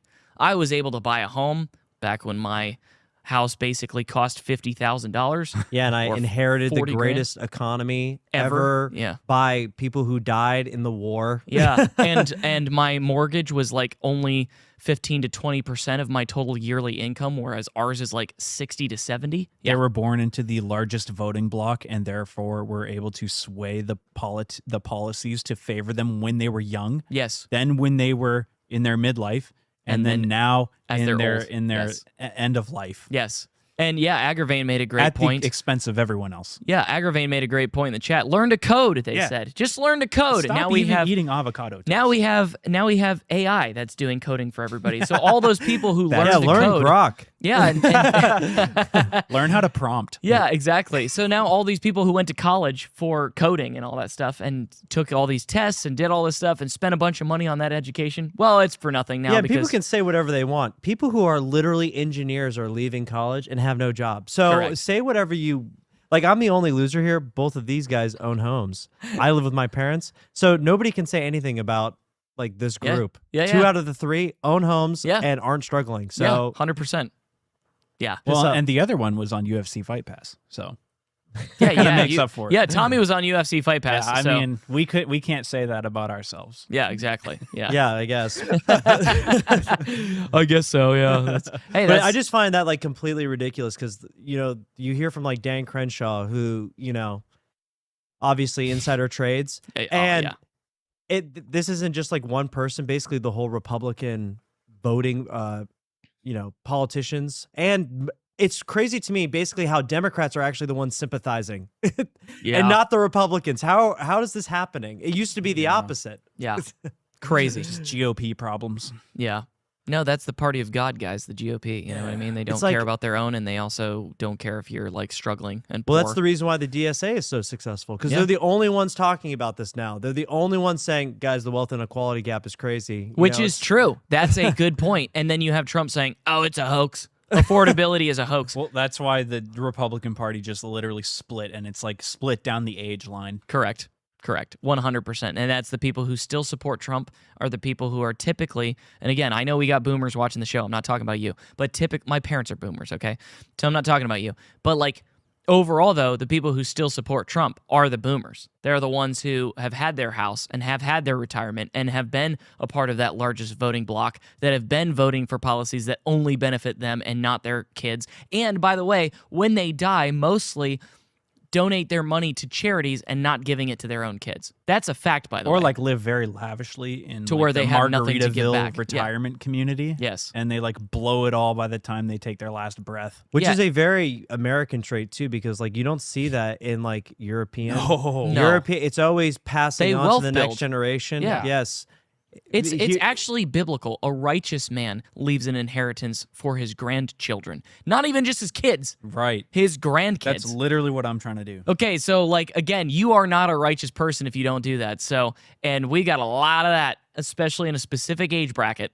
So, and they're the ones voting for Byron Donalds too, by the way, because if you look at every video of any meeting that Byron Donalds holds, first of all, there's like 12 people there, but the 12 people that are there, they're all white-haired boomers. So, yeah, it's very sad to me. I think it's because the U.S., we focus so much on, one, ourselves, and two, living the longest that we can without focusing on the fact that, yeah, we are going to die one day. And because I know that I'm going to die one day, I should pass on whatever I have to the next generation so that they can live comfortably. Because I know that I lived a comfortable life. Like that should be the like. Well, and here's the thing too. Here's something that I've always like hated about the whole American individualism, pull yourself up by your own bootstraps thing, which doesn't make any sense because you can't pull yourself up by your shoes. That's the joke. Yeah, exactly. It's physically impossible. But people use that seriously. Yeah, no, I know. Okay, my thing is this. Okay, if you were a good parent and you struggled growing up, wouldn't you want your kids to not struggle? And now that you have your kids, and let's say they're not struggling growing up because you have money now. Okay, well, you struggled to get your first apartment, you got married, you didn't have much money. I saw people in the chat like Aggravain saying had a mattress on the floor, a TV, and a chair in the living room. Okay, wouldn't you think that if you're in that age bracket of like you just got married, you're starting to have a family and all that, and you're struggling, don't you think that you would want to make it to where your kids don't have to live that same thing? That you would want a better life for them? That if you struggled in school, that they would be smarter than you? If you struggled with money, that they would have more money than you? That, oh man, we had like this beater bullcrap piece of turd car as our first car that we bought as a married couple, that you would want to see your kids in like a nice, solid SUV or whatever for their family, or, minivans. I hate minivans, but minivans for their family and stuff like that. Don't you think that you would want that? Yeah. Wouldn't you want to pass down that wealth? Well, apparently that's not the thing anymore. Well, it's like even like with Trump, because he has like that very like boomer egotistic mindset where even as president, he's like not endorsing anybody because he like it thinks in his mind. Like, MAGA dies with him. Yeah. Like 100%. I don't even want to wow. like think about the future. Like I'm thinking about the now and my legacy. It's like, dude, your legacy is 2 years away Yeah, 100%. from being over, 100%. No, it's just disgusting. I hate it. I think it's so selfish, and your family's going to suffer for that, but you won't care because you'll be dead. So you spend all your money, and you say, "Oh, this is my money. I worked hard for this." Again, a righteous person leaves an inheritance for their kids and their kids' kids. Yeah, the money's not for you. Like, No. you're building the future of your lineage. Have like a legacy mindset. Tommy and I were actually talking about this the other night. Like building a legacy. And it's not even a narcissistic legacy. It's not about, my legacy and all that stuff. Who cares about me? Screw me. Like, I don't need them to even recognize me. If it's, 4 generations down the line, they're not going to be like, yeah, great-great-grandpappy Aaron, was this great man. I don't care. But that I've changed my family lineage. I've changed my generational line. Yep. And made it better because of sacrifices that I made and investments that I made, not for myself, but for my kids and my kids' kids. You should have the thought that you're trying to basically touch people's lives enough, either directly like your own kids or the people around you, to where you hope that they're actually better than you. 100%. Not like they should be prompting me up so that I can be better than them and I should use them. You should be thinking like, I'm going to influence them enough so that they're actually going to be better than me. 100%. And 100%. For the record, if my parents are watching, you guys did great. You're great. Okay, I'm not complaining about you. Yay. I've been treated very well, but I feel for all of the people who are younger than me who just missed the last chopper out of Nam, and now they don't get to own a home. That's like off the table basically forever for them, unfortunately. No, it's true.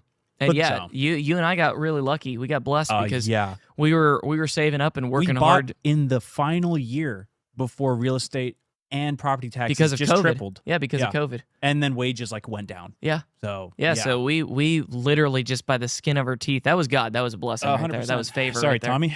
No problem. Yeah. I'm kidding. Hey, favor ain't fair, Right. All right. Well, that's the show for tonight. That is it for tonight's podcast. I know we got Rumble Rants. We're going to hit those. We have the Bible podcast tomorrow night starting at 8 p.m. That is going to be on Instagram and TikTok, and Hope will be doing it. It'll be awesome. Tommy's going to be there. Tally's going to be there. Hope will be hosting. It's going to be an awesome show, so make sure that if you don't have an Instagram account or a TikTok account, definitely get one. You don't want to miss it, because if you do miss it, it's it.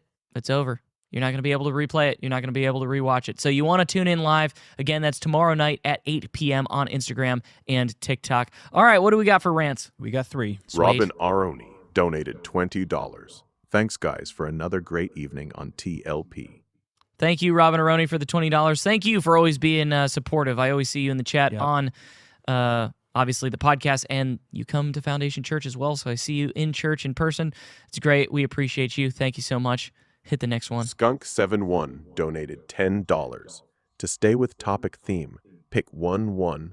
Door-knocking Jehovah Witness ignores you, no soliciting sign. 2. Responding to a white liberal woman, why you don't revere RBG. Aaron, Tommy, Joe, each respond to 1. I can't make heads or tails of that one. Wait, RBG like Ruth Bader Ginsburg? Hang on. Let me just hang on, because I've got it up on my screen. Let me just read that again. Yeah. Hang on. To stay with topic theme, pick one. Door knocking Jehovah Witness ignores your no soliciting sign. Oh, okay, I understand. Okay, you have to. These are like two poopy scenarios that you have to pick, and each of us need to respond. Okay. Yeah. First one is a door knocking Jehovah Witness ignores your no soliciting sign, so they knock anyways, and you have to like answer. Okay. Or 2, responding to a white liberal woman, why you don't revere Ruth Bader Ginsburg. All right, Tommy, you go first. I'd probably do, and the second one's just going to be really annoying because, like, white liberal female voices I detest. So very screechy. I'll probably do the first one. The first one's really annoying too, so this is a really good pick me here. Because they're still nice. Like the Mormons can like are the Jehovah Witnesses. Yeah. They're usually still pretty nice. So I'll hear them for like 10 minutes. I'm good at just sitting there and like hearing whatever nonsense they give have them to like say. a glimmer of hope that they think that you're interested. I'll keep like subtly nodding and like, you know, because you're like too polite to cut them off and say I'm not interested. Yeah. I'll deal with that. No, But I the would take that one screeching of as like well. the blue-haired chick that like might attack me if I say the wrong word to her. Mhm. Like I'm out. Yeah, Yeah, definitely. No, thank you. I am also going with the Jehovah's Witness because I've actually dealt with that before. And I love asking Jehovah's Witnesses about their own theology because they only know base theology for their cult. And so when you study their own stuff for them and you start to bring it up, the conversation gets very interesting. And you actually sometimes can win them over to Christianity. Yeah, I don't know if I'd put in that much effort, honestly. No, it's, I'm nerdy, though. I like that. Like, I like going into their own details because, again, they don't even know. So I like bringing stuff up that they're like, wait, what? No, that's not in there. I'm like, yeah, it's in there. Just look. Go ask your 144,000. Yeah, go ask your pastor. Yeah, why are you going door to door when you only believe that 144,000 will be saved and it's determined before the world was created? Why are you going and knocking on my door? You can't win me over as a convert. Yeah. I'd be trying to go as quickly back to like my PC to play like League of Legends. So Tommy's just going to gaming. He's like, screw this, I'm out. That's so funny. Skunk71 said a Jehovah's Witness came in December. I wasn't even thinking, and I said Merry Christmas. That's very funny. All right, what's the last one? Les Cruz Brown donated $50. Great Wow. informative show tonight. Gentlemen, keep on trucking. Thank you. sir. Thank you. Thank you, Les Cruz Brown. I appreciate the huge Rumble rant.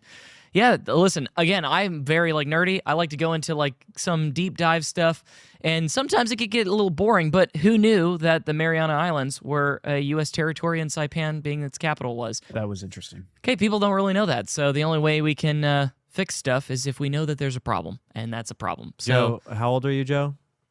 30. Okay. There you go. What? Somebody asked a question of You how just old had you to are. remind me of that. I know. Yeah. I was like, wow. That's crazy. Somebody asked. So, Ouch. you know. Ouch. Well, how old do I look, guys? Don't leave it up to the chat.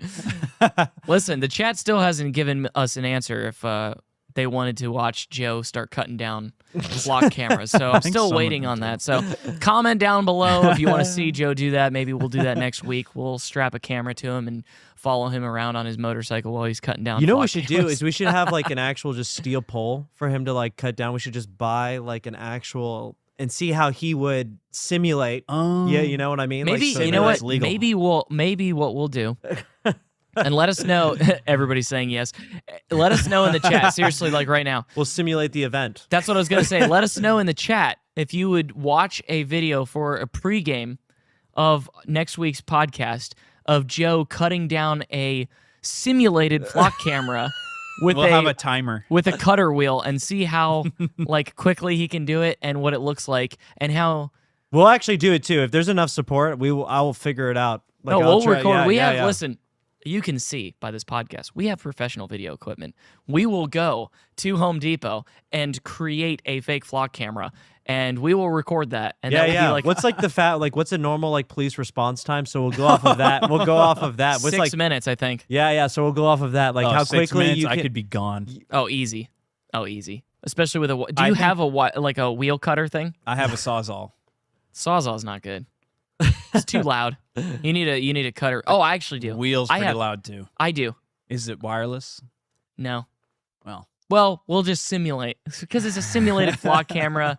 You'll get the picture. We'll simulate a battery operated one. It'll be plugged into an extension cord plugged into this building. But you have to like you have to like remove the evidence and stuff. So you have 6 minutes to run in, cut it, and then throw like the flock camera in like a certain area. When you gotta smash it and then jump on your motorcycle and peace out. Yeah. All in under 6 minutes. Ever Eden said, "Fine, I will settle for simulated." Oh, dude. Okay, Jules 21 Hours says we'll rumble rant bigly to see that. Oh my gosh, what have you signed me up for? Oh, dude, I can get my DJI action cam on him. Yeah, so like we'll yeah. like strap it to him and POV. stuff. Yeah, he's got, like, POV, and then we'll have like. I'll edit it and everything. This is perfect. I'll go for it. Honestly, this actually sounds like a great idea, and it sounds like everybody is interested. So I think we're gonna have to do this like over the weekend. Okay. So we'll do that. Maybe that'll be the opening of our show on Tuesday night. Well, again, this is it for the week. We got the Bible podcast again tomorrow, 8 p.m. with Hope hosting.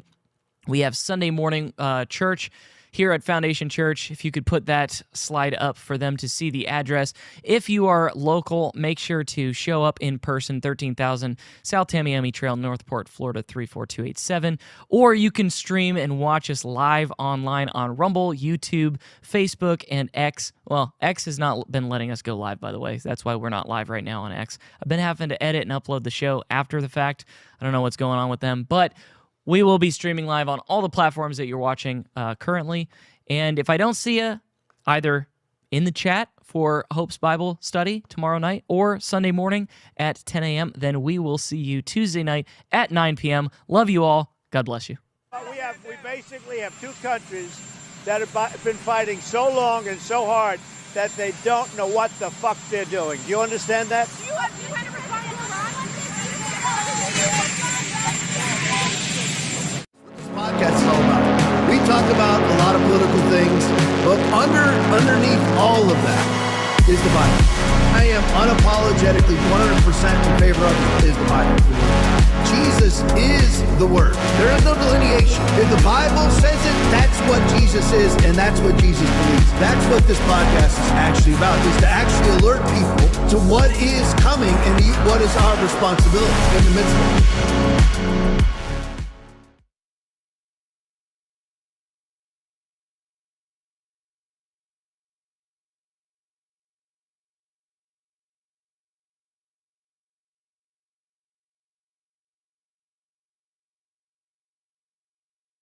You insisted no new wars. First of all, I didn't guarantee no war. I'm not going to start a war. I'm going to stop wars. No more wars, no more disruptions. We will have prosperity and we will have peace. Under Trump, we will have no more wars, no more disruptions, and we will have prosperity and peace for all. I am the candidate of peace. I am peace. We will turn the page forever on those foolish, stupid days of never-ending wars. They never ended. But we're going to get this done, and you're going to have, within 1 year, think of it, within 1 year, you're going to have electric bills and energy bills, and your gasoline for your car is going to be 50% cheaper than it is right now. That's a big thing. That's a big thing. And generous individuals like Michael and Susan Dell Computer. Go out and buy a Dell computer. Brad Gerstner, Micron, Apple, so many companies. A dire warning coming from some of the nation's top military commanders. Sources now say that the U.S. has gone through a dramatically high amount of a key weapon in just the past 6 months during the war with Iran. CNN senior national security reporter Zach Cohen is a part of the team that is behind this reporting. So Zach, what are you and our colleagues learning? Yeah, Casey, we're told that the U.S. military has actually burned through more of its stockpile of key munitions than we previously thought, and it's prompting senior military commanders to issue warnings that those levels, those inventory levels, are now dangerously low. Nanotechnology is a term that gets bandied around a fair bit.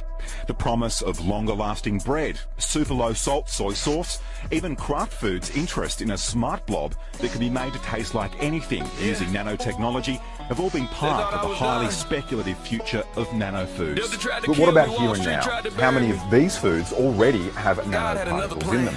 And what do we know about the harm they might cause? Well, the answer to both questions is we don't actually know.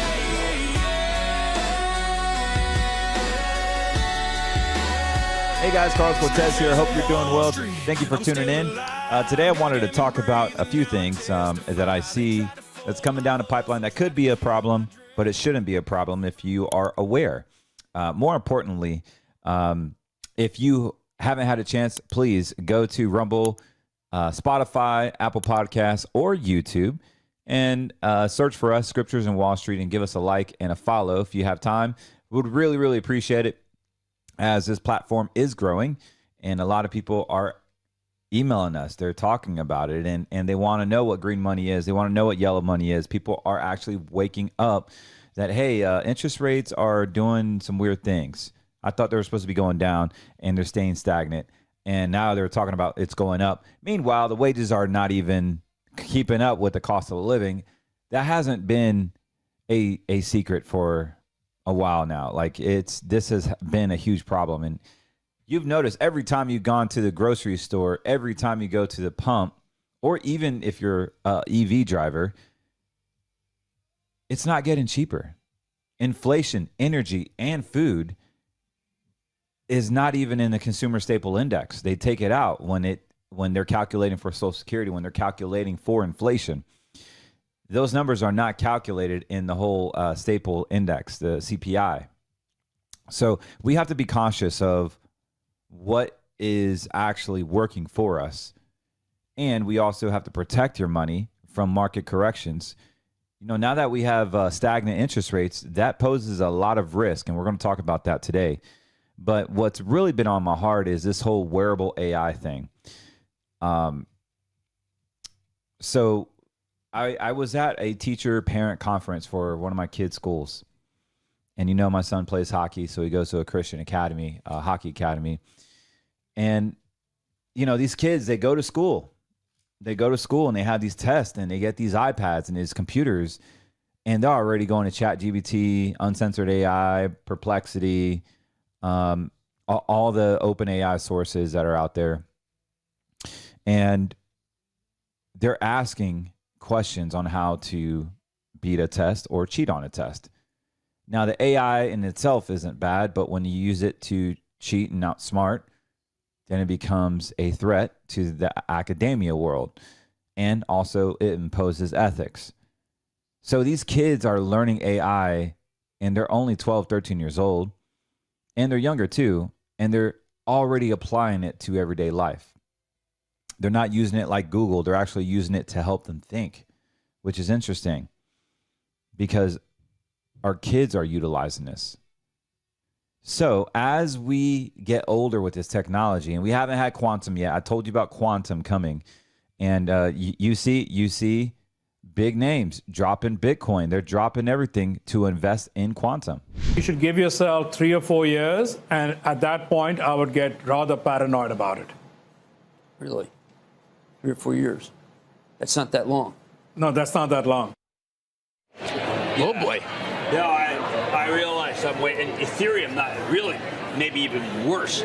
So I think that people have to take this man seriously because they're doing commercial quantum. And this Chicago study basically cracked a number. It did an equation that no one felt could ever be solved. So right. Isn't that also what you think about Bitcoin? Now, there'll be people in Bitcoin who say, look, I don't know what you're talking about, Jim. You don't know anything. I don't have to know anything. I asked the questions. I didn't give the answer. But Arvin Christian knows quantum incredibly. He knows Bitcoin and quantum. And I'm going to sell mine. You are? Yes, absolutely. Really? Just on what he said? Well So this whole wearable technology is really, really has me tripping out. Like, going back to the kids in the school, the teachers at the teacher orientation were talking about AI and how they don't want to run away from it, but they want the kids to learn how to use it responsibly, which I agree with. And these kids got caught cheating in the past. They're no longer in the school anymore. But it goes to show us that even the innocent youth is utilizing it to help them process and think. I don't know if you guys remember this, but when Microsoft Word came out with spell check, all you had to do is right click the red line and it'll autocorrect on Windows XP, or even when iMessage came out, how it autocorrected, it actually was helping us to correct our grammar. But now we would throw a flyer and really not know how to spell a word. Does the I become before the E become for the I? Like receive, the word receive, or maintenance, AI, maintenance, MAINT. And then we couldn't spell it out. So just simple words. And actually, we become more reliant on the spell check that our grammar ends up being worse. If you haven't heard about Green Money Solutions, let me tell you, a lot of retirees, they stick their money in the 401ks, they stick their money in their IRAs and their Roths, and they rely on stocks and bonds, even precious metals to grow their retirement, to get them to their retirement destinations. You need principal protection. You need an account that has ability to protect your money, grow with the index that you're currently already following with 100% risk. Now you have a principal protected account that will grow with equity-like returns, and more importantly, withdraw those funds while your account accumulates. If that is something that you're interested in, Green Money Solutions is a national brand that will protect your retirement. Over the past 22 years, our clients have successfully implemented this strategy to create a secure and safe retirement. Most advisors don't have access to this because they don't get paid to offer green money. All you have to do is go to greenmoneysolutions.com, fill out the information, and let's just have a conversation. And I say that because it has morphed into even other things. Like, we can't even drive anywhere without having a GPS on. We can't even go to the bathroom without our cell phones. We can't meet up anybody without having a full charge on our phone. Like, it's so crazy how reliant we have become on technology. Even you watching this on your device, there's so many data centers that this had to go through to stream. There's so much technology from the charging of the device you're watching this pod on or hearing it from. You still had to charge, or something's charging it. And you may be in a car, you may be in a living room, you may be watching on your phone. But so much data had already happened before you even clicked the button on this. And it has become an infrastructure of where we're at today, is what I'm getting at. And so there is this wearable technology called wearable AI, and it's a camera, or it looks like one of those Mollyfield or those lavalier mics, right? It's basically a lavalier mic. That's what it is. And you wear it, and it actually gets to know your day, gets to know your schedule, and it suggests things all the time. Now we have the Ray-Ban glasses. I have a pair. That it can see what you're looking at and do a Google search, or use the wearable AI technology, or Meta. It's called Meta. You can ask Meta, hey, what am I looking at? Tell me what kind of tree this is. Tell me what kind of snake this is. What species is it? Is it poisonous? Is it venomous? Is it non-venomous snake? Oh, it's a corn snake. It's a coral snake.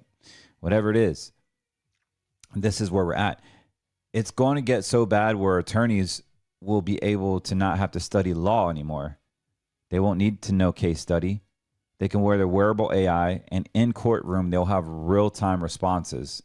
It will process faster than anything you know, and it's completely driven by past data. It's completely driven by AI. So where this actually gets real deep is that the actual greatest danger of artificial intelligence is that will it become smarter than us?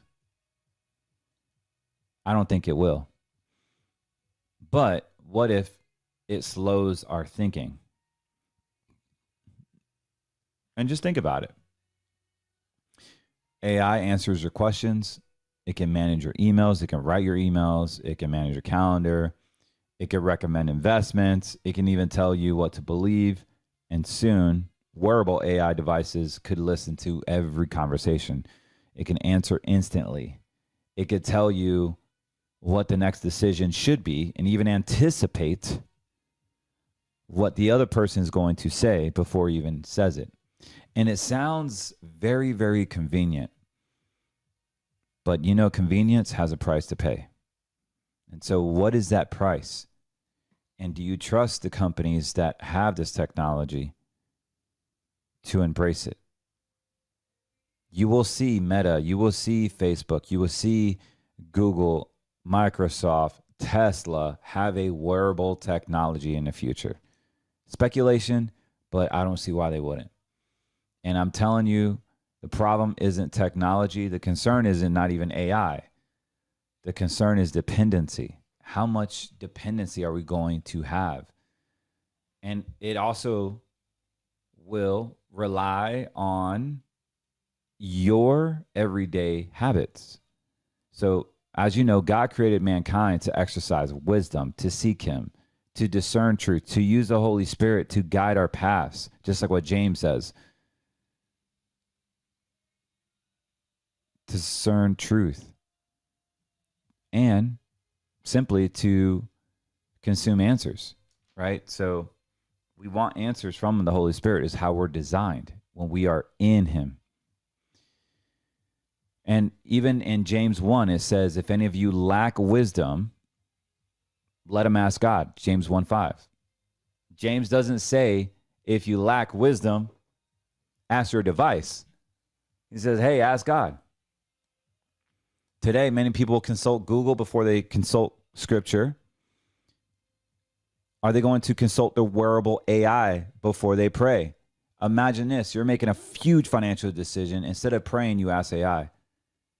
You're having marriage problems. Instead of seeking biblical counsel, you ask AI. You're wrestling with sin or porn or any addiction. Instead of going to God's word, you ask your wearable AI. More importantly, can AI provide information? Absolutely. And AI can reply wisdom? Never. And so Scripture bulletproofs us, and it says, trust in the Lord with all of our heart and lean not into your own understanding in Proverbs 3:5. But I ask the question, should we always be careful not to lean entirely on artificial intelligence? Because the believers of the Holy Spirit, Jesus called him the helper, if you remember. The Spirit of truth. John 16 tells us he guides believers into truth. And I'm constantly, if I'm constantly outsourcing discernment, am I strengthening my ability or am I right-clicking the spell check and becoming weaker? Where are my spiritual muscles? I think about exercise. If someone carried your groceries every day, eventually your muscles become weaker.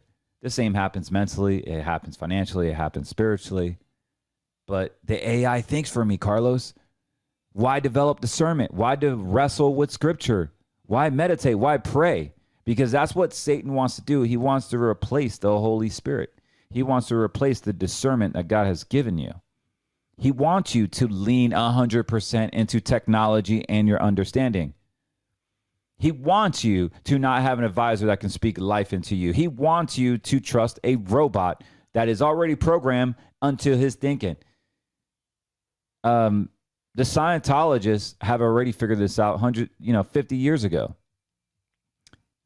They literally want you to be clear. You got to pay to be clear, to reprogram your mind, because they believe their freedom is in your clear mindset of achieving personal goals, achieving success in life, that there is no God. They're just a bunch of aliens, and you'll be an alien one day. But how does this relate to Wall Street? You see, the market's already using AI.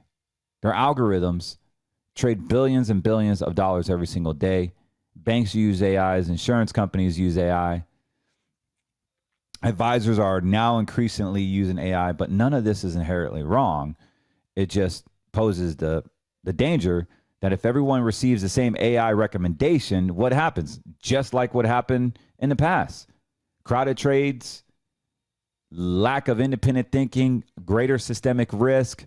History basically has shown us that some of the biggest bubbles occur when everyone believes the same daggone narrative. You know, the paid one, the one that is controlled by the Zionists, the one that controlled by Satanists, the one that basically makes you want to eat goy slop all the time, the vaccinated one, the one that is always in the mode of depopulizing the economy, like the chemtrails and the fluorinated water and the disgusting seed oils and the plastic that we wash our clothes with. So when we sweat, we're absorbing all those nasty chemicals that are cancer causing, even to the point where the underwear that we wear have microplastics and it's hurting your testosterone so that your balls shrink and you become like less of a emasculated man.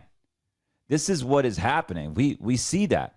Just walk outside and breathe the air. It's poisonous. Everything that we do is poisonous. The EMFs in your home, the blue lights, everything. But now we have AI to infect our brains. We have AI to completely program. So this is all historical data. But the markets don't always necessarily repeat. They often surprise. And if millions of investors stop thinking critically, they may run into the same exit. And that same time, technology doesn't eliminate human emotion. It amplifies it. So spiritually, God has always called his people to test everything. First Thessalonians 5:21, chapter 5:21, test all these things and hold fast to what is good. Notice Paul didn't accept every answer. He said, test it, discern it, hold on to what is true. And slide over to Acts 17. Praises be the veterans because they search the scriptures daily to verify what they have been hearing. Even Apostle Paul, who examines scripture more so than ever, he says, should we examine what AI tells us? Absolutely. I'm not telling you to fear AI. I'm basically just telling you don't surrender your discernment. Technology should not be your servant and never your master. And don't get me wrong, I would love a robot to clean my crib, to do my laundry, to cook for me. Holy cow, that would be amazing. Less fights in the house for sure. I got 4 kids. I mean, after dinner is like cleaning up after horses. I mean, it's messy. And these kids don't even like picking up after themselves. If you know what I'm talking about and you're a dad, I feel you, brother. I feel you. So wearable AI is going to track you and control you. It's going to know your schedule. It's going to know your habits. It's going to know your spending. It's going to know your health. It's going to even know your conversations before it even happens, your stutters, your speech. But it'll never know the mind of God. And it cannot convict you of your sin. It can only it can't even offer forgiveness. It cannot produce the fruit of the Spirit. It cannot save your soul. It's the greatest investment isn't artificial intelligence. It's your spiritual wisdom. Because wisdom compounds forever. So I say all that because before asking AI, ask God. Before searching, pray. Before accepting an answer, search scriptures. Use technology, don't worship it. Leverage AI. Don't become dependent on it. Because God didn't create you to be controlled by the Zionists or algorithms or to be surveillance or to be a sludge of a victim of the track, trace, control agenda, but to be transformed by renewing of your mind. Romans 12:22. I'm in love with this pod. I'm in love with this episode because it hit home. It hits home to what is really, really happening. To all the people that are into technology like I am. This is where we're headed to. We're headed into an environment that simply, when we wear this stuff, and it's going to come even more, like the glasses are getting better, the Google glasses, you see Apple with the Vision Pro. Guys, these kids are going to go to school wearing this stuff, and it's going to be a part of the academia. And they're going to have financial AI. They already have AI-based financial advisors, doctors, and consultants, and every job will be replaced. But an AI is not going to do certain things. It doesn't have a soul.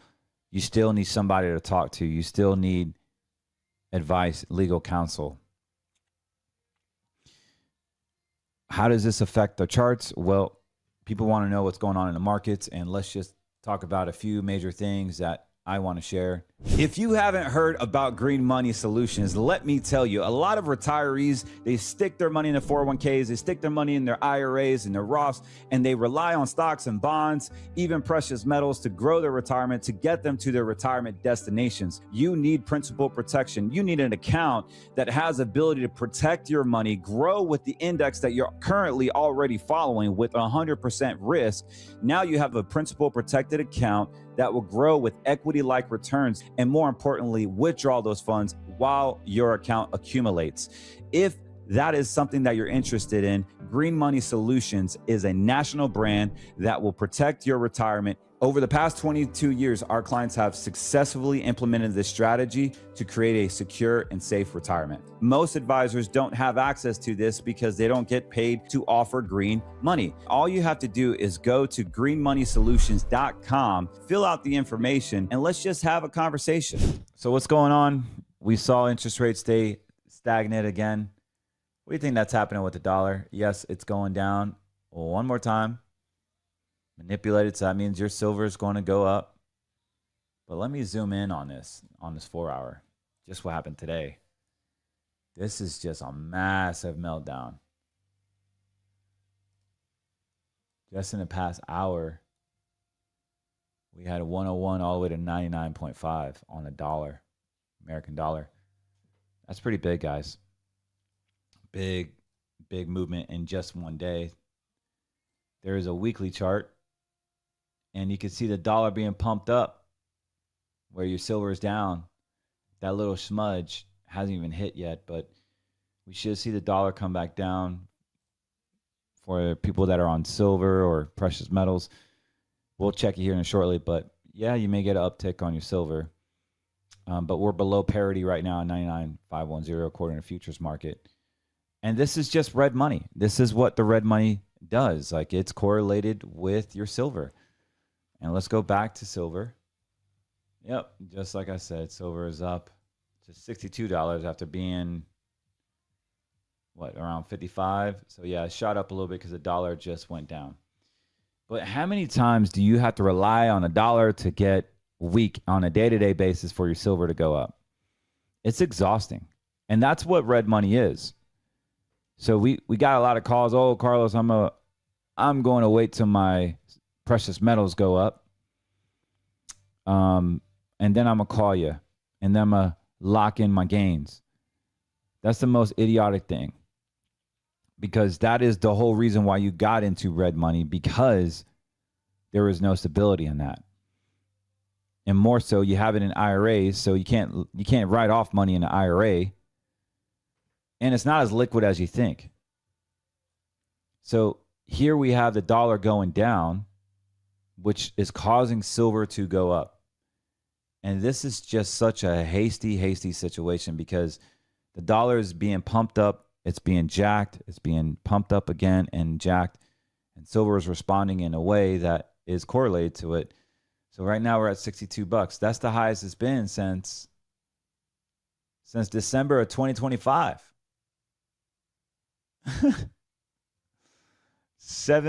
8 months ago. Like, you want to wait 8 months just to be at where it's at right now? It doesn't make any sense. You guys didn't sell it when it was $119. What makes you want to sell it when it hits back to $90, if it does? They're going to pump up. They're going to continue pumping up the dollar. So let's go back to the dollar real quick. This is the scam of the red money system. The dollar goes down, your silver goes up. But look at this chart. I'm actually pan it out where it's a little simpler. So we had a massive drop off today. Big deal. If I go back to 99, which is pretty much there, we just need about 0.67 difference. We got another support level here. So it's trading roughly around 50 cents on a day-to-day basis. So if we go another 50 cents on average and we hit this Bollinger Band, or I'm sorry, the 200-day moving average, it could literally push right through it or bounce back. And here we go. Your silver is going to crash again because we hit this 200-day moving average. Notice it hits this average and it bounces up. It hits this average here. It crosses over after it was crashing for many, many moons. What it do is skyrocketed. We had a death cross on the moving average back in 2025 of March, and it completely crashed, and that's when silver went up. Notice it hit the 200-day moving average here. We got a green box, a golden cross, and it skyrocketed. When silver was around $30. It hits the 200-day moving average and goes up. Hits the 200-day moving average, goes up. Hits the 200-day moving average and falls off the cliff. So a big event happens typically when it hits that 200-day moving average. I'm going over the course of the dollar. Yes, it's interest rate sensitive. But here we go. We got a sell-off. People are like, yeah, silver's at 65, 75. It's going back up to the 100, and we're going to sell, baby. And then, boom, all the bro investors get caught. It hits that 200-day moving average, and boom, the red money system gets you by the balls again. Watch, I'm gonna get a green box here. As soon as this kisses that 200-day moving average, wait for that dollar to start pumping up again. Pure manipulation, man. If you're tired of it, go to greenmoneysolutions.com. Get your money guaranteed. Get your money in a safe place where you can actually grow it. You can grow with the index. You know, index like the QQQ growth index.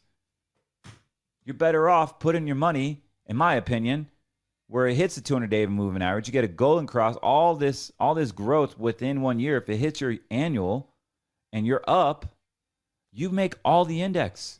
Option 3 on Green Money Solutions. You simply lock in your gains. You have the ability to protect your principal. You have the ability to forego all this manipulation. I walked away from my career. I had a nice cushy job at a corporate advisor company, wearing the red tie. I had the cufflink logos of the company. And I realized, wait a second, I'm just conforming to a company's mission statement in exchange for a paycheck. That doesn't fit my identity. I truly want to help people. I want people to get out of the system. I don't want to owe weight to hurt mom and dad. I don't want to owe one to hurt a business. I don't want another crash of 1987 to decimate a kid's inheritance. So that's why I became independent, so I can have green money, so I can figure stuff out where we can still be a steward of our own assets, but have the ability to protect our principal. And I couldn't do that in a red money system. Red money, for those of you that are new to the show, red money is going to be an account that has no protection on the downside. You have unlimited losses, unlimited gains. You have no control of what the price is going to be. And more importantly, you don't even know what the fees are. So how in the heck are you supposed to go about life in your retirement? You don't even know what the fees are. How is your advisor getting paid? More importantly, what advisor do you have that agrees with your values? Are they triple boosted and vaccinated? I guarantee you, they're probably not going to be on the same page as you. That's not me. I got Resdemivired, and I had a handful of ivermectin when I was locked up in a hospital and dying. But God saved me. He wasn't done with me. I'm still his science project, as we all are. But here I am, guys. I'm here because I love what I do. I'm called to help as many people as I can in the financial world. If I have the opportunity to ask you, is your name written in the book of life? I'm doing my job. More importantly, I care about your financial situation. There's so much hurt and pain out there that you don't even know what's going on. We don't want to fund this disgusting agenda that you and I you and I can talk for hours about. The deep banking, the social credit score system, the implementation of the track, trace, and control, the FDIC scandals, the ownership scandals. I've said ad nauseum so much that you don't even own the money that you think you own. Go take a look at your precious metals IRA and see if you truly own it. Call them, liquidate it, see how much it is. Do you really own it? You shouldn't have to pay a penalty to sell your own money out. You know, money that's supposed to help you grow, money that's supposed to be there, but there's no contract there. There is no contract on these puppies. You know what the contract is? That contract states whatever you bought it from and you sell it, they have the right to take a certain percentage or dealer spread so that you can make less money and get your funds out. Don't even let me start talking about the banks. The banks is a whole nother agenda. Guys, the FDIC system is terrible. It's terrible. I mean, go and do something boring that will wake you up and call your bank and ask them, can I see what I signed when I open up my checking account, all like the agreements, and read it thoroughly. I guarantee you it's anywhere from 9-11 pages, privacy notice statement, account agreement, and look into it. You don't own anything in your bank. NCUA, credit union, it doesn't matter. And you still need a bank to pay your bills. But the bank is fully vested in the track, trace, control in the FedNow program. If you don't believe me, go to FedNow, Google it, fednow.gov, and look at all the participating members of the banking community, and you can easily find your local bank that voluntarily and excitedly say, hey, yes, we want to participate. We want to participate. We want to have all of our members abide by what the government wants. And you can have access to their financial transactions. So if they ever buy guns, if they ever buy anything that we don't like or ammo, then we can slowly restrict their accounts. Or maybe they buy a peptide that's not FDA approved that actually helps them. We can cancel them out too. Oh, they're a big distraction for the bank and the liquidity of the bank. We can close their account. That is a problem. Now, wearable AI, it's going to even be worse. We're going to have more and more problems with future speeches, future tendencies. The bank could basically ask you to wear a wearable AI every time you walk into a bank or you log in, and this wearable AI will have a microphone, it will have a camera, and it will learn. And if it doesn't like what you're doing, then we are in this controlled state. I truly believe that the social credit score will come out and our freedoms will be jacked up. I pray to God that I'm not alive when this happens, but we have to prepare for this because that's what I see. I see a social credit score system happening very soon, and universal basic income is going to be a big issue. Universal basic income is how they're going to be able to control everybody into wearing a controllable AI or wearable AI. So is AI to be invested? Well, AI is like dial-up. AI is just the internet. We have better technology, right? We have better technology in quantum, where it takes 2 to 3 different AIs open-endedly at the same time, and up to 4 times it's faster. It's coded. It thinks in multiple, instead of zeros and ones, it takes a multiple of 0 ones by 4 different OpenAI agents and creates quantum.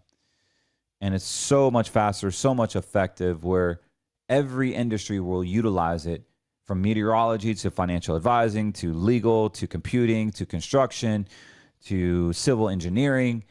Every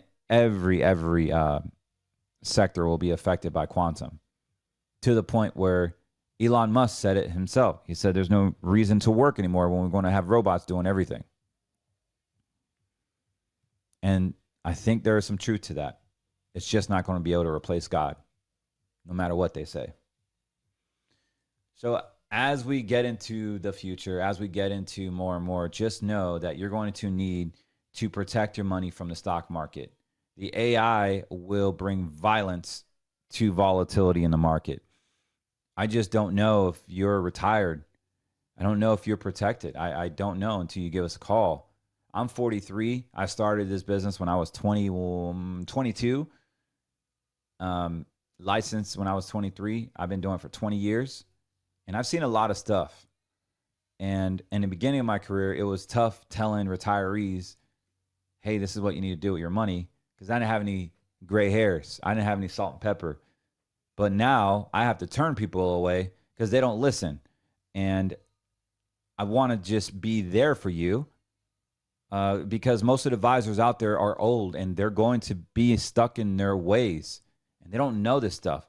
More so, they're with companies that don't allow them to actually think and give advice. They have to get permission to even talk to clients about the economy on what they're saying. There's economic update calls that these guys go on, and on these calls is what they have to talk about and keep their conversations about. It's terrible. Like, there's just no free thinking for them with these corporate advisors. And I get why they like that. They have to be a robot and you know, always mentioning the companies and the shareholders and blah, blah, blah. Has nothing to do with your success. Your success should be 100% independent and protected. And this is why I love our color of money system. Yellow money is going to be liquid money, smart money. Our money managers trade it for you. They know the ins and outs of the market better than me, and I'm a pretty good, decent trader. There's like 40 of them watching your money on every second of the market, day-to-day basis. And then you got green money, our favorite, our fan favorite. You can go to greenmoneysolutions.com and check out the 4 different options. There's plenty more options. There's so many different options on every state. But the fact that meat and potatoes is option 1. There's a 5-year, option 2. There is a bonus if you want a bonus on a 10-year. Option 2 also is a big bonus up front and less growth on a year in. Option 3 is going to be my favorite, no bonus, no fees, no risk. You just get 100% of the index. How beautiful is that? Well, if the index is producing 18% on a 5-year, I think we're pretty in good shape, because if we can guarantee that all the interest that we gets compounded, I didn't say the interest is guaranteed. I'm saying the interest that we earn, that is guaranteed as our new principal, backed by the strength of the insurance company that is not investing in the stock market. Now we can grow wealth. Now we're not independent on the federal government, on a stupid UBI system that they want to push down our throat, utilizing the vulnerability of the FDIC, utilizing the vulnerability of the people on the spectrum or welfare. If you haven't heard about Green Money Solutions, let me tell you, a lot of retirees, they stick their money in the 401ks, they stick their money in their IRAs and their Roths, and they rely on stocks and bonds, even precious metals, to grow their retirement, to get them to their retirement destinations. You need principal protection. You need an account that has ability to protect your money, grow with the index that you're currently already following with 100% risk. Now you have a principal protected account that will grow with equity-like returns, and more importantly, withdraw those funds while your account accumulates. If that is something that you're interested in, Green Money Solutions is a national brand that will protect your retirement. Over the past 22 years, our clients have successfully implemented this strategy to create a secure and safe retirement. Most advisors don't have access to this because they don't get paid to offer green money. All you have to do is go to greenmoneysolutions.com, fill out the information, and let's just have a conversation. Military personnel, state and federal employees, they're going to be the first one that gets financially jabbed with this UBI, with all the accounts, like the Trump accounts. Yeah, okay, put your $1,000 for your little baby or your kid. But $1,000 that they match, you don't get the controlled investment choices. Guess who does? The government does. Do you think those funds are going to be the same funds that reflect your values or the values of whoever's in the office? And who gets to decide where those funds get invested with company? And is that company aligned with what you believe in? But it's a free $1,000 and he could have $20,000 by the time he's 9 years old. Sure. I'll tell you something smarter. Put $10,000 away in a green money account and see where that's at 60 few million. So is college more important or retirement? That's a question that you're going to have to ask. But anyways, I'm yabbing too much. I love y'all. Listen, just give us a call if you're interested in having a conversation about your personal information. Give us a call. We want to help you. There's so many cool things happening with the green money space. Right now, there is a 14-year product that is a 30% bonus. It's stinking nuts. Let me say a disclaimer. Option 4, 30% bonus There is a 1% fee, 0.95 fee. You will lose half of the growth every single year, but you can add to it and get 30% for the next 3 years. You're only going to make half of the index. For those of you that have lost money due to a bad gold IRA, that may be your situation. You need 75 grand to start it though. My other accounts, you only need 20. That's a really, really awesome opportunity for those of you that are trying to save and don't mind having access to 10% a year for the next 14 years, knowing that you're probably going to make 5 to 8% annually in this account versus option 3. You'd make 7 to 14% annually. Just something to consider, something to throw out. It's 30% right now. I think that's insane. I think that's a great value for someone that's just trying to save and build wealth. Let me know if you're interested. You can go to greenmoneysolutions.com. If you just want an appointment or if you want me to look at your whole current situation, I'm a former stockbroker. I know a lot about investments and trading and different mutual funds, as well as I specialize in retirement planning. Let me help you. All you got to do is go to CortezWM.com, book an appointment with us. You can upload all your statements there. You can put notes as much as you want to help our conversation be more detailed. I, myself, or Shane will get in contact with you. You have a meeting with us, but someone from my team will set up the appointment, and we can go from there. We can have a conversation. This is one of my favorite things to do, is actually help people with their accounts. We're going to know what your goals are. We're going to go through red and yellow and green. It only takes 15 to 30 minutes to have a conversation, but it could change your life. It could change the whole spectrum of where you're at. If you're looking to build your retirement, save it, be in alignment with your faith and your values, then I'm your guy.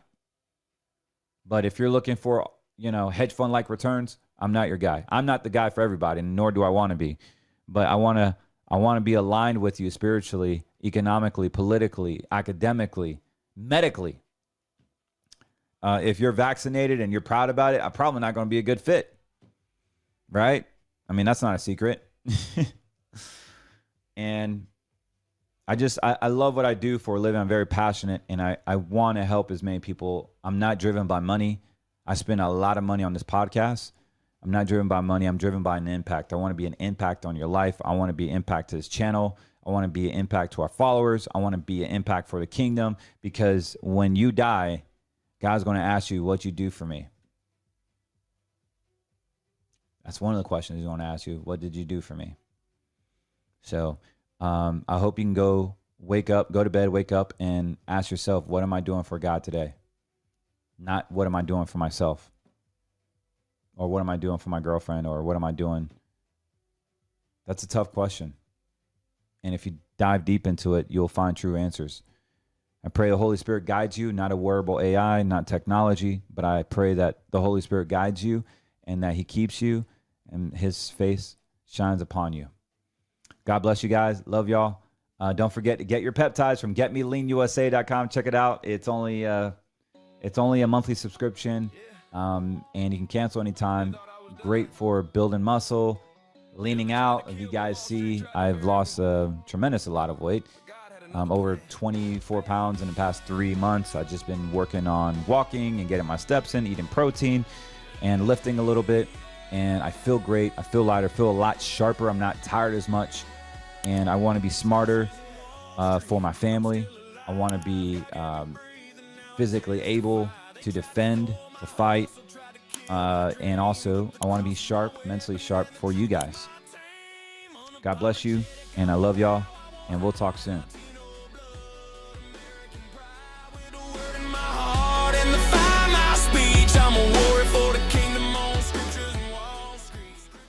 So how many times have we gotten lost in the minutia of the everyday life? We've gotten fat, we've gotten lazy, we've gotten complacent, not just in our faith, but also our fitness, maybe our finances, maybe our marriage, maybe our family. But we've gotten complacent, and we constantly need to continue to grow. And one of the things I was weak at was in my fitness. As a former athlete, I thought I had it all. My ego got in the way. I'm like, I'll do it later. I'll do it later. Up until now, I have been able to focus on my fitness. For those of you who've been following me for 3 or 4 years, you understand that I've gained a lot of weight. I've used the excuse of having 4 kids, a marriage, a business, helping out at church, all these excuses. And I keep putting myself in the back burner. This is deadly. And what I love about this company, what I love about taking ownership, is that GetMeLeanUSA.com has the ability to introduce natural, groundbreaking peptides. What your body demands, what your body needs to release those fat stored cells, to build muscle, to gain your physical being back to where it's naturally supposed to be. We're not talking about big pharma saying we're going to come out with the weight loss drug. We're not talking about losing muscle. We're talking about gaining muscle, gaining your physique back, controlling your appetite, giving you the edge that you need to help you get your body back in check the way God intended it to be, by using his resources with America First products, with America First company that aligns and believes in what you believe in. Introducing GetMeLeanUSA.com. Get in. This is going to be groundbreaking, huge business opportunity, as well as a huge groundbreaking technology that is going to change the landscape. So I know good things before I see it, and I highly recommend you get in. All you got to do is click the link below and get you some fit, get you some lean, and get fit and get lean. This is not going to do everything. Of course, diet and exercise, you continue your walking, continue your protein intake, but man, does it make it a whole lot easier to get in shape. Look at me, I've lost 60 pounds, but this is actually fundamentally a great recipe to get back in shape. And I can personally attest to the amazing effects of this product. So go to GetMeLeanUSA.com. You won't regret it. You can cancel anytime. They're affordable and yet they're effective. And you are supporting our show. You're supporting yourself. You're supporting a mission. There is an affiliate program attached to it if you would want to share it with your friends and family. There's a whole nother opportunity there. But more importantly, let's get your fitness back in check. God bless you. Carlos Cortez here, signing out. Lock in America! It's time for Straight Talk! This is the Wayne Dupree Podcast, hosted by Wayne Dupree, with co-host Jason Robertson, delivering powerful opinions, arcade debates on politics, entertainment, and the hottest stories. No spin, just honest takes and real conversation!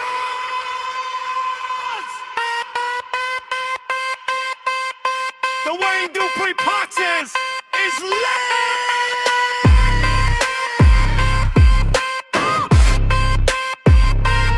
Let's get into it right now.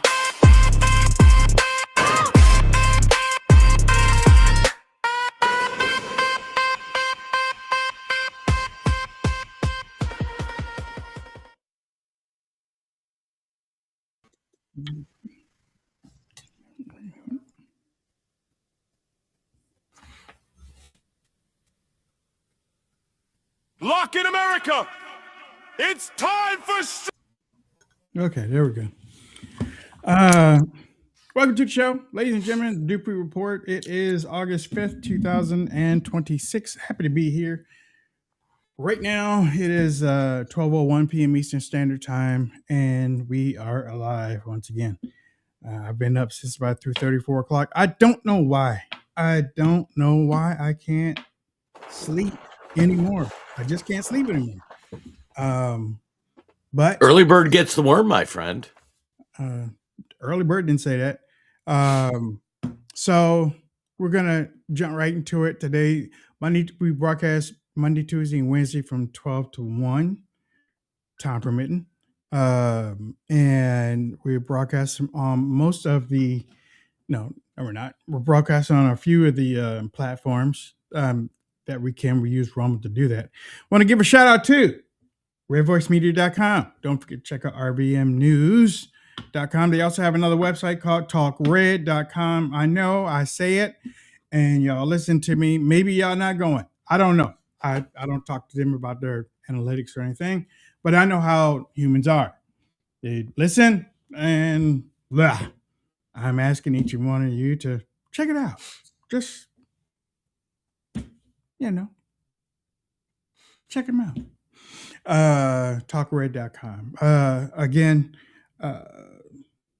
oh yeah, Jason, you supposed to be sending me that email with that Minnesota thing. Did you send it to Yeah, me? I sent it to you the day you asked for it. I need to check.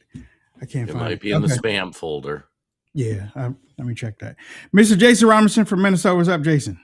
Hey, folks. Happy Wednesday. Happy Hump Day. Welcome to the Dupree Report. I got to say, I had a different experience. I got to get up at 4:30, and I was so excited because tomorrow I get the grandbaby, and I had this list rattling around in my head. I got to get this done and this and this done, and this work stuff done and this work stuff done, because tomorrow I need to get buttoned up in the first couple hours of the morning so I can spend the day with the grandbaby. So I also was up way too early, a little slap happy. Good thing I got my Split Rock coffee. I need a lot of caffeine today, but it's been a productive day, and we're so excited to hang out with you guys for an hour. And for those, Paul Reese. Paul Reese has the Split Rock coffee, right? SplitRockCoffee.com, promo code Wayne. Yeah, I mean, you can just go to Split Rock Coffee. For those that enjoy coffee, support a veteran, and check out what Paul and his group organization has over there on SplitRockCoffee.com. Lately, and Paul kind of hit me. But he kind of scoffed at this online, but I have jumped into mushroom coffee. So I've been drinking mushroom coffee. It's a whole lot of health things. I'll say this. It has a suppression. It definitely has a suppression. But is it like coffee made instead of coffee beans? It's mushrooms? Mushrooms. Wow. Yeah. And when I'm and they also make hot chocolate. Let me tell you something, y'all. I ran into this thing. It's our Friday, y'all. I ran into their hot cocoa. I decided, Jason, I'm gonna drink 2 cups of this thing, and because it's only hot chocolate, it's supposed to be good for you because it's mushroom related and stuff. I drink hot chocolate. Jason, in 30 minutes, I was asleep. Oh, nice. And the next day, I was like, what the hell? I was like, wait a minute, what was that? I mean, actually, that night, because I drank it around 5 in the afternoon. By 7 o'clock, I was asleep. And then I go to sleep at 9:30. So somehow I woke up at 9:30 and was like, oh, I got to take my blood pressure. Why did I get so sleepy? So maybe a couple nights after that, I was like, the hot chocolate was good. Let me try it again. Dude, I was out another 30 minutes right after that. It didn't hit me to look on the thing to see that they had melatonin. Nice. In the the mushrooms have melatonin, make you sleepy. Jason, I was like, I don't believe it. I got to try it again for the 3rd time. Yep, it works. It works. My daughter tried it for the first time a couple of days ago, and out like a light. So the Dupree family all gets hopped up on mushrooms and falls asleep on the couch. Mushroom coffee. Yeah. But no, I mean, yeah. We do have coffee drinkers out there. Split Rock Coffee has a great product. Make sure that you check them out too. Ladies and gentlemen, Jason has probably been watching this a whole lot more than me. Jason, tell us what happened in Michigan, because I got some stuff to say, but I really don't know that much about it. All I know is that this dude won, and I just saw Bernie Sanders holding up his arm, so it looks like. Go ahead, and then go ahead. Who is this dude? Who is it? Hang on one sec. Let me pull up his name so I can pronounce it right. Abdul Saeed El Saeed. Abdul Al Saeed. All right, Wayne. I'm gonna go conspiracy theory hat, just because NewsGuard's going to be watching. They're going to fact check us. And it was somebody in the chat. I can't pull up the chat on the screen. I forget who it was. Somebody was talking about the Red Green Alliance. Oh, Cheville 17 in Michigan. So we've had the squad, which are Democrats, socialists, crazy people. They believe in all the things. You know, we need to prevent climate change. We need to abolish the Senate. The DSA's come out with their platform, Medicare for all, increase the minimum wage to ridiculous levels, tax the billionaires and millionaires, all the things. And we've been warning on this podcast about the infiltration of the Chinese Communist Party. For those who are longtime listeners, we did deep dives with the new federal state of China. We've also been talking about the Islamic takeover in America and how awful that is. And we have a lot of people that listen to Hutch's show. Used to be a co-host on here, where Hutch deep dives into a lot of those topics. And then you're seeing this birth of the red-green coalition. And what it means is the red is the communists and the green are the Islamists coming in to take over America, in my opinion. Now, it'll be interesting once they get power, if they get power, how that shakes out, because the communists don't want any religion, but they have a lot of overlap. So you have Muhammad Asaid. I'm going to butcher his name. He kind of came out of the Muslim communities in Michigan. He became a Senate candidate. He's worked as a state senator, I believe. And the Democrat Party quietly spent like the most money ever in a primary to stop this guy. Because I think your establishment Democrats can understand how dangerous the red-green coalition excuse me, is to the Democrat Party, because Nancy Pelosi's not a communist. I don't believe. Nancy Pelosi's evil and awful in a lot of things, but I don't think she is a communist. I don't think that Chuck Schumer's a communist. I think he's evil, awful, all those things. I think they side with the Islamists and the communists because they need them to vote, because their ideas are just unpopular. So they just need to keep bringing in these people. The crazy has now starting to take over the Democrat Party. You've never seen such a radical candidate like this guy. I mean, just take AOC's squad and take their policy platforms. That's this guy in the Senate. So far, they haven't ever had anybody. Like, they'll win some House seats every now and then, which House seats are a little easier to acquire. And this Haley Stevens they nominated, who also worked in the state government, she was insane. Like, she was crazy.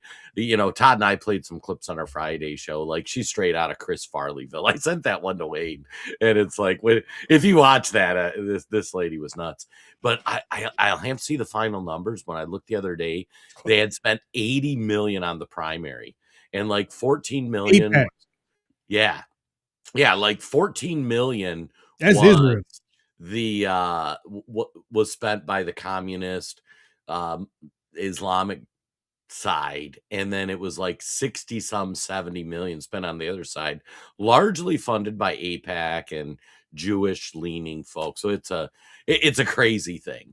But he won, and I haven't seen the final total.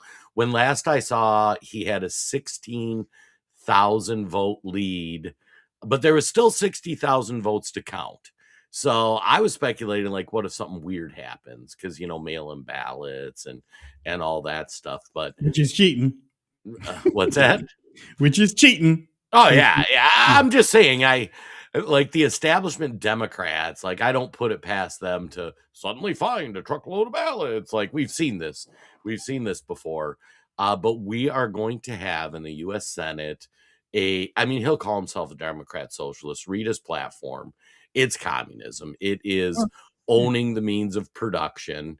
It is, getting rid of landlords. It is targeting the rich. It's all the things in the communist platform other than the elections. Like, that's the only difference. And in my opinion, NewsGuard. So yeah, you are going to see, and the guys running for him, you had Bernie Sanders, and we've covered on this show, and our audience probably knows Bernie, devout communist. He got married in Russia. He honeymooned over there. And you had Hassan Piker, which, for those who don't know, he's a very influential left-wing streamer, and he is a straight up communist as well. I mean, he even dresses like Mao and all the traditional Chinese stuff. He just took a big trip to China, and he was making a bunch of videos for them about, look at how great communism is. I mean, he makes no qualms about supporting the CCP, the Chinese Communist Party. And Bernie and him and AOC, like, these were the guy, and then the other squad members were the guys pushing for him. So I was watching because I'm like, can the established Democrat Party tamp down the communists and the Islamists or not? Because if they don't, it's going to run roughshod over the Democrat Party. And yeah, and I'll be curious how the general election goes. All right. I still don't know. Wayne doesn't like when I call him communists. I really don't know too much about him still, but I will say this. Back in 2016, ladies and gentlemen, when Bernie Sanders was running, and I've said it on this show a few times since then, is that Bernie Sanders is too old. He was too old back then. He's too old now to win the presidency. But I still believe that the Democrats would find someone that was not black, not white. I thought it might have been Latino. I didn't think it would be Muslim or anything, but I thought that the Democrat Party would find somebody that would take up the mantle of Bernie Sanders, younger, family person that would look good on stage. Could it be a woman? Could be a man. Some people thought AOC. I don't know yet. I don't know about that. When I saw this guy, I was like, Again, I still don't know anything about him because I don't know anything about Michigan politics, and I've been looking at Iran and stuff, whatever. When I saw the thing of Bernie Sanders with him, though, I was like, wait a minute. Bernie Sanders and this guy. Okay. That kind of puts two and two together. Remember, I also said that the Democrat Party, the people in Congress didn't want Barack Obama didn't want him in the Senate. So just as soon as he got in, he's out. Run for president within his first 2 years. If this dude wins his race in a couple of weeks, if he wins and becomes senator, by 2028, I think that you will have a presidential candidate. Now, I had to go and find, I know his name is Abdul Saeed. I know. Oh, I've got his profile if you want his bio. Wait, hold on. I know his name is Abdul El Saeed, but I had to go and check. Was he born here in America? Rochester Hills. Yes, he was born here in America. They have their candidate. They legitimately have their candidate. Can't be the guy in New York because he wasn't born here, right? Ugandan. They got their guy up there, in there. And he's going to get more help, more eyes, more victimness,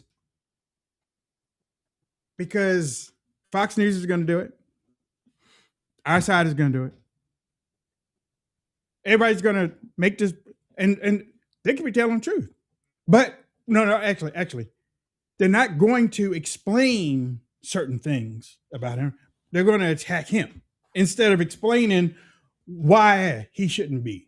They're going to just attack him just like they did AOC. Remember, again, AOC only got popular because the right, not the left, the right kept calling her names, socialist, socialist, socialist. Fox News was, they didn't call her a Democrat. They kept calling her socialist. And her numbers went out. Pop, pop, pop, pop, pop. You know why? Because she played on it. CNN didn't have her on. MSNBC didn't have her on. Nancy Pelosi didn't do anything for that squad at the beginning, only when they became victims. And that's what the Democrat Party does. They go to the victim side. They're going to jump on this guy. They might not be for him now, but sooner or later, between now and November, they got to jump on his side. They got to. They're not going to leave him hanging, because then he's going to attack them and say, "See, they don't want us. I've already beat AIPAC. $80 million AIPAC. That's a story in itself, because AIPAC did win last night when AIPAC beat Cori Bush. Cori Bush got trounced, got blew. If we were in a battleship, if we were in the water, she got blown out of the water. AIPAC money went in there and put that boy Bell in there. Again, I don't know anything about Bell. All I know is that she is against AIPAC. And she kept talking about him and saying all this stuff and everything. Next thing you know, I think he got 60% of the vote and she got 20. She got blown out. Plus, she got in trouble for crooked stuff too. That could have been a thing. But AIPAC put money into that. $80 million, and AIPAC didn't beat this guy. All he has to do is just go out there and say,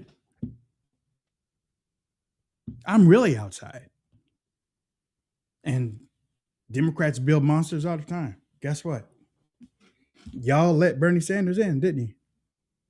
Y'all did this. Y'all did it. And like I was putting on the graphic earlier, the Democrats didn't want this guy. That's why they put up this other girl. She didn't do it. Yeah, she looked loony. And she couldn't do it. The Republicans talked about her. MAGA talked about her. That didn't do nothing. AIPAC outspent him and his whole generation. That didn't do nothing.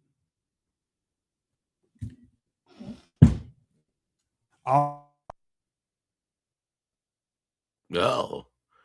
I don't know if that was my computer or Wayne's. I'm going to say it was Wayne's. So I'll give a little bit of a bio of Albu Rahman Mohammed El Said. He was born in October 31st, 1984. So Halloween Day in Rochester Hills, Michigan. For those who don't know, that's a really nice suburb of Detroit, kind of a little north. His parents are Egyptian immigrants.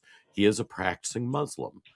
He earned his BS from the University of Michigan, and he got a Rhodes Scholarship from Oxford and a MD from Columbia.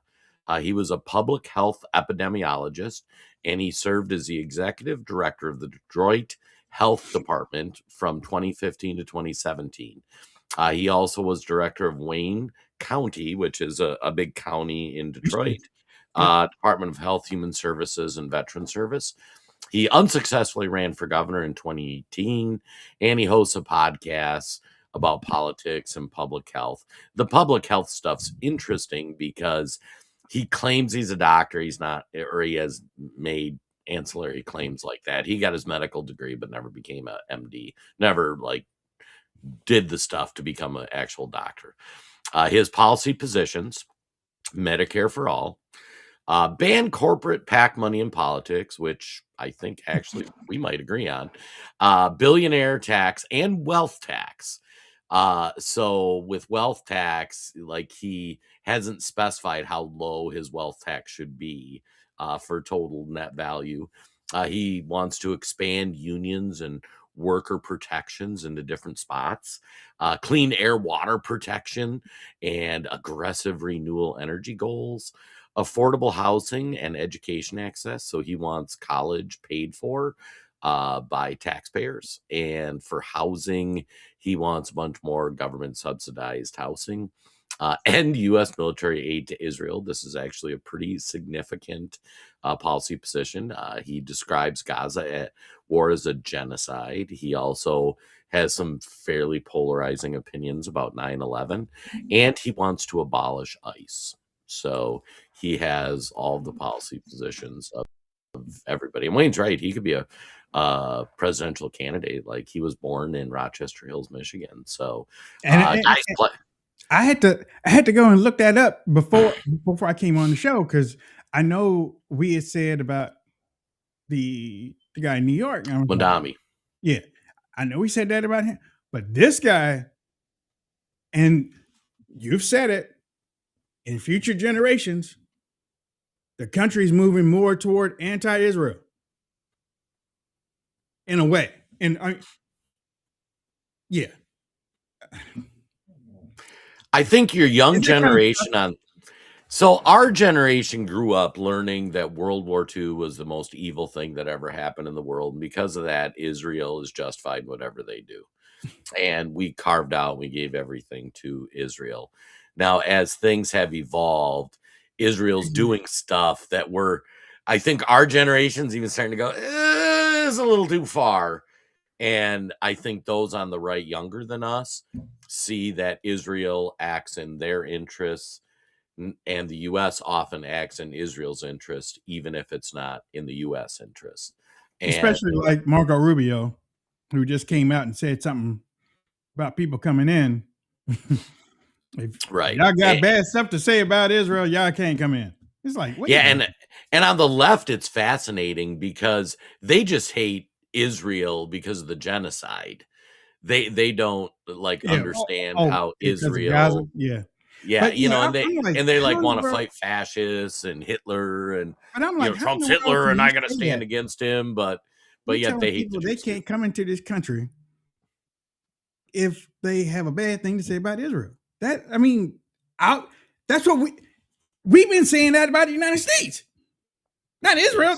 This is the U.S. of A. We've been saying that for the last few years. You shouldn't be able to come into this country if you are down in the United States. If you making fun of the United States, if you are trying to come in here and mess things up of the United States, this is not the United States of Israel. I'm not anti-Israel. I'm anti-Netanyahu. Period. But I also believe that if a country in free speech, you should be able to say what you want. But there are consequences. Now, if Congress passes a law and says, Amendment 26, you can't say anything about Israel, well, that's what they do. It's a strange point of agreement that the left and right, we're all kind of getting sick of Israel. Yeah, and it's funny. And whoa. Are we getting sick of Israel? Or are we getting sick of of Netanyahu and his people? When I say Israel, I'm talking about the government of Israel. I not know the you people are. of Israel. I just want But people. This is also the only freaking country you need to make that distinction. Exactly. Like, I can get on here and say, I'm sick of the Russians. Yep. And Yeah. I don't need to put a qualifier that I'm not talking about the average Russian citizen. I'm talking, but Israel's the only country you can't say we're sick of Israel. Exactly. And we're talking about that. Like, it's the only country. And it's fascinating. Every person in America under, 40 years old learned how awful World War II was. They learned how awful, 6 million Jews died, and it's the worst atrocity in the history of mankind. Meanwhile, at the same time, you have the communist revolution in China, in Russia. Nobody knows anything about. Go up to your lefty who's like, or anybody who's like, oh, so many Jews died, it was terrible, and go, how many people died in the communist takeover of the USSR or China? Yeah. And And even the most modest reports coming out of those countries, it's like 10 times what died in the Holocaust. And the average American citizen doesn't know. Like as fired up as we want to get what happened to the Jews in World War II, we should be more horrified that we've got communists in the country. It's crazy to think about. And then I'm gonna give our audience an assignment. Because Israel pushes immigration in the US, like through APAC and stuff. I'll let everybody in. Go look at what Israel's immigration rules are. Just Google it. You can do it in AI and just say, well, like, how do you become an Israeli citizen or how do you immigrate to Israel? Like, I just want that for the US. Like that, like whatever. Their rules are sound great to me. Just like, I want that for the US. So, wait a minute. 2 hours ago. See, I knew it. See, they got to jump on this guy's train. They got to. Schumer, 2 hours ago. Well, they're all on the train. We're a big tent party. Yeah. It's not your tent. That's the thing, though. It's not your tent anymore. It was your tent. You got kicked out. It's just been a long time coming. Y'all got kicked out in 2016. Millions and millions of people were going to see Bernie Sanders and showing up. He was having arenas and Hillary Clinton was doing so bad she had to restart her campaign twice, I think. And now look at you. Oh, we're a big tent. They've normalized socialism, communism. It didn't look right. Well, yeah. By allowing him, and you know what? Fetterman came out saying, "Why don't y'all run on your own ticket? Why don't y'all run?" Because the Democrats let Bernie run on the y'alls. Yep. I mean, exactly what Jason just said. Y'all people don't know. Y'all don't go in. Y'all don't learn nothing about history. Y'all don't learn nothing about what happened before. It's all right now. And if it's all right now, y'all don't know how to combat it. Y'all don't know how to take care of it. Y'all don't know how to work it. Y'all don't know how to fix it because y'all don't go back there and look, because it takes you too long to read Mongol Moon, or it takes you too long to go and research. Nobody wants to research anymore. You know, all this stuff was there. We watched it just as soon. Was AOC in Congress when Bernie got elected? Yes, I think so. I mean, you mean when he ran? Yeah. I'd have to look what year. It was around the same time. Or was that when she got in? I'd have to look it up. She might have been. Look that up for me. She might have been part of that way. They would have the Young Justice, Socialist Justice. Justice Socialist? Justice Democrats, I think Justice was her Democrats, first name. yeah. Yeah, and she was actually elected 2018. So I'll continue. They came in after Bernie did that. This thing has been fermenting since 2016. And we've been watching it. We've been trying to call it out. The people in the mainstream media think it's a joke. You know, to the point where you got a Muslim, a Somali Muslim from Minnesota who's walking around Congress, on the streets and on the stairs of Congress with security. Because she claims that she got letters, threatening letters and stuff. Oh, but she's using Capitol Police when her husband is already doing like a couple $1 million a week. She can have her own security, but she has Capitol Police walking around downstairs, upstairs, to get her vote and stuff like that. How do you think she got there? Because it's this victim thing. I don't know if it's a class. Is it a class? Is it a class that they created for? Well, Ilhan got in people? because of all the Somalis. No.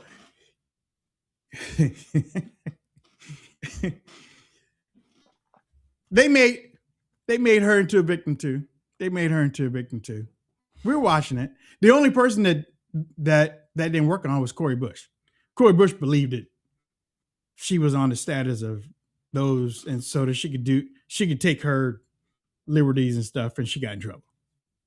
Yeah, there's been it's interesting actually because and the guy that pushed the alarm, he got in trouble. Yeah, I was gonna say the black people are getting pushed out of the Red Green Alliance. If you think about it, like AOC, who's Hispanic, you've still got Jamel however you pronounce her name. She's still in there. She's black. Corey, but what's that? She's Muslim. The bald head one. Yeah, the bald head one's still there. Yeah. But you had Bauman get bumped. AOC is black, by the way. She's mainly she's black. Hispanic. She's black, homie. She might be. No, she's black. She's a sister.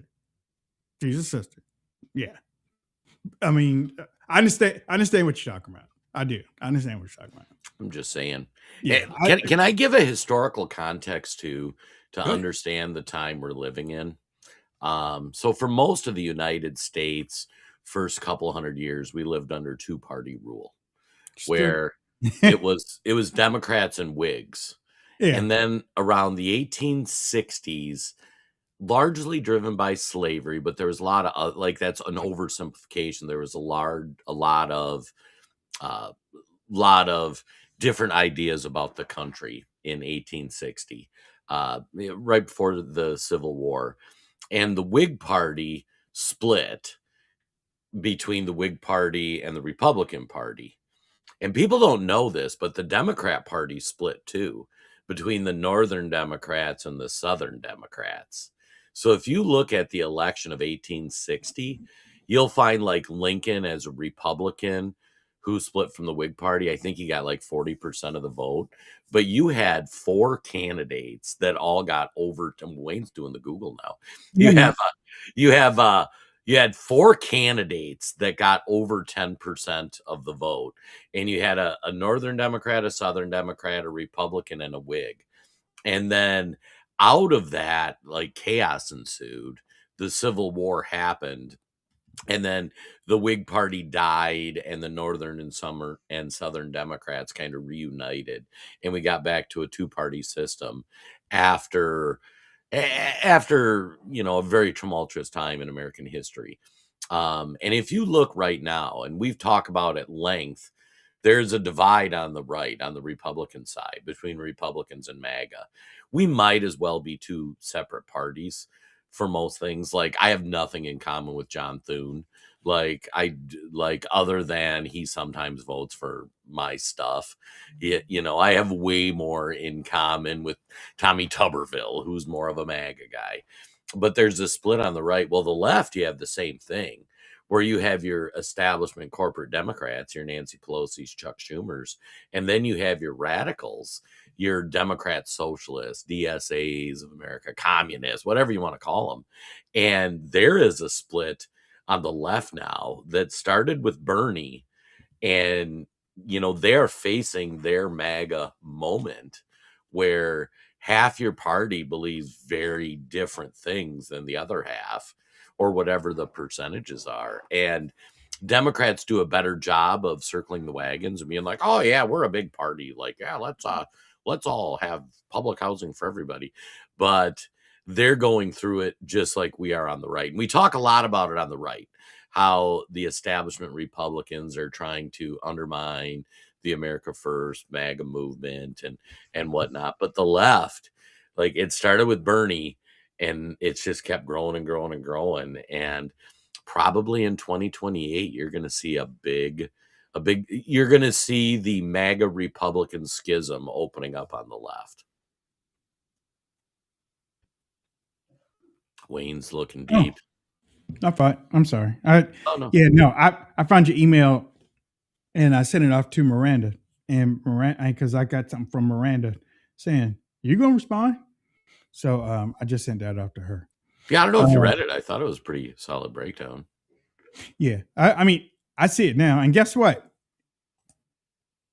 Where was it? It was in junk. Yeah, spam folder. You haven't favorited that email address. Who knows what else I emailed you? I could have sent you an email. I got you at I Love My Freedom, but I guess. Oh, geez, that was like 5 years ago, dude. I know. I got it. I fixed it. I VIP'd you now. That's a long response there, Chief. All right. I said, here you go. This should take care of it. Okay. Yeah, there was one guy that got beat that didn't even have an appointment last night. Oh, it's all getting so wild right now. I forgot. I don't even know this guy. All I know is that I saw this dude got beat. Yep. He got beat. It wasn't close. Guy had pulled out, I'm like, God, oh. They need to talk about changing the rules.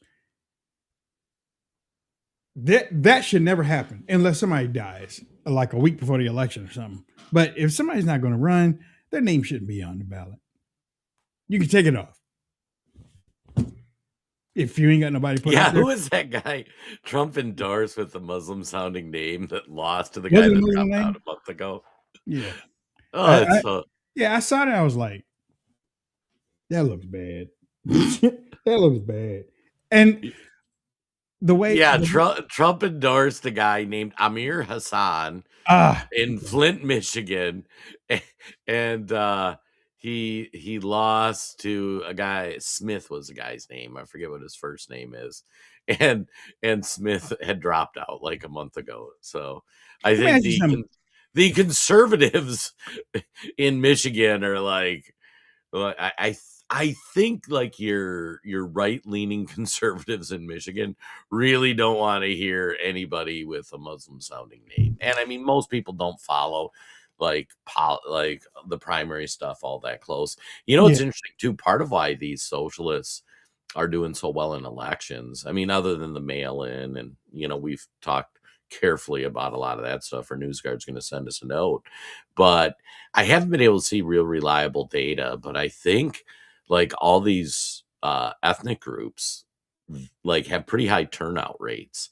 Like I would be curious to see the data for how many of these Muslim or these ethnic enclaves in New York when Mandami got elected, like how many of them made it out to vote.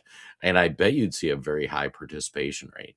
I mean, these are people like the Muslims, they pray to Allah, 3-4 times a day. They play it over the loudspeaker. People stop and do it. They fast for a week, I mean, they're very dedicated. Here, the Christians, like we make every excuse up under the sun. Like I can't even go to church on Sunday. Yeah. And so, the Muslims, like they get to vote themselves into power because they show up. And a lot of times we hate to admit it, but we just don't. Yeah. I mean, and we all know from history that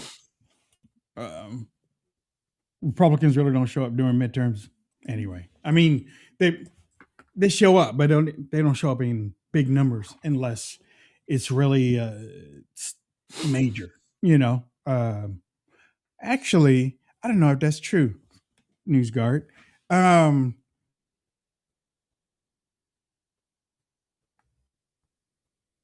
If Dems are in control,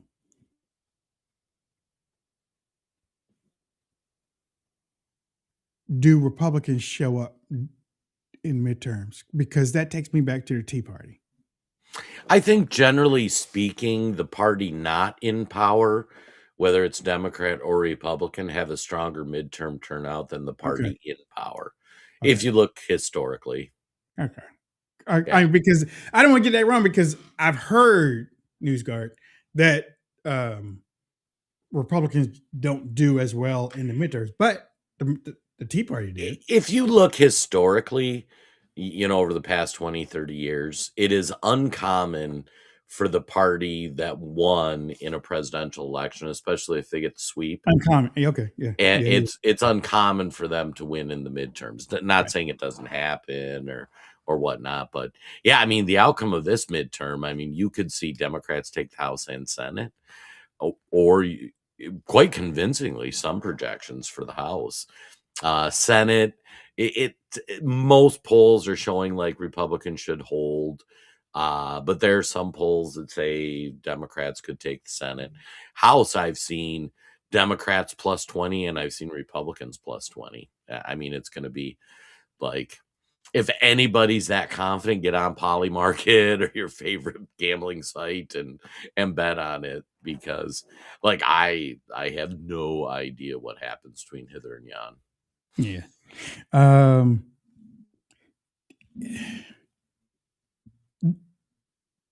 Something that many of us aren't used to. We see it, we don't like it, but we've been exposed to it through Democrat candidates in the past.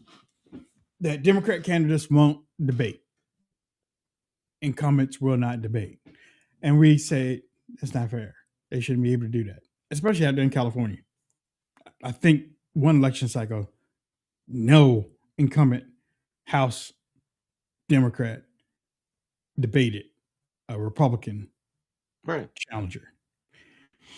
Should Mike Rogers in Detroit or in Michigan debate this Al Saeed guy?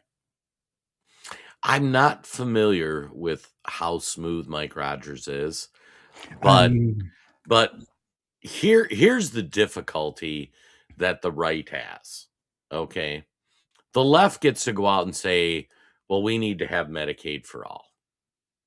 And everybody should have health insurance, and, you know, healthcare is a human right. And like, that's great. Like many people, that is the end of the critical thinking. That, like, you're right. Everybody should be able to go to the doctor. Oh, I should be like, oh, God, my insurance is so much. And on the right, we need to sell a more complex answer, which is no, we need to get government out of healthcare, just like in like LASIK surgery. Why does LASIK surgery work so well?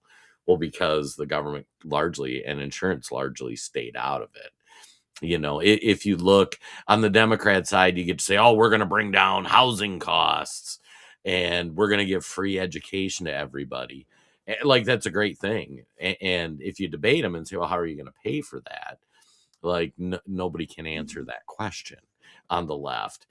But the right's got to be like, well, no, you really, like, you know, you expanding housing, if you're just opening more government subsidized housing, is just transitioning the responsibility of somebody for housing from themselves to, you know, productive people. And the fact of the matter, and there's some things that we could all agree on, like let's get more corporations out of owning all a bunch of properties. That's a separate issue. But it just gets like, it's so much easier on the Democrat side to say like, oh yeah, we're going to tax the billionaires. Everybody's like, oh, that's great. And, you know, but let's say this is kind of a fun stat.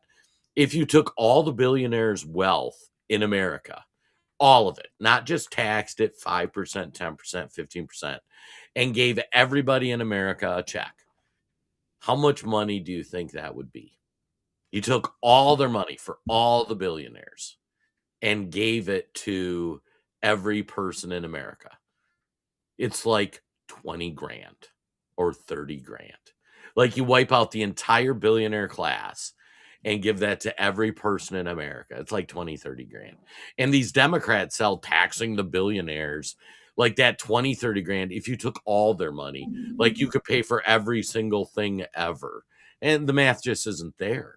So, you know, it's, it's like, give credit to the left. They get to say things. And because our media doesn't challenge them, and our education system doesn't teach people to think anymore. Like, you know, it's funny. I was having this discussion with a left-leaning friend who's like, well, that billionaire tax, oh boy, that's going to pay for free daycare for everybody and free this and free that and free the other. I'm like, do the math.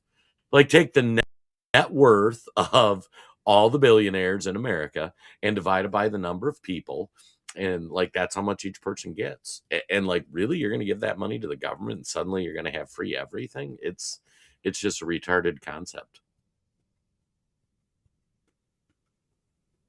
Oh man, now we got Paul Reese out here. The question is, will we have an election? Q7 saying no. Guess what? Mm. Another socialist beat a two-term Democrat in Michigan. Yeah. 51 to 49 by a margin of 4,220 votes. His name is Donovan McKinney. He is the official member of the Democratic Socialists of America, DSA. And I'm saying this because this came. It was announced right before we went on the show. Donovan McKinney defeated two-term Representative Shiri Thandiadar in Michigan's 13th congressional district Democratic primary. The AP projects with 99% of the votes counted. He got stomped. Huh? He got stomped, Siri. And Siri's that weird Indian guy with the bad haircut. Is he? Yeah. I thought it was a woman. No. Syria Threatener.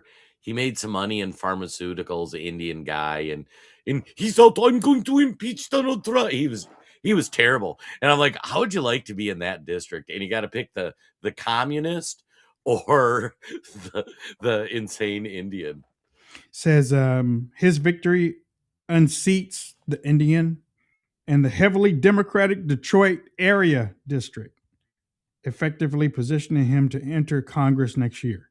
So looks like, unless the Republicans decide that they want to do some outreach, it looks like he might go in.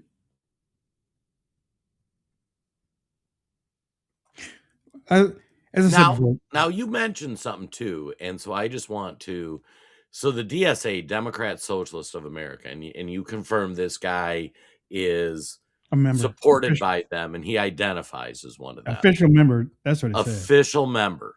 Yeah. So I will encourage everybody who wants to, NewsGuard included, who wants to fact check me on, oh, they're socialists, they're Democrat socialists, they are not communists.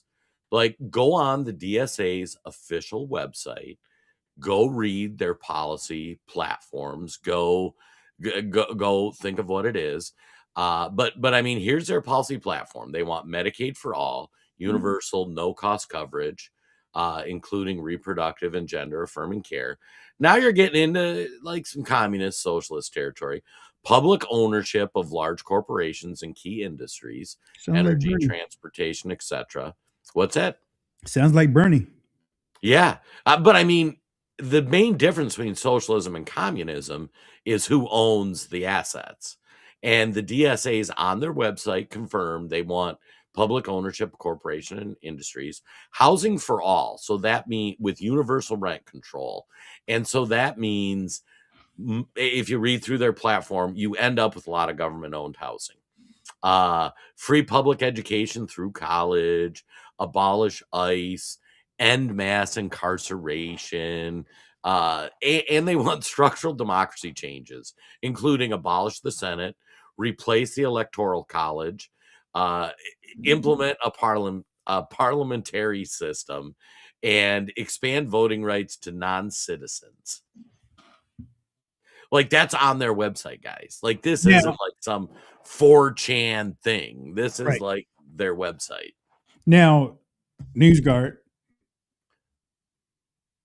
what Jason is saying, many people are associating that and putting that together, and that's only right for them to do that. If you do some more research and you ask, is the DSA communist? Then you might get something like they're not fundamentally a communist organization, though it is a big tent socialist group that includes self-described communist factions.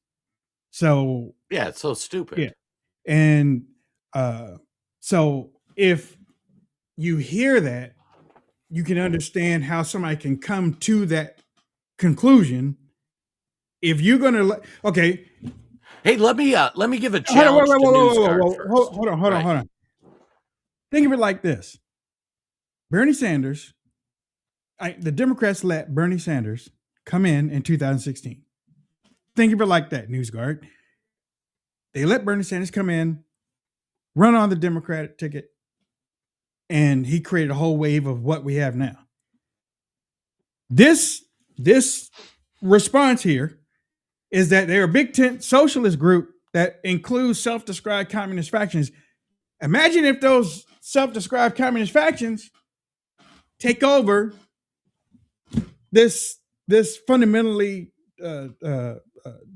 named Democrat Socialist organization. You're going to have the same takeover that Bernie Sanders had in 2016. I can see that happening easily. Well, I wanted to give a challenge to NewsGuard because they want to like nickel and dime the Wayne Dupree podcast on all, like, oh, well, technically this rule in Minnesota, I had to go pull a statute to get you guys off Wayne's back. Okay, I want you to just send Wayne a list of every time somebody called Trump a Nazi that you fact checked him. I want a list of every website, every podcast, everything that every time they called Trump or MAGA or anybody a Nazi or a fascist. I want to see all your list of those fact checks because that's a bunch of crap and that list has nothing on it, I'm betting. So I will say NewsGuard, send it to Wayne. We will proudly display on the podcast all the times you fact check the left for calling us Hitler, Nazi, fascist, all that stuff. Otherwise, get off our back. Like, seriously. When somebody says the freest, fairest election ever, and that doesn't get a fact check, like we've seen how many people in New Jersey were registered to vote, and that's just because they got caught. Like these states aren't releasing voter rolls, so it's a reasonable conclusion to think there might be more if we can see it. You know, information's coming out in Pennsylvania. Did you see the numbers for how many foreigners or illegals are registered to serve on juries? Like, and this is confirmed now. But you have zero fact checks when Kamala Harris came out and said, oh, or Joe Biden, it's the freest, fairest election ever. So you guys can go jump in a lake. Oh, sorry. I might have had a little too much Split Rock coffee. It's the lighter roast, just so you guys know. If you drink the darker roast, it's more flavorful, but it has less caffeine. I mean, it gets us. It does. Well, it pisses me off that these guys have a policy platform that's communist, and then you say it, and somebody gets earnings about no, you silly man. That they're not communists. They're the Democrats, socialists. Well, what's the difference? Like, have you read their website? Like, they literally, it's like, and here's another thing about these watch groups, if that's what you want to call them.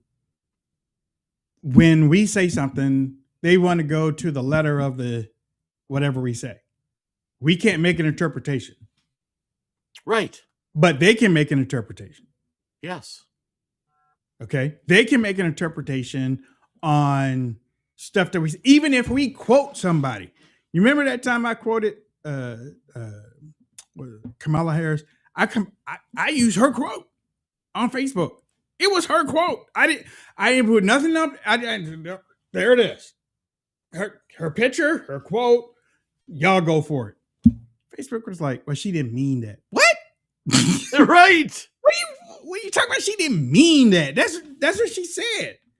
Well, like Joe Biden, when he came out and said, we built the biggest fraud organization ever, or something like that in terms of the election. And he never corrected it. The media never said, hey, you said this the other day. Do you want to correct this? They're just like, oh, he didn't mean it. It's like, right. I'm fired up. Yeah, I hear you. Yeah. All right, should we wrap up? Get out of here. Yeah, if they oh, thank you, Jay. I have split. Wayne Dupree is now Wayne Dupree. My second account, which was something else, I've just made the Dupree report. So Wayne Dupree is Wayne Dupree now on Twitter. Got a Dupree report on Twitter. And then Sports Wire USA is my sports thing. So wait till you start actually like engaging on those. Yeah. And you see like your sports one, if you only engage with sports content, and that doesn't just I'm go seeing to that liking and now. sharing. I'm seeing that now. Yeah, if you only like read sports stuff, even like time on screen, you will live in a completely different. I can't wait till the You're right. report back on Monday. You're going to be like, this is crazy. It's a different world. Yep, exactly. Yeah, and I mean, again, all I did was follow a couple of the sports thing, and the whole freaking timeline. Whole is timeline. sports.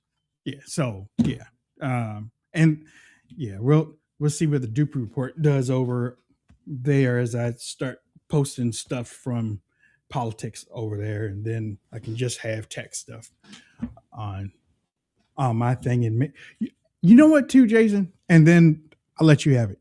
I noticed that if I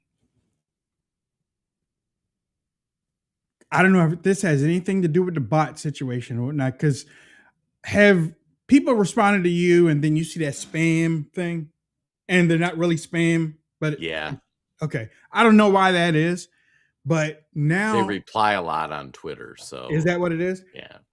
Okay. Sometimes. So I have changed it to who can reply to certain posts. And those posts seem to get a little bit more views. I'm still looking at it. I'm still watching it, but I'm looking at some of these post texts that I'm doing, and it's like maybe 3,000 or 4,000 or 5,000. Like, whoa, wow! You want as many people to be able to reply as possible. You want that, but it seems like mine don't do that. So, it's weird. I'm still watching it. All right, Jason, last thoughts. Go. Last thoughts. All right. First of all, folks, thank you so much, everybody, for tuning in. And I didn't call it out earlier, but Terry Bauman, I think, spent all week on the YouTube. So, Terry took the time to travel from Facebook over to YouTube. All our audience, Rumble chat, all that stuff. Super awesome. We love you guys. So that's super cool. Second thing, for those who watch Todd and I hang out on Fridays, I think Russell's going to be back on Friday with me. And we're going to go into the WNBA stuff. I think it's going to be a little funnier show. I don't know if we can do it on Facebook or if we got to do Rumble only, but there's some hysterical things happening in the WNBA that we're going to talk about.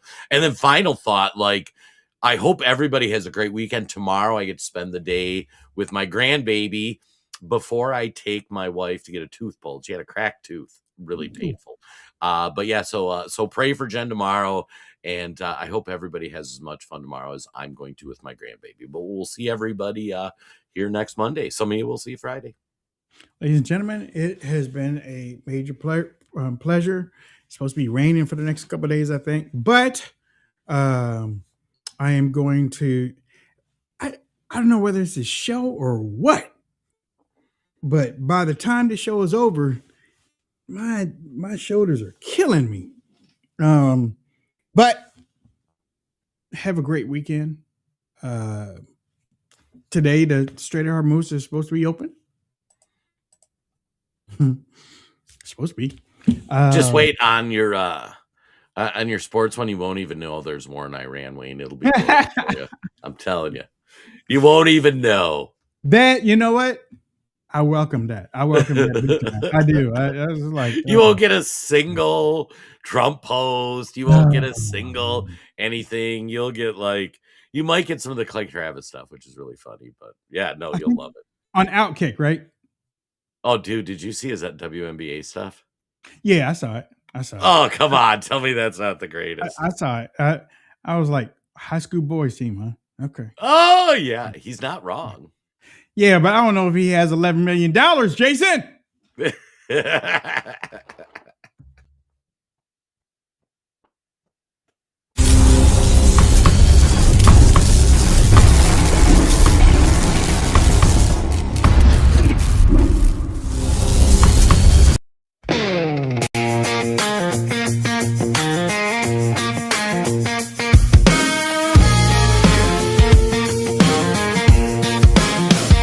When the sky's gone dark and the wolf's at the door,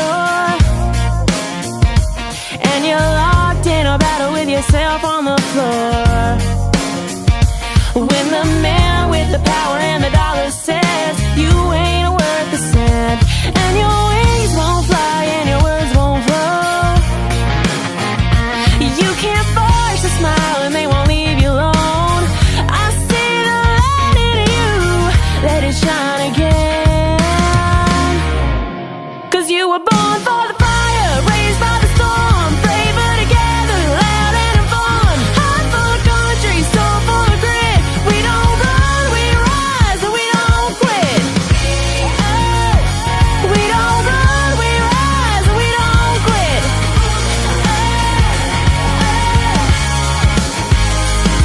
I know a woman with a lion's heart and a pretty blue dress with a shopping cart. Head full of dreams, gonna change the world. Got a body of work they say won't sell, and a way with words but she won't tell. I see the light in you, let it shine again. 'Cause you were born for the fire, raised by the storm, braver together, loud and in fun. Heart full of country, soul full of grit. We don't run, we rise, and we don't quit. Hey, we don't run, we rise, and we don't quit.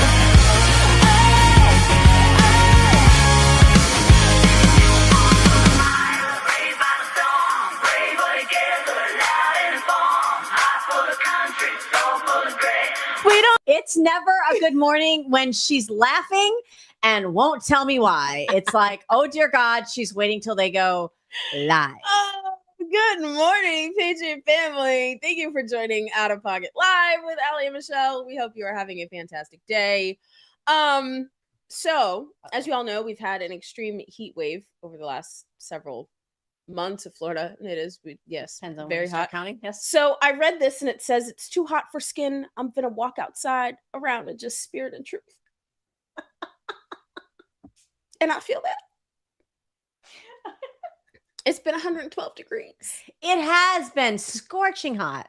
But the humidity, it's like you go outside and it's like, yeah. You can't breathe, because if you breathe, you feel like your lungs are on fire. And you know what? I think this isn't just Florida, but then you don't know how to dress because you go into restaurants, movie theaters, When it's freezing. malls, whatever. It's freezing. Yep. You're dying. Yeah. Like, And you're then dying. there's always a chance of rain. Always. And it's fine while it's raining. But afterwards, it's like you left the shower on in the bathroom and the mirrors are all fogged up, and yeah. It's crazy. and you can't breathe. I can't breathe. Because you're breathing in hot, moist air. Yeah. It's like an unwanted breathing treatment. It's really not. It's so bad. It's so bad. Well, and we have had a lot of rain here in Florida. I know we needed it, but it's. I do have a question for developers, though. Okay. Well, I'm not one, but go ahead. For people that are building homes, we live in Florida, where it is extremely humid. Mm-hmm. When there's a lot of humidity, mold is prevalent. Yeah. So why are you not putting windows in bathrooms? Well, some of them do, but that's No. not part of the. Oh, they don't. But some of them do. But it should be. I think what you're saying is it should be part of the code. It should be. It should be code. And these I agree. vents that don't go anywhere. Like, how do you have a kitchen vent and it's not connected to the outside? Where's it venting to? It's venting to the rest of the house to make the fire alarms go off because it's not going anywhere. What is the point in that? Please explain. Well, I think by design it's supposed to be vented outside. Can we please fix the code? Building inspection. Can we please fix the code? Fix the code. Thank you. Let me talk. I'm sorry. I'm on one today. I love you. I love you. Oh man. Okay. I knew when she was like, no, I'm going to save it. I was like, okay, you're not going to tell me what we're going to say ahead of time. That's good. Welcome to Out of Pocket Live. You tuned in because you don't know what you're going to get every morning. And it's just like Forrest Gump and that little box of chocolates. So we've got I feel like I need an Australian accent. Plants behind me. I'm wearing this crocodile hunter over here. Listen. Oh God, I know where you're going. I'm gonna leave it. Well, today's episode brings you specific excerpts from Dear. Oh, sorry. We can't reset. It's like Why do we need to reset? It's fine. Keep going. Improv. This is the best part. We are having our own Dear Diary update. No, it's not the Diary of Anne Frank. It's Frankenstein Fauci. Plus, we'll talk about the contempt documents that Rand Paul has put forward to hold Fauci in contempt of court, plus a sneak peek inside Iran. Now, listen, nobody is showing this. There is no media in Iran. The ROGC does not allow it. And our mainstream media is not telling these stories. You're only finding it on social media. So we're going to bring it here to you. These people are risking life and limb to bring these pictures of what's taking place inside Iran as we speak. So we'll make sure we show a little bit of that. Mm-hmm. Ready to get gangster. All right, let's go. Let's get it. Thug Let's it out. Here we go. Let's thug it out Let's open this mic and get out of pocket. Two queens, no filter, say what they feel. Allie and Michelle keep it way too real. Politics, family, yeah, we go there. If it's out of line, we don't care. It's out of pocket. It's out of pocket. Sorry, I'm resharing. So I am. I'm resharing something. So I love that you said let's get gangster with it because it's a dear friend of mine calls me Thug Princess. And so I'm like, ooh, Patriot Thug Princess. Because people are like, they're constantly saying that like we're too loud, we're too this, we're too that. Too much. We're making you uncomfortable being who we are unapologetically. And I'm sorry that you can't be that. But if I were you, I'd want to be me too. So that is a Meghan Trainor song. The evolution of Patriot Thug Princess, I think, is here to stay. Oh, I like that. I'm going to get me a pet raccoon. Because everyone keeps calling me a coon because I'm brown skinned and I'm Republican and apparently don't abide by the democratic socialist, democratic plantation mindset, victimhood mentality. So I'm going to get a pet raccoon. I'm going to put him up here next to my gremlin. Yeah. It's Mogwai. He's not yet a gremlin. I know, We need to Mogwai. get a Okay, gremlin. we do need a to gremlin. get But I don't really get them. I don't either. That's That's weird funny. that they didn't sell really a They lot of didn't gremlins. Everybody wanted the Mogwai because it's so cute. So you tickle me, Emo. I came with a warning label. Just saying. Oh my gosh. How did these, you ever have, listen, somebody once said, and it's not somebody that I care for at all. I actually despise this person, but was like, listen, if I wanted to listen, this is what he said about our show. If I wanted to listen to women go on and on, like I would date and get married. I bet you can guess who said that to me. Don't say it. But I bet you know. Why don't you want me to say it? Anyway. Because he might be watching. No, he probably is watching. Your haters watch your climb more than anybody. Bro, I swear. That's why you don't block people. Nobody watches your content more than somebody that can't stand you. Keep watching, baby. Or can't have you. Love you. Anyway. That's probably why you're not married, sir. Are you gay? You might be. That's why he's so mad. This is why she's my sister. Listen, you have to get you an Allie. You can't have Allie. She's mine. But get you your own. Yeah, and I'm not looking for new friends. I love y'all. Sorry. Well, we've got to. My roster's full. I've got enough friends.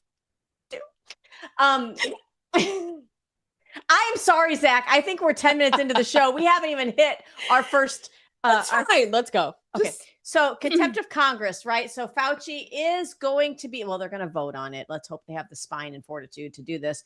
He's going to be held in contempt of Congress. Take a look at this. This is Fox News, obviously reporting. Senator Rand Paul, is moving to hold Dr. Fauci in contempt of Congress after Fauci invoked the Fifth Amendment over 100 times in the last Senate hearing. The Senate's Homeland Security and Governmental Affairs Committee is set to vote Thursday. So we'll be able to tell you, hopefully, by the time that we by this weekend, we should know. Hopefully they don't have to vote more than once like they've had to before. God, I like, why can we please just hold him in contempt?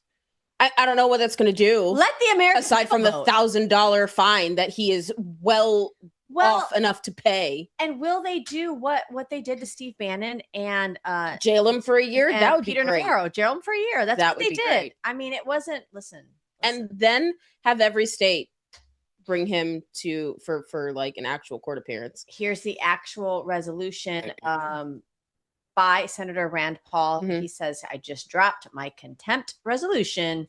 Nice. Anthony Fauci. Again, the call to action. I think we all should be emailing him or calling him and asking him to bring forward a subpoena to his wife, Christina, or his Christine, wife, whatever. the love of his life. Or not. Sure. All right. So Allie has always made it a point, and I think this is a great point, that whenever we're talking about his written word, actually on a government issued server, that when we're talking about Fauci's words, we don't call it a journal. We don't call it anything but a diary. Yes. It is a Dear Diary moment. And I love artificial intelligence for this one thing. Look at this freaking video of Anthony Fauci and his diary.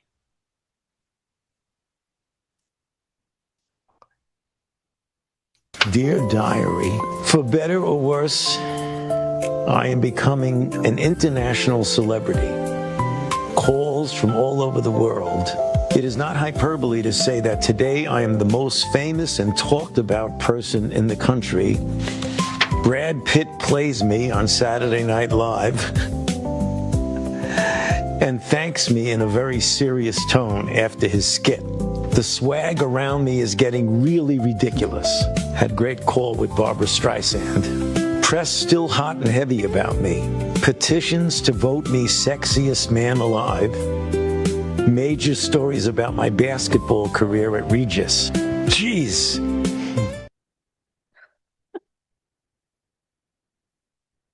In his I only read 420. I didn't read them all, but 28 pages. That's what I was given a little prior to when it dropped. But I guess there's over 1,100 pages of his diary. But of just that, I think that should be a show. That should, right? Because, okay, so it's one thing to be crazy enough to think these things about yourself, that you are just higher than life. But it's another thing to record it. Like, you are a special kind of crazy if you can do that. And meanwhile, the whole time, our loved ones are dying. He's getting filthy rich. His wife is turning the other cheek to be able to just let him do what he wants. I'm saying there's going to be like a major picture, a major like movie about this. I can hope so, because this is craziness. And we're going to be like, yeah, we lived through that. And we freaking told you so. We told you so. So, Dear Diary, Anthony Fauci, coming soon to a theater near you. I don't know. That's craziness. Yep. Burn before reading or after reading. Burn after reading. When we talk about his preemptive pardon, which how do you preemptively pardon somebody? And it's like asking for grace before you commit the sin.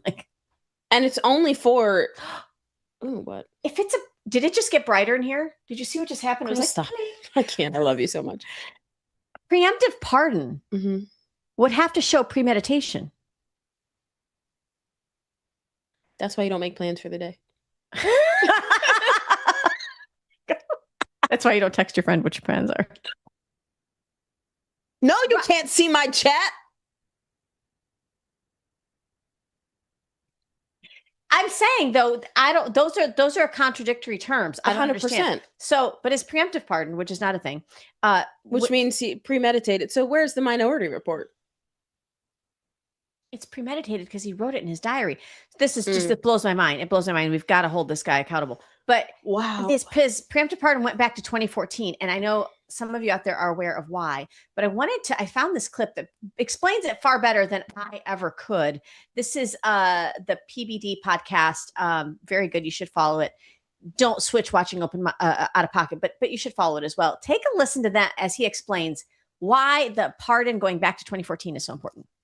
Fauci's pardon is dated back from 2014. Do you know what else happened in 2014? The NIH awarded a grant to study bat coronavirus at the Wuhan Institute of Virology.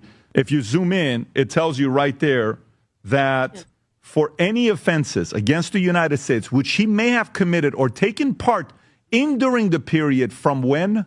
January 1st, 2014, through the date of this pardon arising for or any manner related to his service as director of National Institute of Allergy and Infectious Diseases. Why did they take you back to 2014? Biden wasn't president in 2014. Weird. Why would they take it back there? That's why. That's why. Because it's premeditated. Because, can y'all hear me? Because it's premeditated. That's why. And that's, it's a preemptive pardon. That's why. Preemptive. But now, this is why we call it words, y'all. This is why we call it the Biden administration, because Obama and his administration was still very much at the helm. This is why they built a Little Tikes version of the Oval Office to let Biden play in, so that Obama could call the shots along with the auto pen and all of the staffers. So now you're taking it back to 2014. I have never known a president to pardon somebody and date it back to a certain 2013, 2012. I mean, you can actually talk about some of his research and experiments through HIV and AIDS. I mean, my God, we could actually hold him accountable for that if there's not a statute of limitations, because that was corrupt, what he did, what he's done to puppies, what he's done to, I mean, it's disgusting.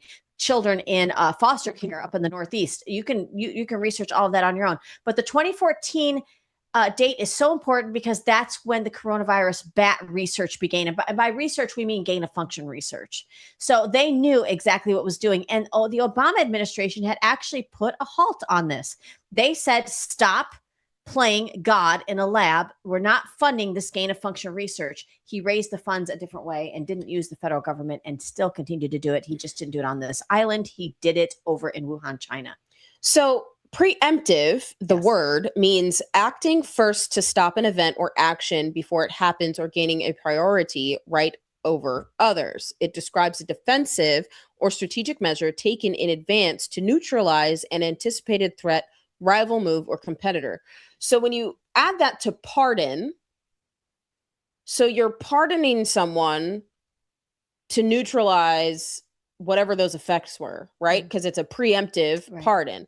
But if we look at premeditated, I have to do this because this is what makes While sense. you're looking that up, here's the issue, guys. Well, go ahead. So premeditated means planned, thought about, or calculated before doing. It's not an accident or sudden choice.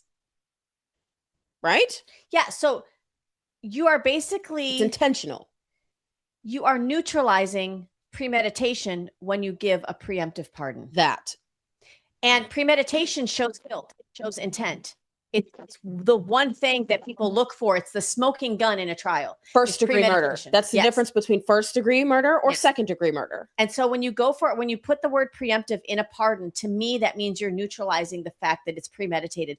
And here's the thing. If we don't hold this man, Fauci, and all those involved accountable, if we don't do it, every single sitting U.S. president from here on out will issue their entire cabinet a preemptive pardon dating back to the day they took office. And you will never be able to hold them accountable for the crimes they commit against humanity. I mean, we really can't hold them accountable now for the crimes that they commit.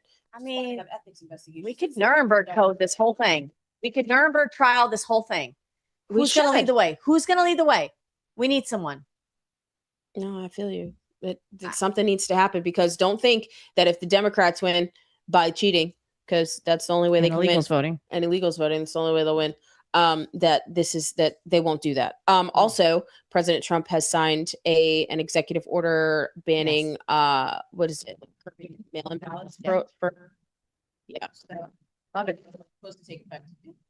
supposed to take effect before the primaries. So hopefully we get that in. Guys, we've got so much more to talk about, including giving you a sneak peek of what's taking place inside Iran.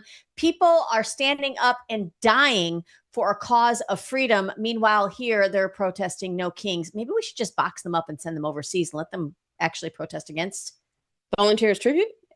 I'm thinking, I mean, if you really believe in what you're doing. There is a new movie coming out.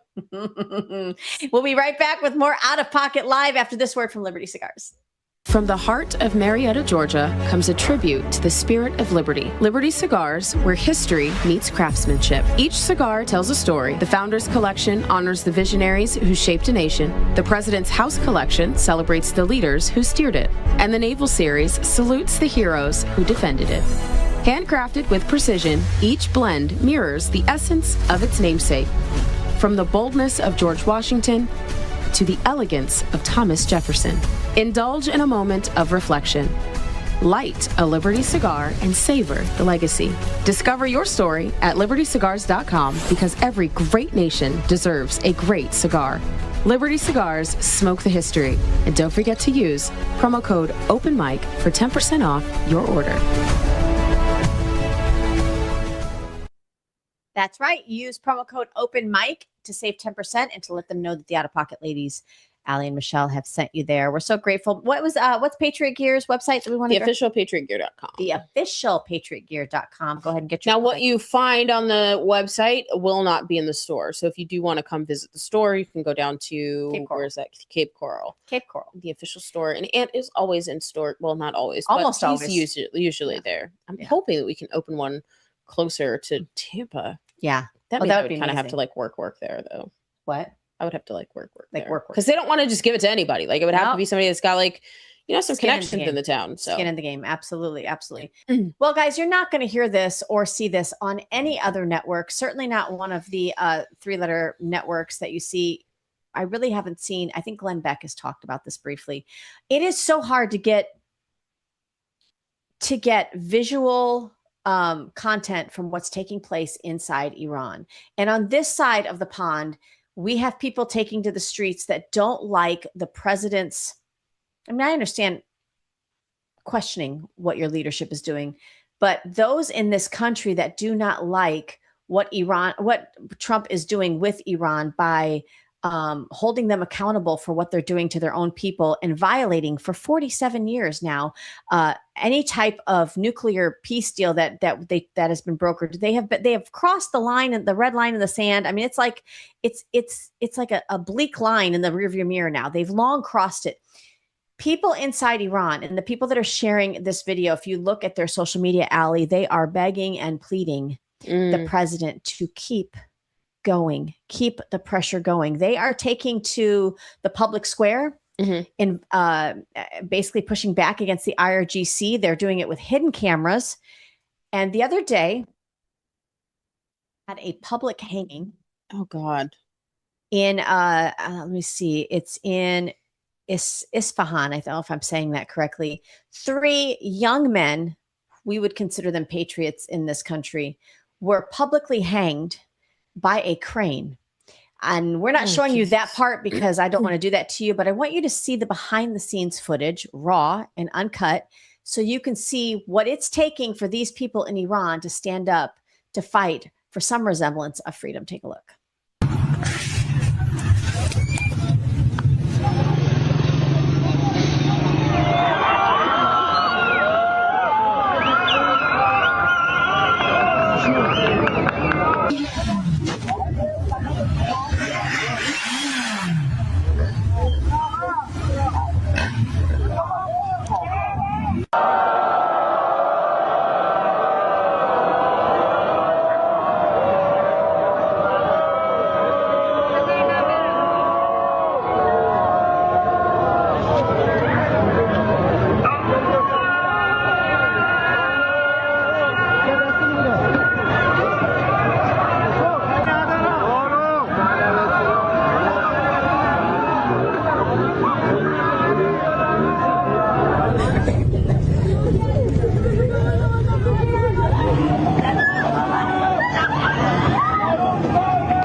The part I didn't show you is there are a couple of influencers, if you will, in this country that escaped after the 1979 Islamic Revolution, when they lost their country, that are saying, I'm paraphrasing this one woman, but she said, you spoiled Americans that cannot have the spinal fortitude to allow the president to finish what he's starting. We're asking for help over here. And you can't sit in your country and think and say that you want all these humanitarian rights and you care about this and you care about that and you care about these, illegal immigrants that came across the border, but you don't care about what's taking place in Iran. We've had president after administration that has been completely silent. And I'm not somebody that thinks we need to be the world's police, but either you say you're about business or you're not. They are blowing up commercial tankers in the Strait of Hormuz. They are launching missiles around the Middle East. They are single-handedly funding terrorism, Hamas, and bloodshed around the world. They've been at war with us for how many years? They're sending their radicals across the world to conquer Western civilization. They're They're not shooting saying. at their own civilians. It says new footage from the mass uprising and massacre, updating the people of Iran do not lack honor. Last night, thousands of Iranian patriots walked towards the machine guns.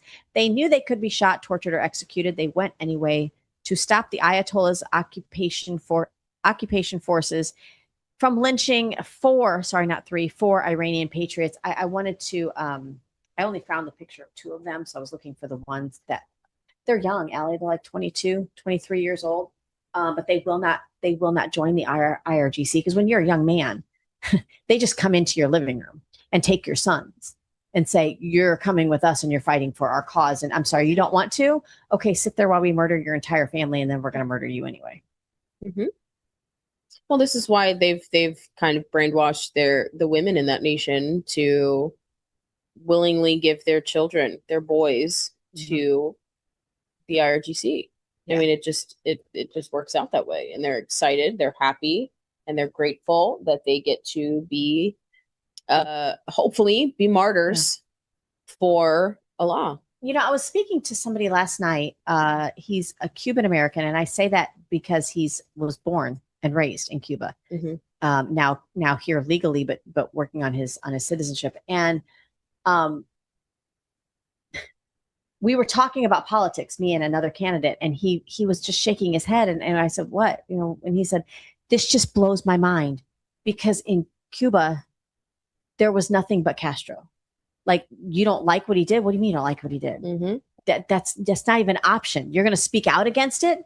You're going to speak out against it and argue publicly about policy and no, like that. It didn't happen. He's like, you just don't do that. He just thought it was, he's like, I mean, I think Americans don't see it through that lens, and you should be very grateful that we have the opportunity to do that. That's our education system.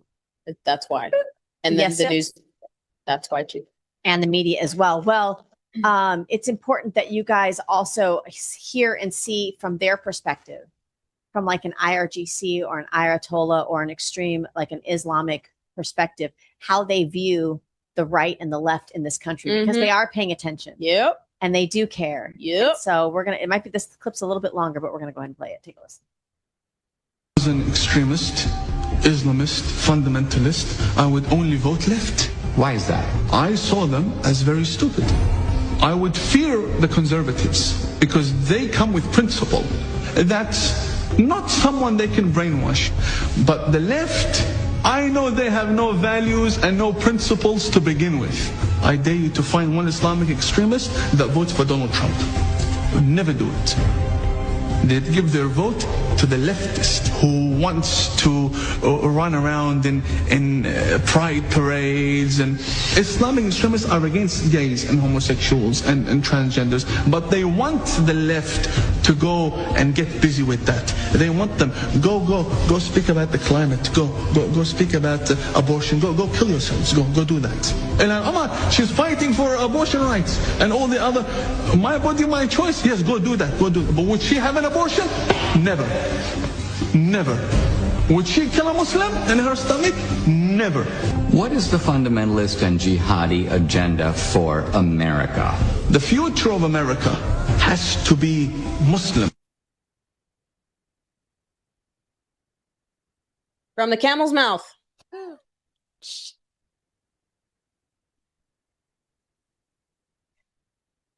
And canceled. I don't. She said it. IDFG. Well, and IDGF? I did, sure. Yes, what she said. Acronyms. They are in favor of the left. The left will do the work from inside. Well, that's their entire goal, is to kill the infidel. And who's the infidel? It's us. The ones that will not comply, the ones that will not get along. And I love how they say they don't believe in the things in which they're pushing. They believe that it will help see the demise of America, and that's why they encourage it. But it's not something that they would do in their own personal life. You heard him say how they feel about the pride, the gay community and pride and homosexuals. They will not let that stand. It's punishable by death to them, but they will encourage it here because they feel like as long as you're busy with those topics, you're really not looking at what they're doing, I don't know, over in Iran or by, mass migration coming across our former open southern border. Taking your school choice vouchers and building their Islamic war schools. Sure. Out of their own mouth, guys. We didn't make it up, so I'm not to blame. You want to blame somebody, blame them. Pivoting a little bit, we had that wonderful earlier in the week RFK taking on Dana Bash at CNN. That was a great clip. It was a great. Oh, we've got a surprise one. Okay, hold on. Let me get ready. All right, ready? And we don't know what's coming, so roll clip. If you don't value your values enough to protect them, the people you attract, the radicals, they value it, and they will take over. It's why you see so many experiences that you go like, how did this happen? Like, how did we get Drag Queen Story Hour? Do you ever think about that? Like, how did that happen? How is it that city blocks can be taken over? Or that we actually tolerated looting, or there's violence in subways and airplanes, and felons are rarely incarcerated. This is what happens when you no longer fight for your values, because then the structure starts falling apart, because the people that are coming in convinced you, it scared you that the basic civil order is oppressive, and it's just better to concede the ground to them. If you look at these guys, though, this is why. So why is the energy there? It's because the DSA has the purest moral expression of the Democrats' progressive commitment. That's all it is. Anti-racism, economic justice, solidarity with the oppressed. And the Dems are so incoherent. What are their values? They don't talk about it anymore. So the party kind of welcomed these people because it gave them an edge. It was like a better version of them. But now you've got these skeptics like Carville going, whoa, whoa, whoa, whoa, whoa. They are starting to realize that this charismatic force will harm you once the trust is secured. But by then it'll be too late. Right. That word charismatic, that's exactly what it is. When you don't have, Oh, absolutely. Absolutely. And nowadays, I don't know if they still use the word Riz, but it's the same. Riz. They do. And we said this about Mandami earlier on when he was running for mayor. Like, he has that charisma that reminded me of Obama. And it's like this boyish grin, this nice stature, this ability to kind of speak well. And people that are void of any real morality or any vision go, that looks good. Let's make him the poster child. And they go, yes, I'll work with you. Oh, they're encouraged. A 100% encouraged to lie to you until there's more of them in the same area, and then they take over. Which is why they say you can't. Violently. It's not a peaceful takeover. It is a violent takeover. And the first ones they come for are the ones that fought for their very existence. Your people that are in the homosexual community, your people that are in a different faith community, the people women, that's who they come for. Your little girls.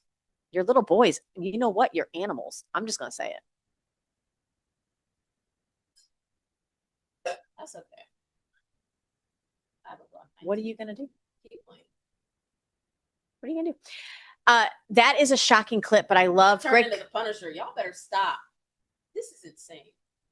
Love Greg Gutfeld. And I love that. I love what he's saying there, because you better be careful when something seems really charismatic. When somebody seems charismatic, you've got to look. This is why I voted for Bill Clinton the first time around, because he played saxophone on MTV. Remember MTV? But when it was actually music. It was actually music. And I thought, he's so relatable. Oh my gosh. Yes. He represents my values. He's on MTV. And you can't tell me that young people aren't still out there thinking that. They do. And that's what they count on is, again, for you to be stupid. And then you realize their love for cigars and interns. I said it. Cigars and interns. And then I was like, oh, he might be a bad guy. So, guys, yeah. thank you for that clip, Zach. Every once in a while, he likes to shock us and give us some truth, and I'm grateful. And it was so pertinent because, yeah, it was really, really good. All right, guys, I want to make sure we share this next clip that's with RFK Jr. He dropped this on live national TV. It's not just COVID that we should be concerned about. It's a little bit of a longer video, but let's take a look. Lyme disease that almost certainly came from these experiments and is now devastating our country.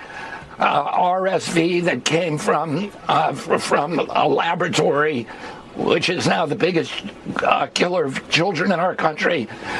And of course, the COVID-19 pandemic, which was a trauma for the whole globe. And all of those have been linked credibly to gain-of-function research. So it's something that with enormous cost and no proven benefits. Okay, we just have a little portion of it. Wow, guys, RSV, Lyme disease. There's many more. When the longer clip that I don't think I sent, there's many more that are linked affirmatively to gain-of-function research. Why again? Are we making viruses stronger in the lab? To mutate. That's what the M in mRNA stands for. It's to mutate your DNA and genes within your own body. That's what it does. And I'll give you a little spoiler alert. They talk about it in the new Spider-Man. Oh, don't you love it when Hollywood's like, oh crap, they know about it. Let's put it in a movie. Hold up. Are we just going to pretend like that was not said? Wait a minute. Yes, girl. And wasn't think about the narrative of even as a child falling in love with Spider-Man. He got bit by something and it altered his DNA. That's different than but having you it. See how it romanticizes that idea. Yeah, but yes, but also yes, but not really. She's like, catch up. I am catch Yeah, up. yes, but not really. Because what they did with the mRNA is they used technology to change DNA. Being bit by a biological spider that turns you into something else is different. But that's why X-Men was such a big deal because and why people were so upset when they were mutants. It's like because they were betrayed. But it's like this, so remember, I don't know if you remember learning about like the different worldviews, right? Like you've got Christian worldview, you've got, there's I think at least 7 of them, but transhumanism is one of them. Yeah. And it's this idea that because we don't believe in pure evolution, we believe in creation as a body of believers, that we can definitively say if evolution is true, then show me where we continued evolving. From every 7 years. But transhumanism, that their answer to that is, well, we're working on it through science. Right. And so there are those that believe in this transhumanism ideology, which would make sense why these are the people that are in labs trying to do gain-of-function research, because they're trying to prove that we're going to force some kind of evolution because we've got to believe. But again, what happens when you play God? When technology fails and it's up against a transformation in actual biology. And when you have a praying body of people stand in the gap. And I think that's what's been hard about this is that you guys have to see the new Spider-Man. I'm sorry. Girl, I'm gonna have to see that tonight now. Keep going. Girl. Yeah. Yes. Oh, yeah. Transgenderism is the gateway to transhumanism 100%. Absolutely. And I was called a hateful homophobic when I said that at a school board meeting, but yes, thank you. Absolutely. And thank you, Secretary Kennedy, for continuing to bring this message. Do you know how frustrating that must be to go on like these media junkets? Oh, 100%. To say this, because they're just it's not well received at all. Not at all, because they've had their talking points for years. So on that note, guys, we might need just a little bit of humor. Now, the last time we did something humorous, it got clipped of me laughing. And sometimes you just need to laugh. Do you remember old school Saturday Night Live when like they would take things that maybe weren't like, you were like, should I be laughing at this? But then again, like humor is kind of like an antidote and kind of like I don't know, it lifts the mood. Okay. So if you guys don't already know who Jim Brewer is, I think he resides here in South Florida, but everybody does, because California is a commie state. He is a comedian. He's loud. He's funny. He's going to, I think, bring us a little, make a little funny. Let's take a listen to Jim Brewer. Trust the experts. Trust the experts. Trust the science. Trust the science. CDC, CDC. Dr. Fauci, Dr. Fauci. Mask on, mask off. 2 shots, 1 shot. Mask on, 2 masks. Comply, comply. Thank you all for coming out and risking your lives. Who wants a shot? Who wants to see a ball game? Ooh, ooh, ooh, ooh, ooh. Ooh, ooh, ooh, ooh, ooh. Wave your flipper. That's for you. Go see the ball game. Who wants to work again? That's for you. Who wants their kids educated? What's in the shot? It's safe. Don't worry. Don't worry.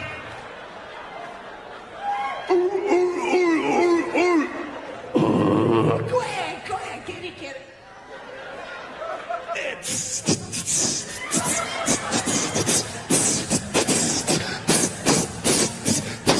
6 foot safe.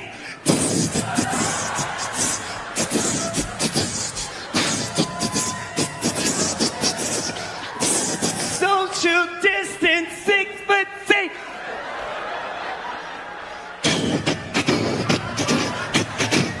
Five-foot danger. 6 foot safe. 5-foot danger. If you're 6 foot safe, I'm 5 foot danger. I'm coming to breathe on you.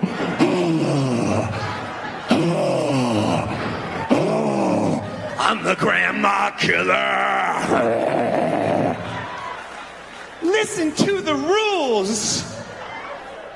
Here come the governors. Bump, bump, bump, bump, bump, bump, bump.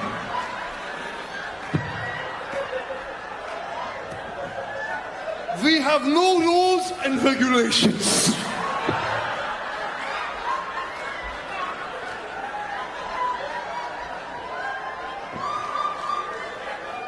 We shall determine who is essential.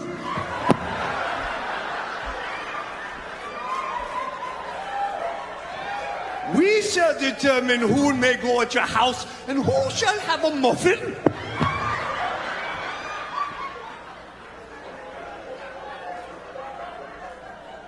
And remember, if you see any children playing uns outside together, report them and their parents. This is for your safety.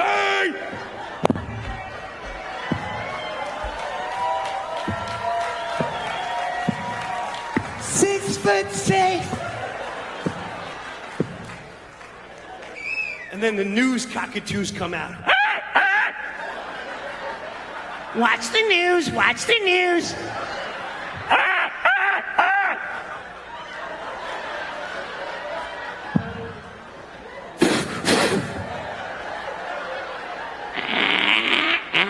Trust the experts, trust the experts.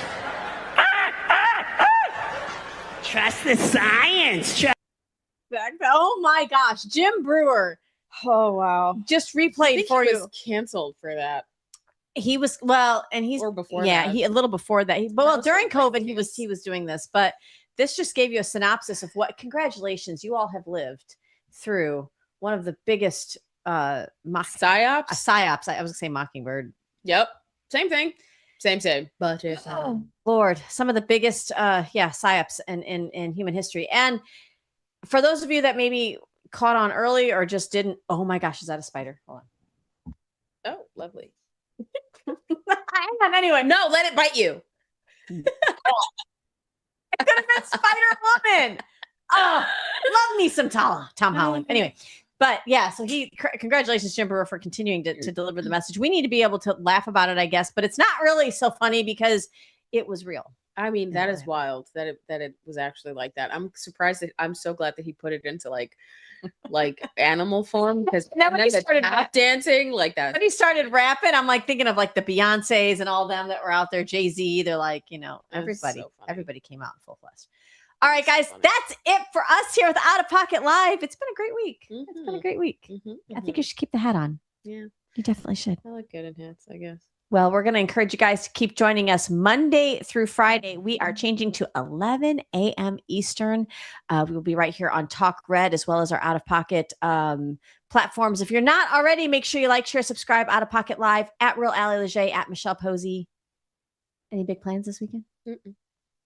She wouldn't tell me if it was. Yes, I got her location. It's okay. I'll tell you. I'll I'm find just not out. telling everybody else. That's right. Because keep my life private. And absolutely. All right, guys. And, That's it. yeah, there's a difference between private and secret. Just so y'all know. Mm. Don't let them fool you. Oh, I like that. Love you. Love you too. All right, guys. We'll catch you next week. Have a great weekend. Bye, y'all. Stay out of pocket. Two queens, no filter. Say what they feel. Allie and Michelle keep it way too real. Politics, family, yeah, we go there. If it's out of line, we don't care. It's out of pocket. It's out of pocket.